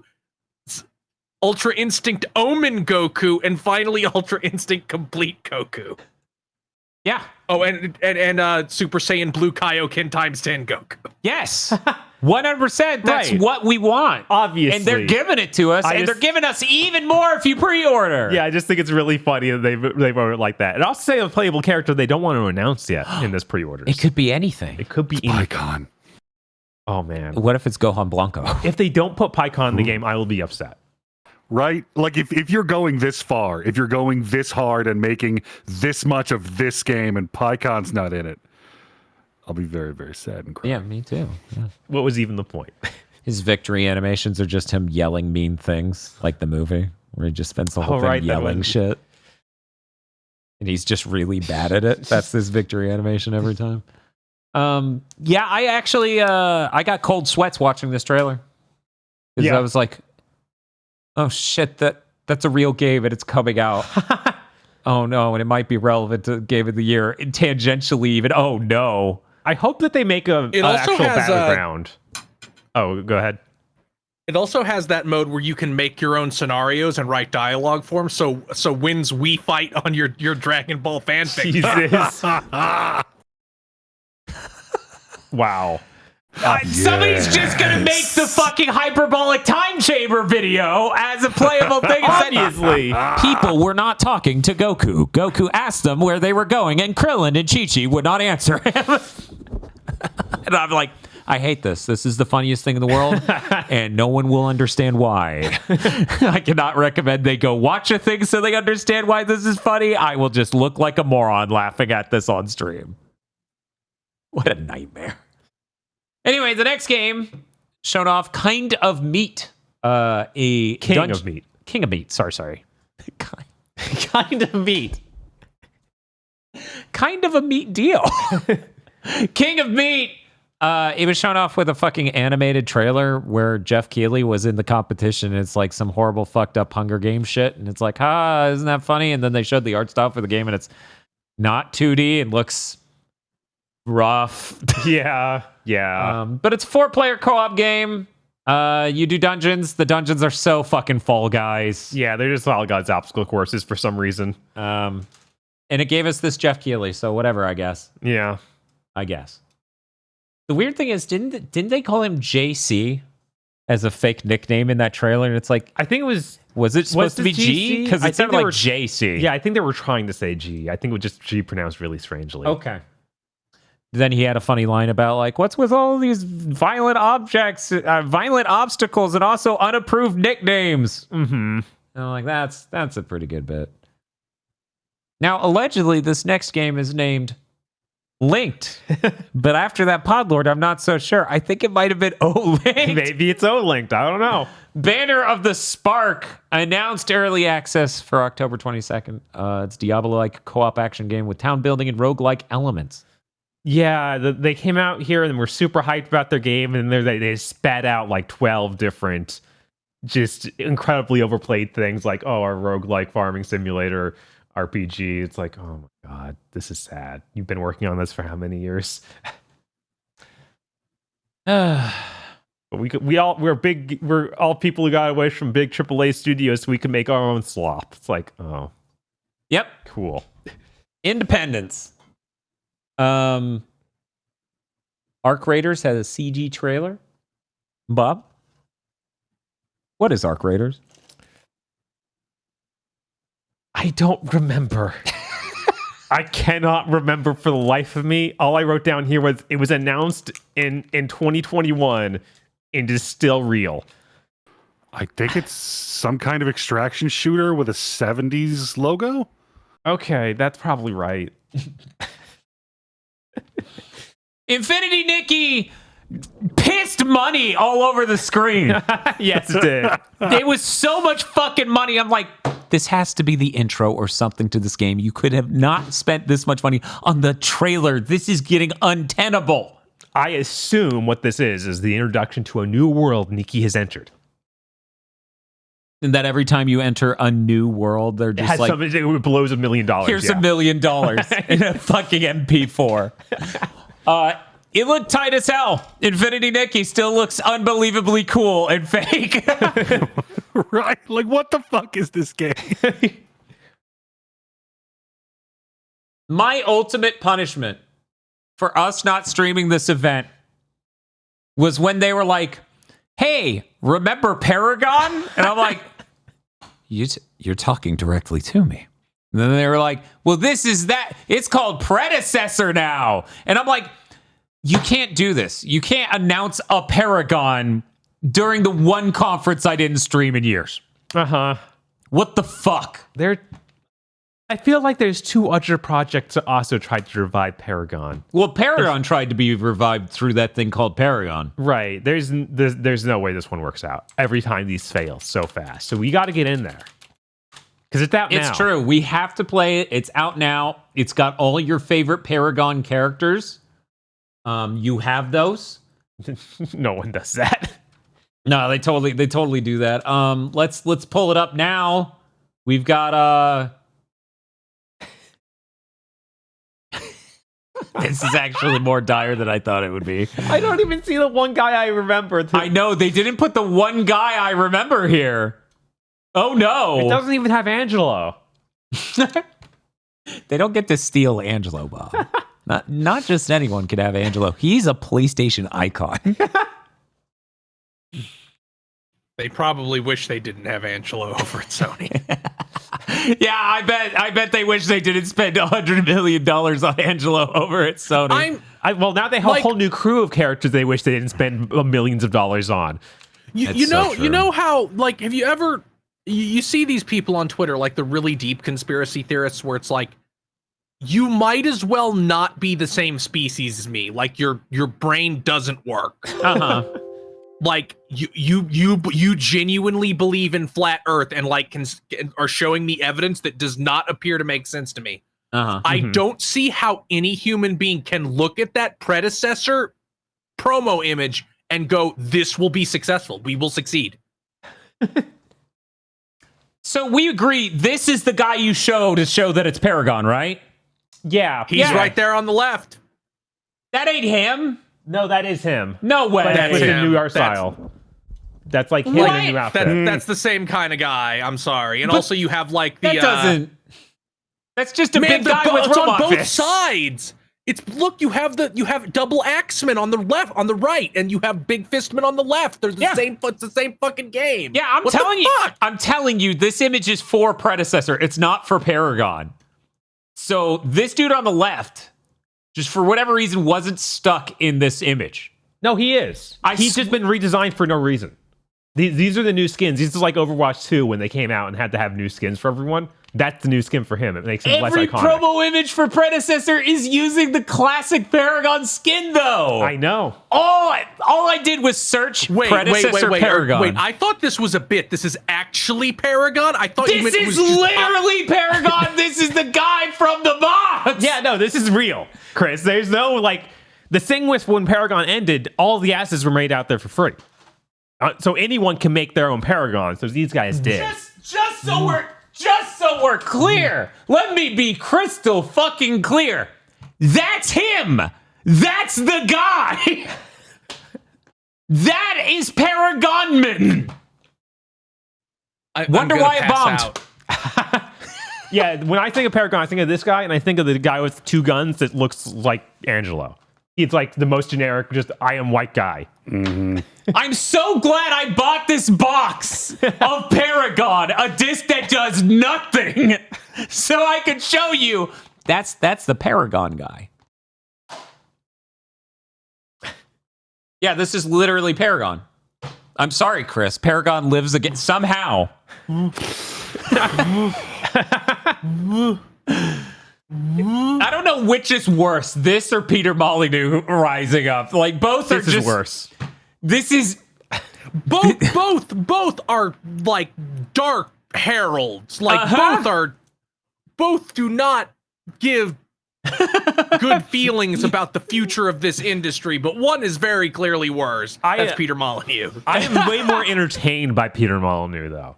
I want to be lied to again. I know what Paragon is. I would be there with you if I didn't have to pause the trailer and explain to Tosh, who was watching this trailer and getting excited, who Peter Molyneux is. She does not know the wounding that man has done to me since 2004. That's his power, though. It's his dark magic. It's not. It's his right. Bob gets scammed by a car dealer and says the same shit. Yes. We need the Dodge Neon did not work after 5 miles, but it's not their fault. We need like that panel where Jotaro walks towards Dio, but it's Todd Howard walking towards Peter Molyneux. Yeah. What a world we live in. I have to get closer to lie to you. Path of Exile 2 early access November 15th. So it's still not out this year, so we don't have to play it. Fair enough. Absolutely. Dune Awakening MMO was shown off, and I sort of like zoned out as they said a bunch of things. Bob, would you like to talk about anything going on? So I guess in this, you start as a random prisoner, and then you have to form an uneasy alliance after you escape with random other players that you can all betray each other, because this is also a survival MMO game, and you can make your own. You can build your own bases, like literally build anywhere in the open world. It seems like, and you have to form with factions to get space for it. And all it was like, this is Star Wars Galaxies. This is just that game again. You might be right. I'm scared for how, if this game does well, the real estate market in that game is going to be insane. Like, that's what's going to be actually the problem. Some person playing it for the first time is like, what do you mean that's valuable? It's all fucking sand. So that early 2025 on PC. Yeah. They said Xbox and PlayStation to be announced at a later date. Yeah. I'm sad that this has to be associated with an IP like Dune. I feel like that kind of lessens the impact of it and makes it a little less interesting, but maybe that'll work. I don't know. I don't know. It looks also pretty bad. Aggro, It looks hideous. do you have any like insight as to how the entire MMO taking place on the surface of a giant space hand might affect the reception of the game? You fucker. I Look, feel like you were sick. You didn't have to sit next to this man gaslighting me about Dune in the middle of the fucking Game Awards 3 years ago about this exact game. Did Aggro do that? Did he tell you Dune takes place on a giant hand? okay, two things. One, I was partially not at fault because that giant hand was in the trailer. Two, I feel like we're trying to recontextualize this in a way to make me look like the bad guy. You didn't read Dune in high school. That's on you. Oh, I'm bad because I can't read. Wow, ableist what?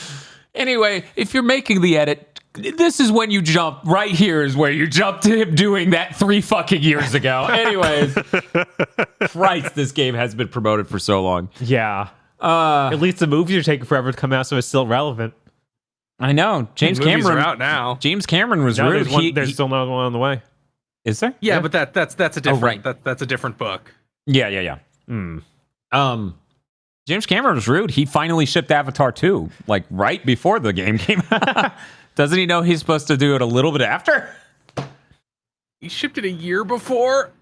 Just look on the James Cameron timeline scale. That's a little. So, Reanimal was announced. It's from the creators of Little Nightmares 1 and 2. It looks a lot like a Little Nightmares game. Yeah. Co-op horror platformer. Yep. With a sort of kind of clay aesthetic to it almost. It looks kind of neat if you're into those like Little Nightmare games specifically. Yeah, if you're into that specific game. Those specific games. I can't imagine anything that would either cement a friendship or end a relationship faster than a horror co-op platformer. Well, That's got to be the next game from the from Joseph Ferris, right? The horror version. I mean, that was the last game from Joseph Ferris, if you ask me. Unless you're very straight.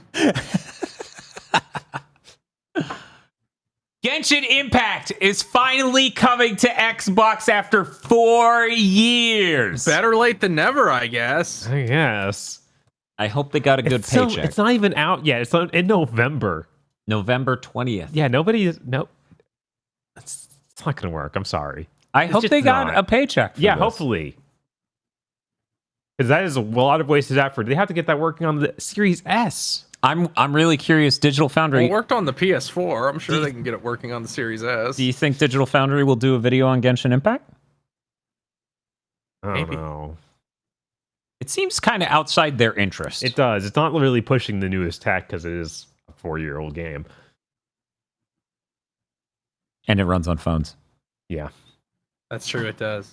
So wait, the Xbox people will just not get all that shit, like all those events that have already passed. I guess not. That's fucking crazy. Yeah, probably They not. rerun a a lot lot of of them were those. regional. Yeah, they Yeah. rerun them, and a lot of them are like Christmas, New Year's, summer. So there won't be any plot missing from the Xbox version, you don't think? No. No, the main story is its own thing. You can play through at your own pace. But They you might will- even do the really funny thing that that Fate Grand Order does, where it's like, oh yeah, you guys are just 4 years behind.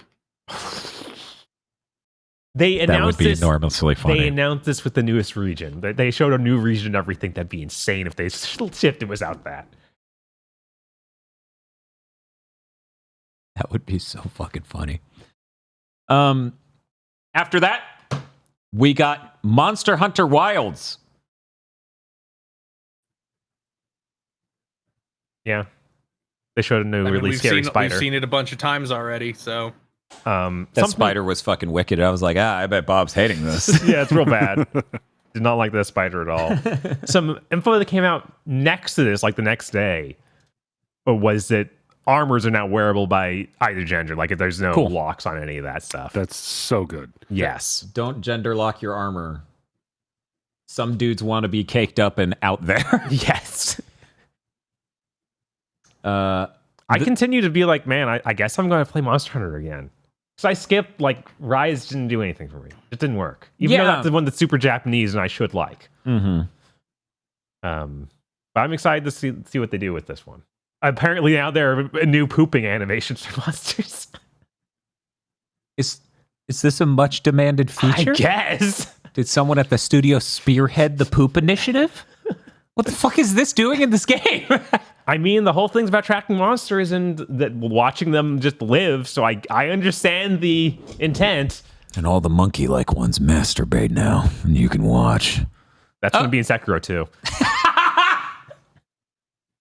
What a weird mechanic.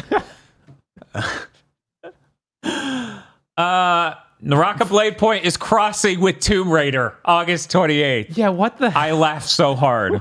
Is that like... Because they show Tomb Raider, they show Lara Croft, and then some, like, is that her spirit version of her? I don't know what's happening here. It really, to me, okay, you want my read on this? It was not generous. My read on this was like the whole "we used to be kings" shit. Like, I was like, this is Lara Croft's ancient like she's imagining her ancestor or some shit. God. Like, I don't know what the deal with Naraka is. I don't know what the deal with like fucking Naraka Blade Point is. Part of me finds it hard to believe that character pre-existed in Naraka Blade Point and looks that much like Lara Croft, but that's incredibly possible. Right, that is possible. But I was thinking it was like the goddess version of her to fight in the realm of Naraka Blade Point or something. I don't know that. Chris, you played the new trilogy. Is there a super god? No. There's no like goddess that is suspiciously similar looking to Lara Croft? No, there is nothing like that. Okay. Like, did anyone else watch the trailer? No, it's just you and I me. did not. As we're like, what the fuck's going on here?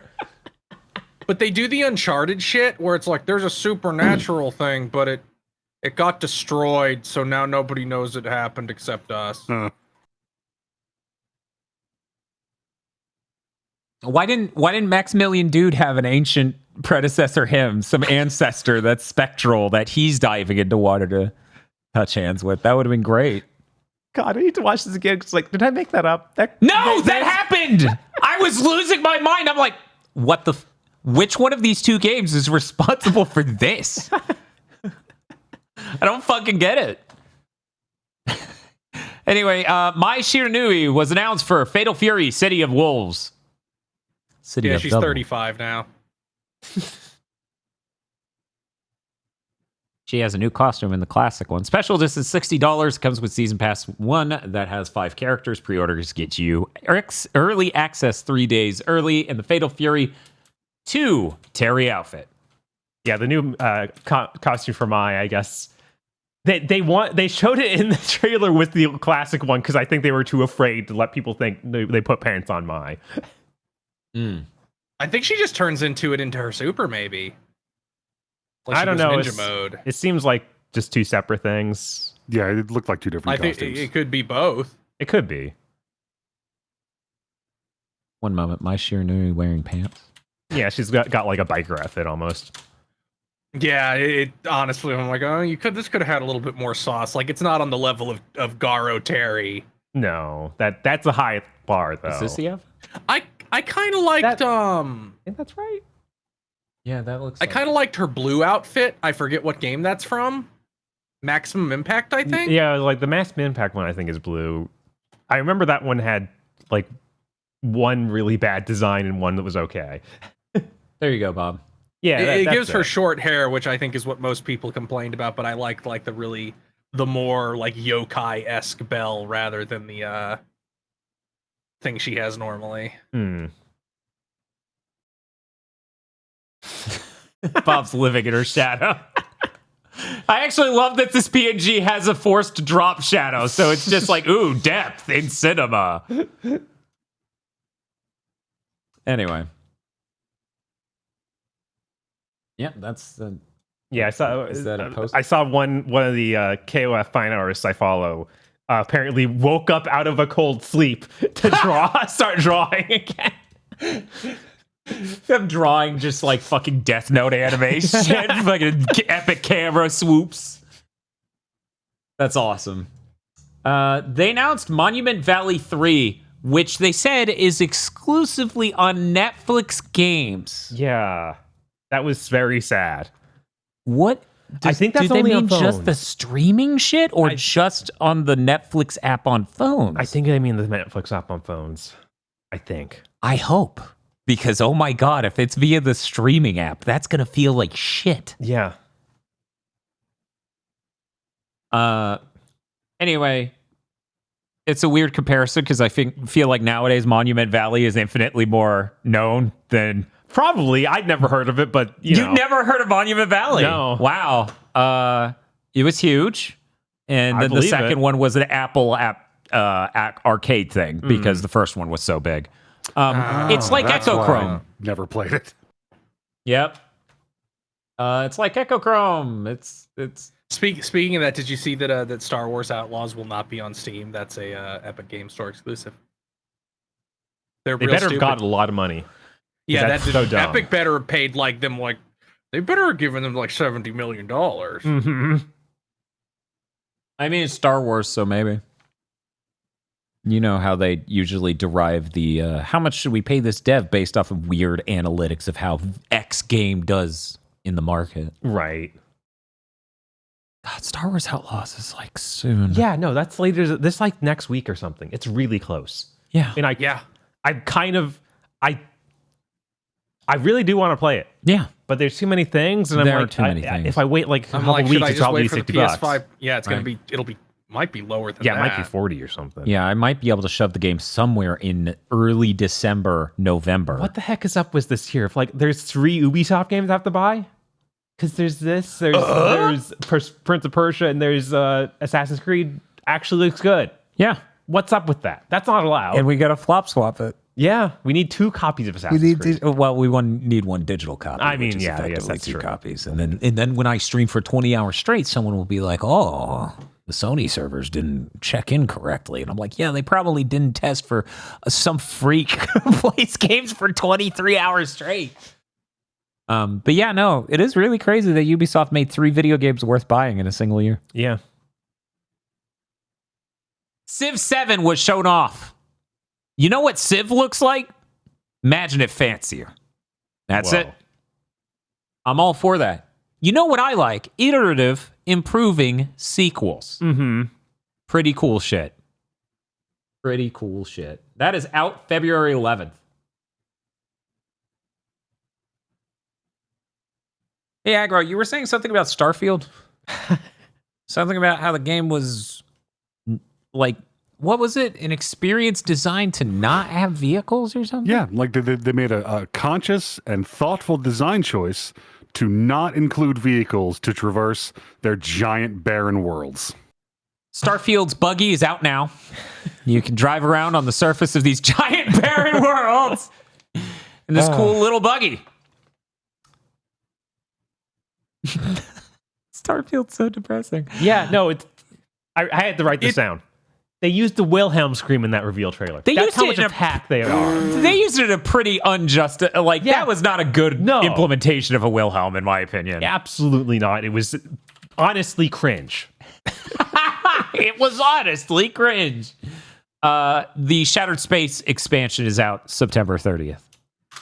I was genuinely floored. They were showing this trailer. This is sad. I'll cop to it though. They were showing this trailer, Bob, because I've sort of entered a half paying attention state, which I can do when I'm not streaming my reactions to it. They showed the buggy, and I went, "Well, this can't be Starfield. That was designed to not have vehicles." So when we hit the end of the trailer, it's like Starfield. I'm like, you lied. I feel bad You because fucking lied, huh? I fucking lied. Oh, wow, really? I only knew it was Starfield because of the robot design. That was it. I mean, yes, you could Yeah. identify it based on that, but I could also easily entertain another game having that design of a robot. It's not super unique now. Yeah. It's, I I'm serious. I actually went through that in my head of just being like, this can't be Starfield. That's a vehicle. That's so sad. That's so Fucking sad. game. I played that game on a free trial of Game Pass, and I want my fucking money back. Wow. I was actually going to ask if you had bought it so you could now try this, but I guess not. No. I own it on PC. Oh, yeah. So I can actually check this shit out. Will I? Maybe on the new PC. Because my frame rates will be better because Starfield, a very CPU-heavy game. Which is a way of saying it's coded like pasta. Yeah. There's Right. fucking spaghetti Better going now, everywhere. probably. Well, by now they. I don't know if they have mod support yet, but whenever they have mods, we'll be like, we optimized the game for them. If they followed through and finished said mod, unlike that one guy who's trying to make the mod and then just went, I don't like this game at all. Bye. Yeah, no, that happened a lot with Starfield. Sure did. We got a trailer for Marvel Rivals featuring Captain America and the Winter Soldier. Mm-hmm. That looked really cool. That did look pretty cool. I like Cap using his shield to literally reflect the shots coming at him, and I'm like, wow, what a compelling Overwatch-like shooter. Yeah, no, this every time I see mechanics in this game, it's like they have ideas. Incredible. Yeah. How did Concord have 0? You want to go even further? How come they can take this giant IP, make an Overwatch shooter out of it, but Multiverses can't make a good fucking platform fighter out of their insane pantheon of IPs they get to pull from? Because they can't make a good platform fighter. Apparently, No one can. His curse is no one else can. Right. Ever. Yeah. It's impossible. Maybe Rivals of Acer. That might be the only other one. Yeah, it's definitely... I mean, at this point, I think a lot of... Like, they ruined Multiverses when it came back, clearly. Yeah, no, that I'm feels going to say a miserable number now. of them that already came out, Rivals of Ether and that other one that I can't remember the name of, are better than it now. Unfortunate. Anyways, that's coming out December 6th. Our Heroes unlocked and free to play at launch and beyond. Whoa. Yeah, so the only way you can have one of these games, all the heroes need to be playable. You can charge for other stuff.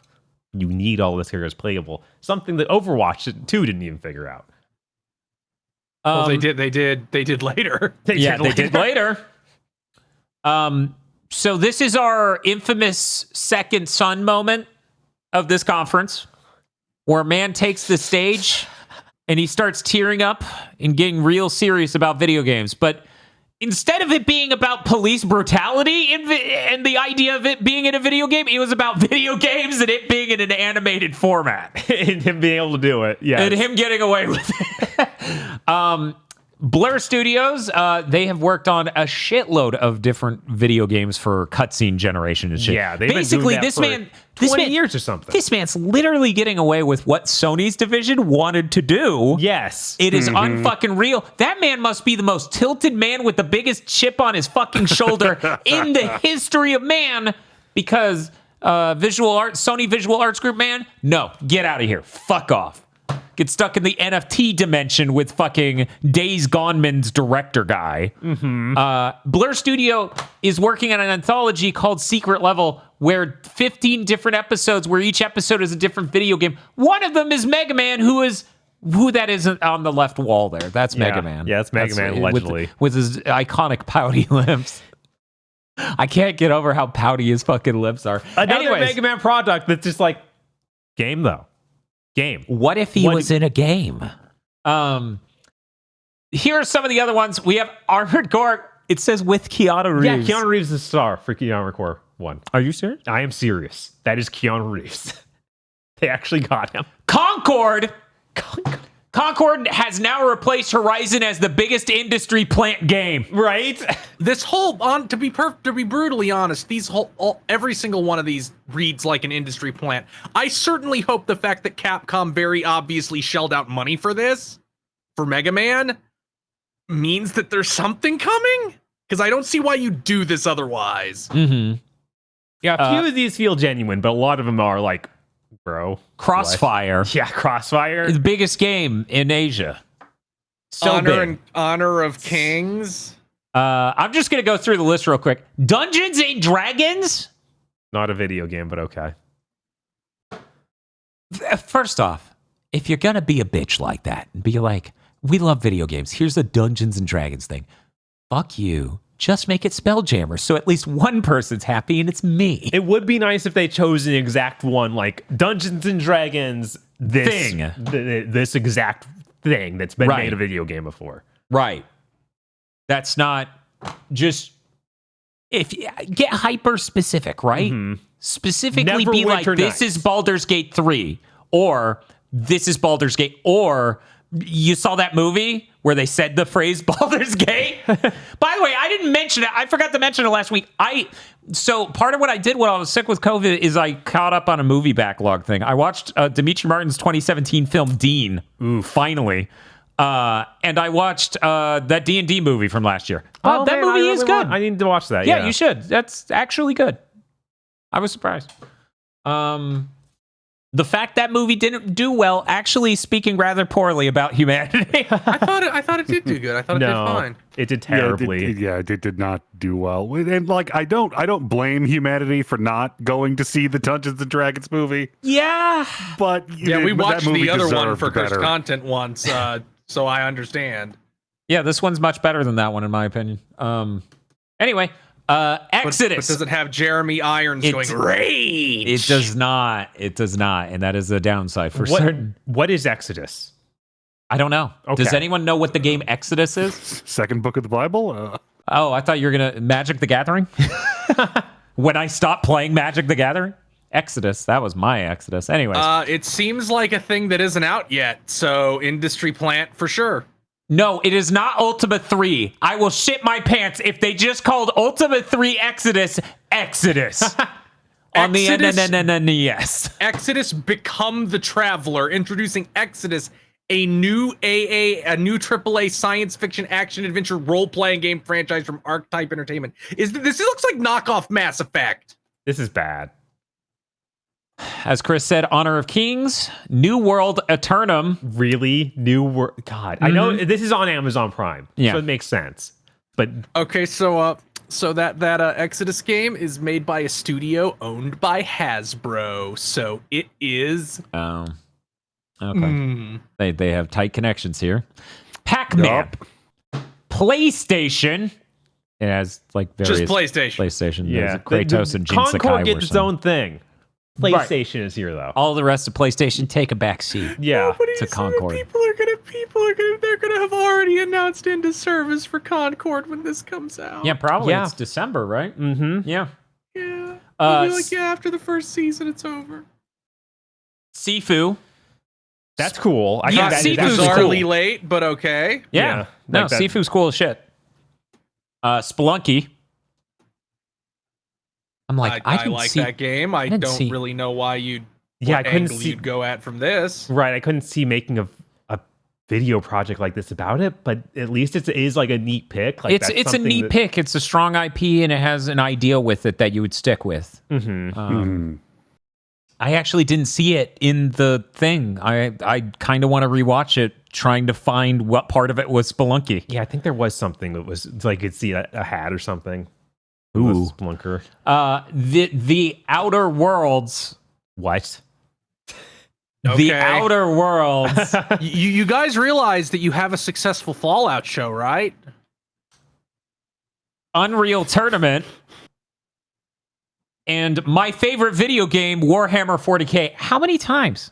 Like this and D&D, I'm like, you have video games of the...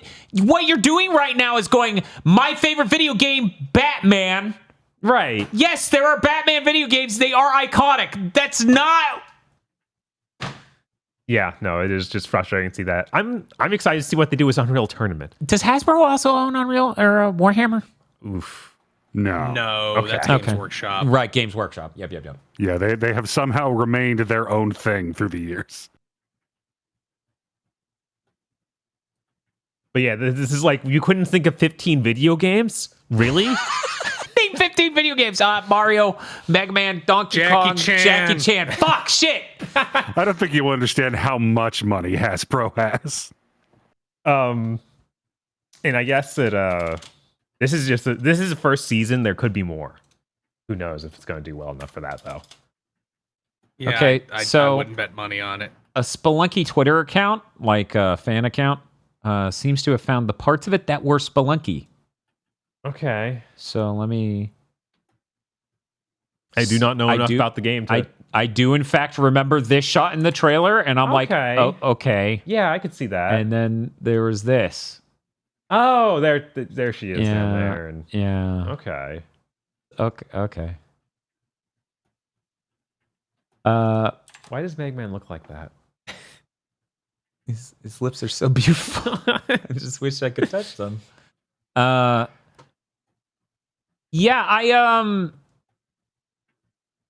I mostly found it funny how much he was starting to cry on stage because, like, It's like he came out crying about the Shill movie.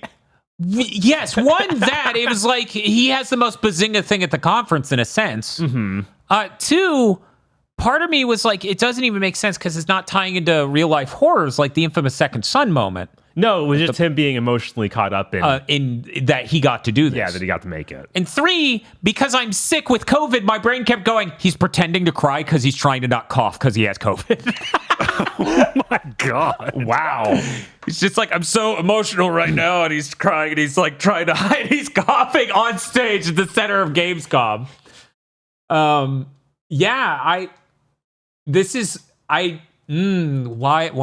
Why between the Funko Fusions thing and then fucking this, I have to consume two different bad Mega Man things? Like, there's almost no chance with a face like that this is going to be like, oh, that was a great Mega Man story.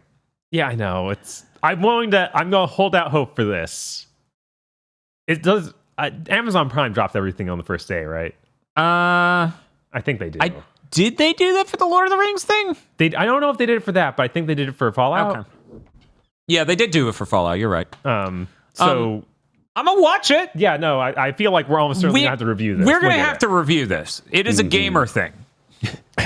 So gamer. It's so gamer. Gamer. Age of Mythology retold, out September 4th. I'm surprised I don't see like new factions. I figured that would be the thing you do, but maybe they won't do that. Well, that changes the game balance a lot. They have to pretend that people are really invested in the competitive playing Age of Mythology competitively in 2024. It's a really big Can we not space. pretend that, please? They showed off Batman Arkham Shadow, which is the Quest 3 exclusive Batman game. I am actually excited for this now because it's too funny. It's too funny to me that Alfred's just like, Mr. Wayne, please calm down. And he's like, no, we tried your way, Alfred. Now we're doing mine. And I'm like, in what world was Alfred the brain of the outfit? Like, he came up with this plan, Batman? That's what we're going with in this game? Anyways, he's got to beat the Rat King. Yep. This looks too funny. I have to know. It could be good. We didn't see the number punching we saw in the early No, pictures. we saw proper pop-ups and not 3 numbered slots on a person and him punching one after another and the most goofy, like, this is an educational game secretly shit. I have a use for my Quest 3. Yeah, There we go. that's cool. And then Bob can borrow it, and then he can also enjoy being the greatest detective. Yes, I need to finish experiencing all the Batman Arkham verse. I just need to play this and Arkham Origins. I'm good. I did lose it. I think was it you, Chris, who pointed out that they keep, like, Commissioner Gordon has a different voice actor in every game or something? No, that was hot Twitch streamer Daihime Sama. Okay. It's really funny because in Arkham Asylum he has like the most generic voice ever because they only got back Harley Quinn, Batman, and Joker from the animated series. Oh. So they did not. Although he was like the voice actor was like 87 by then. Oh, wow. Yeah, So geez. makes sense that he did not come back. Arkham Asylum, Wally Wingard, aka Renji, is the Riddler in every Arkham game. He's just doing Renji's voice in Arkham Asylum. Like it's real direct. Oh my god, I will hear that so vividly now. Oh my god. There's no escaping that. Jesus. So the funny thing is, it seems like they swapped every single time except for Arkham Blackgate and Origins. Both of those use the same voice actor for Gordon. Well, They those were are being the same developed universe, concurrently, yeah. I think. Right. And also, they basically came out at the same time. Meanwhile, every single other one, swap. Weird. I mean, he's never a major character in those games. Like, he's there, but he's not like a forefront sort of like, oh, we need this guy. We need the guy. I mean, fucking, what is it? Arkham Knight's the guy from Breaking Bad. So they spent. Yeah, he's Mike. He's like the cleaner who's like, you're not the guy, I'm the guy. You will never be the guy. So they didn't get like the main guy. They didn't get No, they did not. They did No, not it's get. not fucking Bryan Cranston. That would be so funny, though. It's just like, that's fucking Bryan Cranston. Honestly, Bryan Cranston would make a great Commissioner Gordon. Yeah, he'd do good now. Like, you could just cast him in a new movie easy. One moment, I just want to. See, that's the thing. The funny thing is, I actually don't know this guy from Breaking Bad because I haven't watched it. I just know because he's Jonathan Banks. Oh, Like, yeah, I've seen him in that face. plenty of shit. Yeah. Anyway. They also showed Little Nightmares 3. This note here says it looks a lot like Reanimal. And it is a co-op horror platformer. Yes. There seems to be some fuckery about.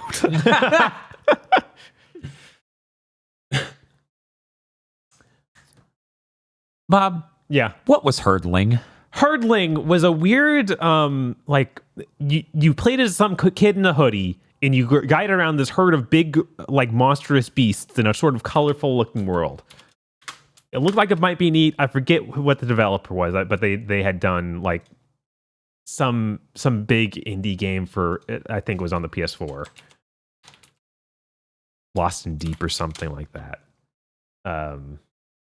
It looked kind of neat. I don't know. Yeah. Yeah, it looked pretty neat. You really have no idea what the game is. According to Steam, it is relevant to me because it is similar to the game Cyberpunk 2077. Whoa. That's cool. So, Steam, right as always. Right as always. Oh, far. Okay. Yeah. Anyway. Get out of here. Boop. Okay, now we get to talk about it. Finally get to talk about it.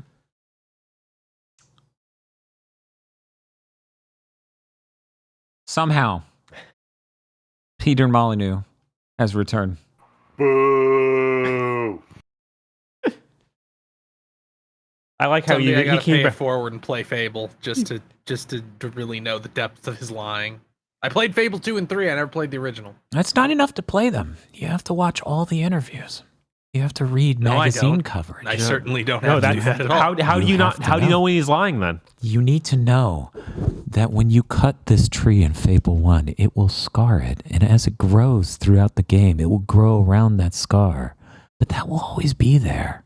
And that's how everything is in Fable 1, a game running on the Xbox original, which had 64 megs of RAM.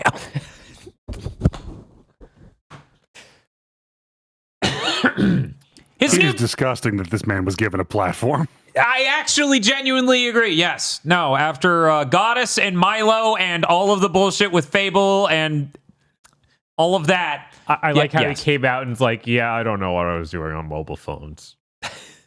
Hiding. Yeah. We know what you were doing. How do you not know? Anyway, Masters of Albion is the name of this game. It is for PC and consoles, apparently. That's what he said he was coming home to. Mm-hmm. He actually, here's the fucked up part of this, okay? Okay. Bob? Yeah.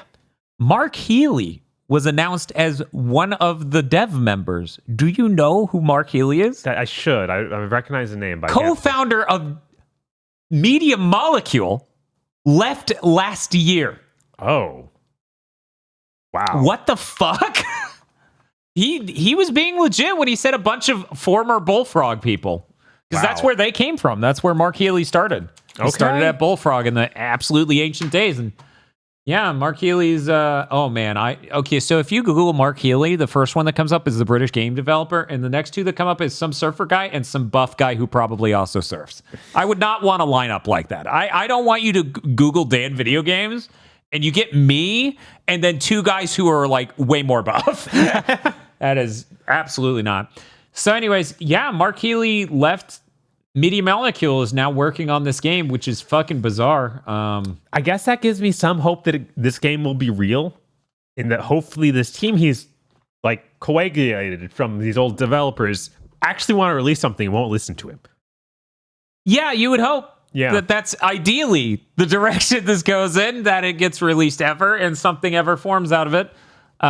This is a really weird town building game where you need to defend it from monsters at night. You can defend, you can design what your people eat, and also what weapons they use to defend themselves. You can possess your characters and play it in the third person perspective instead of having the God view. But at any moment, you can just go back to the almost black and white like God view mode and pick up people and fuck around with them. They also sort of use magic in God mode, like shoot lightning at the zombies we're attacking. So if I'm not mistaken, Albion is supposed to be where Fable takes place, isn't it? I thought so. Uh-huh. How is that allowed? I mean, Albion is just an alternative name for Great Britain. It's usually used as like, here's Magic Fairy Britain. Oh my god! So it's just open. That's great. Yeah, it's just a word you can use. We are getting information in chat that I am reviewing, and it is instantly becoming obvious. Apparently, this whole thing is a reskin of some NFT game he was working on called Legacy, where he has grafted combat onto it roughly. Wow. Yeah, that makes sense. Peter Man, Molyneux, don't give him a stage. You know, Jeff Keighley really bounced back from the Dorito Pope shit, and then he was living pretty high on the hog for a couple years, and now I feel like the beast is getting out of his control, and in like we're like 1 or 2 years away from him being like, I'm proud to announce the last dying gasp of the AI industry. Like, we're getting really close to just like him completely discrediting himself a second time. It seems like he gets away with it. Because if you recall, he's getting away with this shit has like a health bar. Like, I see people hit like his. I've been watching over the past 4 years like his reputation decay in real time with normal people. Mm-hmm. And it might be that he's some sort of like cipher for the entire industry, where like the more the industry is dying, the less favorably Jeff Keighley is looked upon. Yes, I mean, yeah, because he gives a will platform to the exact highest end and worst end of the industry. Mm-hmm. So if the industry's going bad, he's going to look bad because he's showing the industry. He's giving Peter Molyneux a platform to show off a reskinned game that apparently he scanned tens of millions of dollars from folks before the crypto it was attached to crashed. Oof. My God. Oof. My God. Oof. Yeah, like every year, more and more people get upset with Jeff because he very fastidiously remains non-confrontational at his shows. He doesn't want to Ruin the use it as a vibes. platform to make statements. And bro, you are a grown ass man in the real world. That's not a thing you get to do and maintain credibility. Mm-hmm. Squid Games. Squid Game Unleashed. It's a video game. It's Fall Guys. It's But it's on phones. It's on phones. Looked really bad. I must have fucking blacked out. What do you mean they announced Warcraft 30th anniversary? Yeah, it was just a big event of like, oh, it's the 30th anniversary. We have almost nothing to say about it. Yeah, there wasn't a game or anything. It's just like, Yeah, we will if announce they things had around something, it. if they had something, they wouldn't have canceled BlizzCon. But they did show off the new Overwatch 2 skin that turns Widowmaker into Sylvanas. Oh boy, man, you shouldn't be fucking reminding people of Sylvanas. What is wrong with you? She's a cool character design. I played her in Heroes of the Storm, and I never play Widowmaker. You chose wrong. Yeah, obviously you should have just changed to Hanzo. Yeah. Can you Actually, yeah. yeah. can I get Garrosh Doomfist? I might actually play Overwatch 2 for like 1 minute if I can play as Garrosh Doomfist. Is the reason that they didn't make Hanzo Sylvanas is because he's like, oh, he's dressed like a woman? Probably. I'm like, well, this may surprise you. Someone might be into that.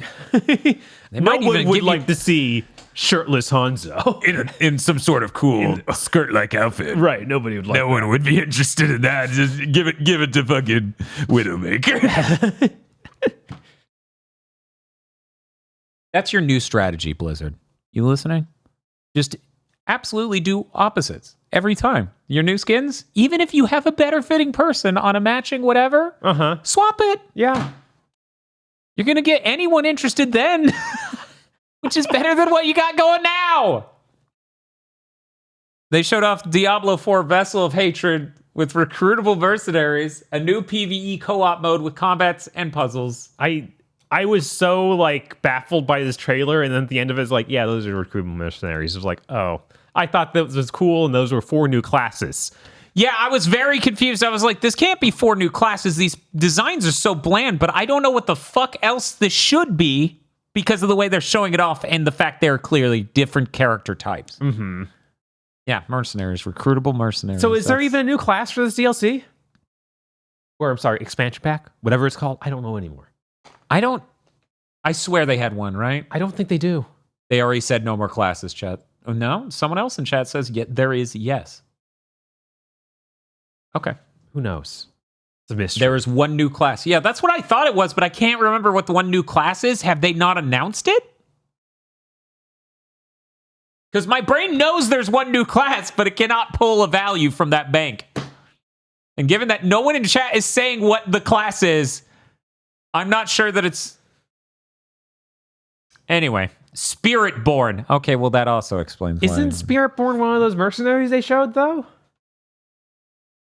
Because there was the guy with the big shield, which I thought was Spiritborn. These spirits. We sure put a lot of time in Diablo 4 and never beat it. Yeah, no, We should go back and beat it. We should. Especially now that I have a 4K 240 hertz monitor. It's gonna look so good. I should pay for one month of PC Game Pass and then just play all through Diablo 4. You should. Yeah. Oh, they showed that dope ass looking video game, The First Berserker Kazan. Again, is out early 2025. This trailer showed more story, new weapons. There's a closed beta in October, the 11th through the 20th. What do you mean Clive is gonna play the main dude? What? Yeah. You get Ben Starr in there playing the Ben main guy. Starr. Oh my God, I'm so excited for when I do a sick ass combo and then he says my favorite thing. That's enough. Hell yes. I hope he doesn't say that. I'm just gonna say that. Bob's like, let me be clear. I wish for a world where he does not say that. I feel like Ben Starr is a perfectly fine actor, and he could actually. Hopefully, there's good material here for him to like give some life to. Don't have him say that's enough. Have him say that's enough. They also released a longer trailer detailing a bunch of different weapons and how the stamina system works. Because of course it's a stamina system. Because it's the Souls game. Because of course it is. Yeah, but this is a Souls game with an art style that looks fucking sick. At least it's got that going. I'm Some of so those excited. weapons look pretty cool. There's a lot more than one weapon. Hell yeah. That's important. That is important. They showed like a Naginata, and it was like, this is pretty sick. I don't know, Bob. Since I put it on the soundboard now, everyone realizes that's their favorite thing that Ben Starr's ever said. Also shown off was Flotopia, a multiplayer farming game with cute art style set on a ship flying in the clouds. That's all cool. That sounds great. It ran like shit. Yeah, it did. I was like, what the hell? Why are you showing me this? This is nowhere near good enough to show off. Kind of exciting at a gameplay level. I don't know. Yeah, it might be good. It might be. I think this is another one of those Korean big games. Hopefully Yes. it comes out. Yeah. Because we still don't have anything new on... I can never remember the name of that weird one they saw like 3 years ago that Jeff Keighley showed off. Was a bunch of squid kids. Dokev? Oh, Dokev. Dokev's still not real, guys. Here's the real magic, Bob. Never was. Yeah, obviously. No, I would really like for Dokev to come out so I could finally make peace with those trailers from years ago. Mm-hmm. Between Dokev and Pow World, if they Pow could World both was come real. out, right? I mean, Wukong's real. I played that game. Right, That's we're true. getting there. We're starting to feel like we didn't just have a fever dream and invent a bunch of video games for trailers. Mm-hmm. All we need is for Dokev to come out and to complete this trinity of just be real, all of you, please. Yeah, Dokev has to come out, and then after that, the remaining mystery box of the industry will be is whoever once again 10-cent netties totally interchangeable in my brain. Mm-hmm. Was their plan to poach all these Japanese devs and give them studios the smartest move in industry history, or will all those projects blow up? Yeah. It's kind of funny because we were talking about how cheap it would have been for Microsoft to run Tango. Gameworks. Tango, and they didn't. And yet, Tencent's like, look at how cheap it is for us to run this Japanese studio. Yeah. Yeah, it's almost like one of those is a company that's good at making money, and the other has been illegally fused at the top of their industry for 20 years and doesn't know how to compete on any level. And every time they step into a field where they actually have to compete, they get annihilated. Oh, yeah. Legitimate question from Chad. Did they mention the fucking Tencent Sustainability Award? No, I saw where that segment was going and hit LLLLLLL until the YouTube video was past all of that. That did happen, though. They were like, you're so sustainable and based, Tencent. And they're like, we sure are. Yeah. Yeah. Fun fact. At a conceptual level, if you're making a video game, there's no green way to do it. At some level, you are spending a lot of energy to create things that send out to other machines to also burn a lot of energy to put entertainment on a screen. There is no truly green way to do this other than making a mobile phone game. Because those are the only devices designed to run carbon games. neutrality by 2030. Like, you can argue that the people playing their games are not carbon neutral. Right. I don't think that's thinking necessarily their problem. I think fundamentally the product you are making, like, this is the equivalent of like, well, we didn't burn the gasoline. We gave it to them. They burned the gasoline. But we're carbon neutral. Like, come on. By that measure, nobody can be green. We should all kill ourselves. No, because as I said, you could technically count a mobile phone game because the scale of wattage they take is 100th, right? Like, you can make that argument there. But that's why every time we hit these Gamescom segments that are like this, I just sort of like, because it's like, this is a really fucking weird award to give out, period. Anyway. How great is that circle? I don't know. I heard more about Troy Baker than anything about a circle. Well, how great is Troy Man, Baker? Troy Baker's great. I gotta say it. Any hype any like appeal this game could have for me is unironically killed by it being Troy Baker. Really? Like, I didn't expect it. In no world did I expect Harrison Ford, but it being Troy Baker specifically is like, it's fucking Troy Baker. Hire someone else. What, are you gonna get the love interest and she's just gonna be Laura Bailey? Like, fucking come on, there's other people.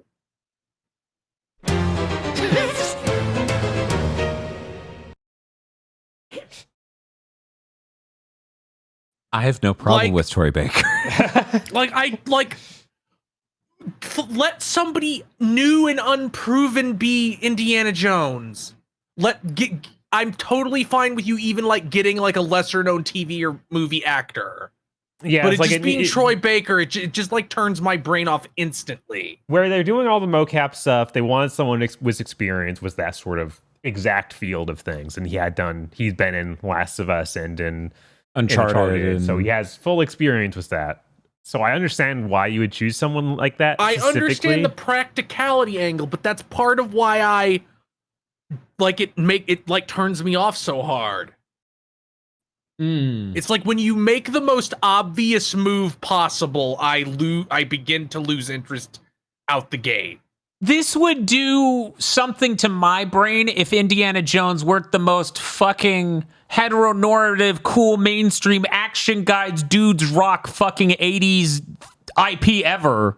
So it being Troy Baker, who is basically the same slot of human being for gaming voice actors, doesn't move the needle at all for me. Like, if it was a miscast, I'd be there with you. If it was like, there's no way he can sound like a thing, straight dudes who are like, yeah, I want to be a cool guy in a video game like Joel from The Last of Us.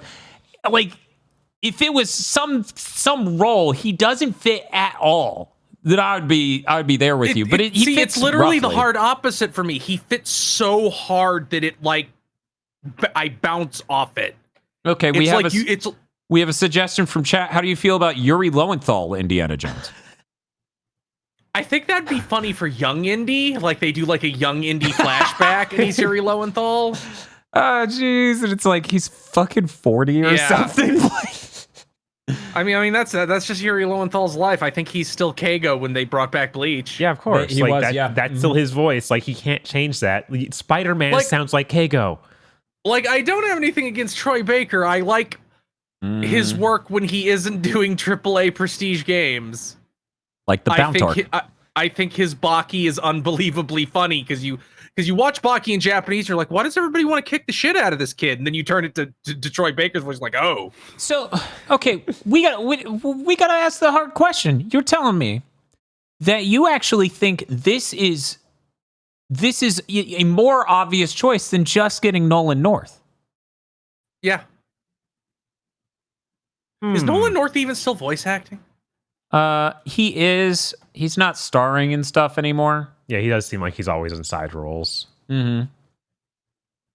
Like if it was me, I would have preferred somebody who was like less proven. Like I'm always in support of stuff like that when you have to find the new Indiana Jones. Like look at Wolverine. We know who Wolverine is. Like that guy's not a super huge voice actor, game star. Mm-hmm. I actually already forgot. Yeah, I forgot too. It's Marcus Phoenix's son from Gears. Yeah. Sam Witwer. Although no, not Sam. It's not fucking Sam Witwer. Yes, That's who Deacon you Days guessed Gone. it was. It was like It should have been him. That would have been great. That's like, Troy Baker is in Wolverine, but he's Mr. Sinister, which is hilarious. Like that works. Like he should be. That's him getting to do utilizing Troy Baker in roles other than main hero man now. Right. He gets to do an exciting role. I'm not sure if you're ready to hear that Indiana Jones is not an exciting role. Like, I don't think putting anyone in that slot is going to make me go, oh boy, I'm so excited for that, unless they've made a mistake. I feel the same way that I do about like Marvel clinging to the Fox X-Men shit, where it's like just having a new guy be elevated to a big role, like a relative unknown, is inherently exciting. Like if Disney had been like, here are the new X-Men, that would be really exciting. I think people, if they saw a complete no-name as indie in this, they would have been like not excited or thought they weren't leaning into it. Like in their opinion, I think to some, Troy Baker's a big name in gaming, so that means they got a guy who can do the mocap, who can do the voice acting, who understands the role. I think if they just got a no-name nobody to be indie, it would just be another layer on which this game doesn't register a single fucking neuron in people's heads, even when they like it. It doesn't necessarily have to be like, well, that's why you sell it. Like you use here's the new Indiana Jones as like a marketing thing. And you sell him to people. I mean, that's the thing. Like Indiana Jones is just Harrison Ford. So even like that's his, true. No, it's true. His performance here is just him trying to sound like Harrison Ford. Which is he trying to sound like Harrison? A little bit. It's still very clearly Troy Baker. In that newest trailer, it was all just literally Troy Baker talking as Troy Baker, so he wasn't doing the voice. Mm-hmm. But when you watch the actual thing, it is him trying to sound a little bit like Harrison Ford. Hard time. Yes. So it's like this weird thing of like, no, they cast someone who can do a vague Indiana Jones voice and do all these things. Mm-hmm. And that's where it feels like he's more fitting that role than anything else. And you can't really do much else with Indiana Jones because he is that guy. He is just Harrison Ford. Yeah, I guess like if you're going to have, I mean, honestly, like if you're just going to have him be modeled on Harrison Ford's face, which you have to do as long as Harrison Ford is alive. Once Harrison Ford keels over, you can start to turn Indiana Jones into somebody else. You should probably just give up the IP. Honestly. Yeah, I mean, just give up the IP. yeah, but we live in capitalism, so yeah. like I would have just went. I just would, but nobody can seemingly find a good impersonator nowadays. So fucking whatever. I feel like if you really tried and like went outside normal voice acting, you could find someone pretty close to 1-to-1. Mm-hmm. But no, people seem to frown on doing that outside of Telltale for that one Back to the Future game. Yeah, and also now, like, for, in this case, they have to get someone who knows how to do mocap Yeah, acting. that's also true. So But that's you can have fucking different complicated. people. You can have different people do those things. Anyways. Lots of games do. This game comes out December 9th for Xbox and PC. Spring 2025 for PS5. Man, That was their big reveal. Xbox fanboys got seethingly mad. There were so many breakdown videos I watched. Yeah, there were definite videos of like of Xbox going like, yeah, and then like the literally like you killed my kid in front of me face shift. Yeah. No, it's bad. It's like you see the montage of them being like, there's no way they're announcing it for for PlayStation here. They're gonna let it have its own big launch on Xbox. Oh yeah, this trailer is incredible. I'm super hyped. Then Jeff Keighley does the big drop, and they're just like, and then the makeup rumors about Spider-Man 1-2 coming to Xbox next year. Yeah, dude, that's not happening. I saw a dude show his old ass. He recorded half of his podcast before Gamescom, the other half after, and for some reason he went, there's no way Indiana Jones is coming to Xbox next year, like early next year. Or coming to PlayStation early next year. I'm like, why would you ever do this? What is the gain of showing your whole ass like this to just go, no, there's no way. There's no way Xbox would put a game on a platform where it would sell. And I'm like, that's the whole strategy. We even already have Phil Spencer reviews about this, which is so funny. Oh yeah, the post interviews were great. Where he's like, "Look, I said we were going to start with these 4 games, and we were going to see." And like Microsoft has a lot of expectations for the returns we give to the company because we get a lot of support from them. He's just fucking mealy mouthing. Like it's literally he says as close as he ever will, we spent $80 billion. Now we have to make it back. This is what making it back looks like. How many industries do you see watch them destroy their own brand and just go, we made too big a purchase? Yeah, no, this feels like unlike anything else, honestly. It's such a specific relationship between the Xbox division and the rest of Microsoft and the amount of money they let him spend for some godforsaken reason. Mm-hmm. It's such a weird, nightmarish, hyper-specific situation and relationship between the consumer of Xbox, Xbox as a division, and Microsoft. Yeah, no, the only thing that I feel like is familiar is whatever happened with WB, where all the stuff that should be on HBO Max is splintered off and went everywhere else because they couldn't figure out how to make it work. Yeah, that's the closest thing. But that's more, to me, that's mostly close in the asshole-ish factor. In the absolutely bizarre, we're destroying our own value. Yeah. It doesn't have the extra layer of, well, we all agreed it would be absolutely based if we bought a giant chunk of this industry. Then they let us do that, and now they have expectations, so we can't afford to stop at McDonald's today. I don't know why you own an Xbox. We have Indiana Jones at home. It is some Tower of Babel shit that this idiot managed to spend enough money to get Microsoft to go, whoa, what the fuck? Probably spent it at the worst time possible. Is a core part of this. Where it's like, and money is real right now. Excuse me, what? You fucker! Anyway, they ended the show with Mafia: The Old Country announced. It's set in 1900 Sicily in a CG trailer. I was kind of excited. I was like, oh, That cool. could be neat. Yeah. I wish it weren't a CD trailer, of course, but at least that's a new idea. I feel like there's been Strangely, no open world games set in anywhere in Italy, I don't think. Maybe the Forza Horizon 2.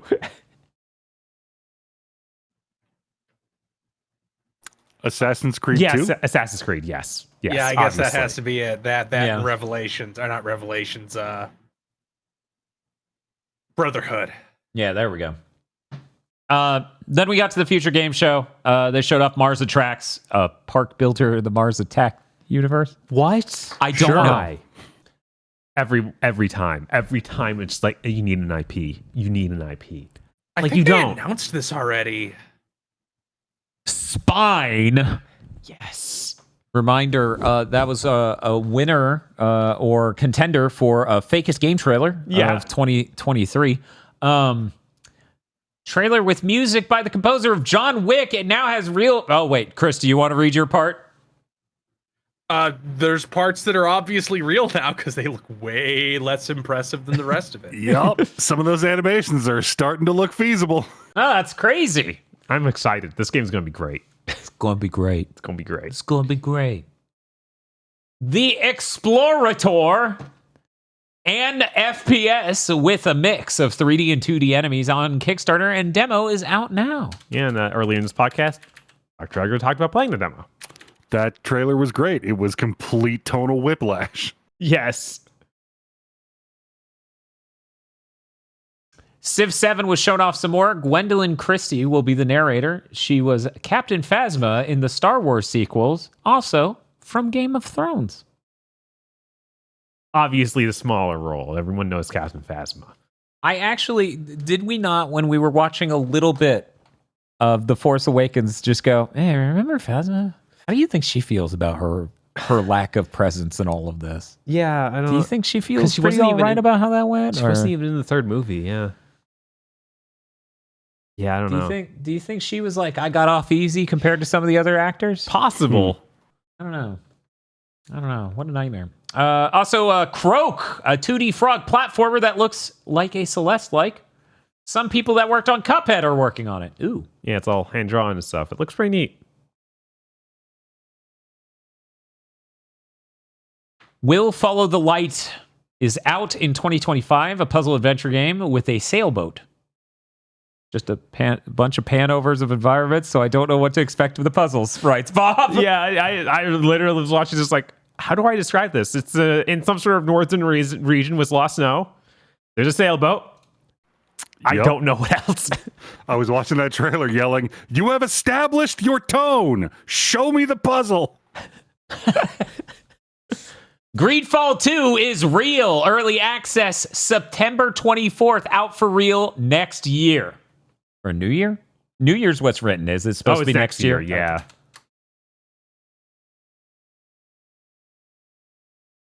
Fast Penguin.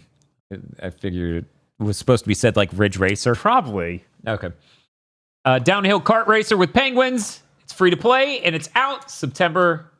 They This didn't even year. say day. They just said September. September. Lost Skies, an open world multiplayer game with grapple hooks and gliders. This and a few other games at the event are published by Humble Games. Yeah, I have no idea how it's going, but I guess that they were able to show up at one more event at least. Because Humble Games, for people who don't remember, got completely gutted and shut down last month. Yep. By IGN. Yep. So I guess that's coming along. Lost Skies we saw earlier, but we didn't get to see gameplay. I guess it's supposed to be some sort of weird survival game as well. Oh. They say that the survival mechanics are light, like they don't want that to be the main thing in the game. And the traversal looked fun. So who knows? Could be cool. Maui the Shapeshifter. It's a Metroidvania with a many character. What was the main character? With a main character who transforms into different animals like Monster Boy Yeah, from Monster World. Yeah. They showed a seal, spider, turtle, and more. 2D hand-drawn art that looks like it doesn't have enough frames, is what the notes say. Yeah, no, it looks pretty rough, honestly. Probably not coming along great. The Spirit of the Samurai got a new trailer. Is that the claymation looking? Yeah, game? it's a claymation looking game. Okay. It looks pretty neat. Stop motion claymation style samurai game. Looks really cool, but it probably won't play well at all. This is notes out this fall. Yeah, no, the gameplay looks subpar at best. But the visuals. The visuals, man, they got that aesthetic down. Pretty cool. Nightmare House reimagined. We're getting things reimagined I've never heard of before. Right? Dobo reimagined. A horror game based on a Half-Life mod. You seem to go around a spooky house with a hatchet. Yeah, That sounds like a Half-Life mod. it does. I guess they're trying to get the Half-Life mod officially on Steam sometime soon. Sunset Hills. This is that game that Edgar talked about at the beginning of the podcast. It looked cute. There was a dog. You played as a little dog person. As you might imagine, it's out now. And Retrieval, a space horror game with support from PlayStation Spain? Yeah, that was in the trailer. For some reason, they were really hyped up about it. We love PlayStation Spain. Yeah, it's not even clear exactly what kind of game it is. It could be Until Dawn, or it could be a third-person shooter. But you're in space, and there are monsters in space. Well, Whoa. Wow. There's a subway in space. is there a subway monster in space?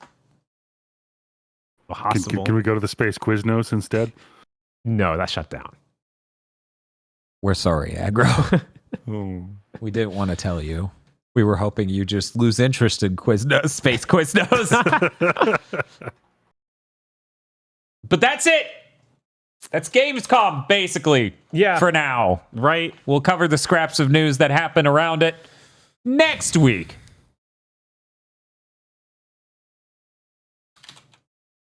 Bob and I are playing Fez for the first time fucking ever on Sunday. We will be moved. We will be transformed, reborn, crafted anew in the brilliance of Phil Fish's game. We will understand how this is one of the most important 7th gen games. Yeah, it's so important that literally no one ever talked about it again after a single year. Yeah, it was so fucking important for like a year, maybe 2, and then It it was felt like no really one said neat. shit about it again. Like, he had to make his own engine because no existing one could do the it's a 2D game, but it's literally a 3D environment that you're rotating around. Unity can do that shit out the box now. I think there's like, they have plugins to just do it. Right, yeah. But at the time, it was really impressive, and honestly, good on him for realizing, oh wow, the internet makes me insane and miserable. I should stop using it forever. Yeah, not many people can accomplish that. Yeah. No, and he needed to.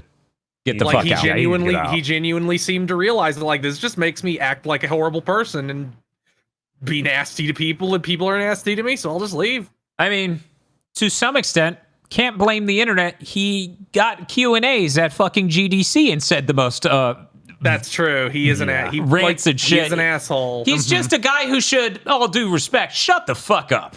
Yeah. I'm and he excited did. to play and his game. Even he was like, "You're right."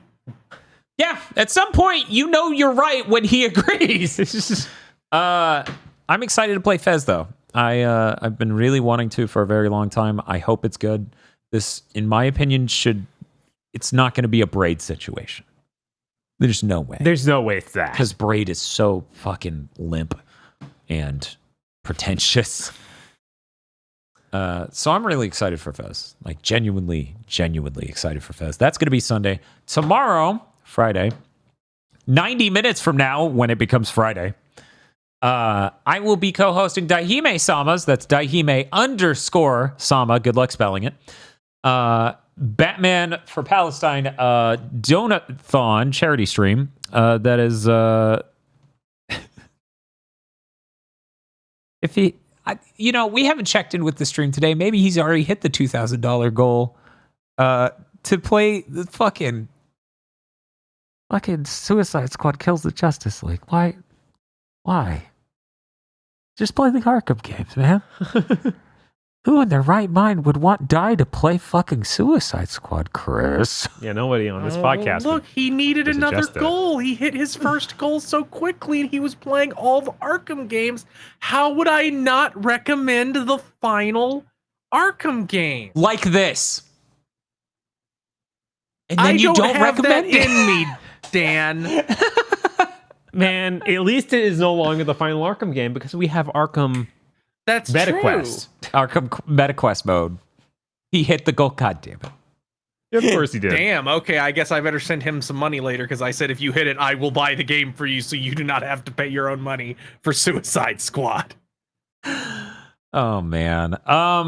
Anyways, I'm going to be co-hosting the Arkham Knight stream, which is going to be really fun because I've owned that game for years and it didn't work at all on my PC. And as an apology, they gave me every Batman game, and now everyone on Steam must think I'm a fucking Batman freak for the rest of time. Chris, you said you don't have anything coming up. Nope. Dr. Aggro?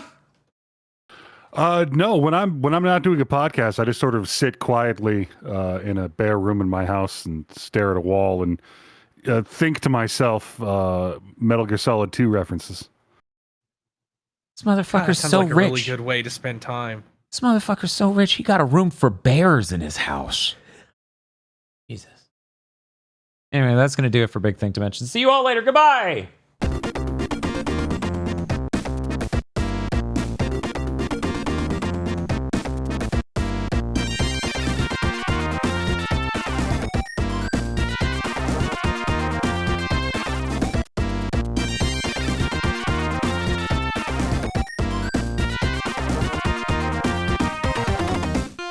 Thank you very much for listening to this episode of Big Think Dimension.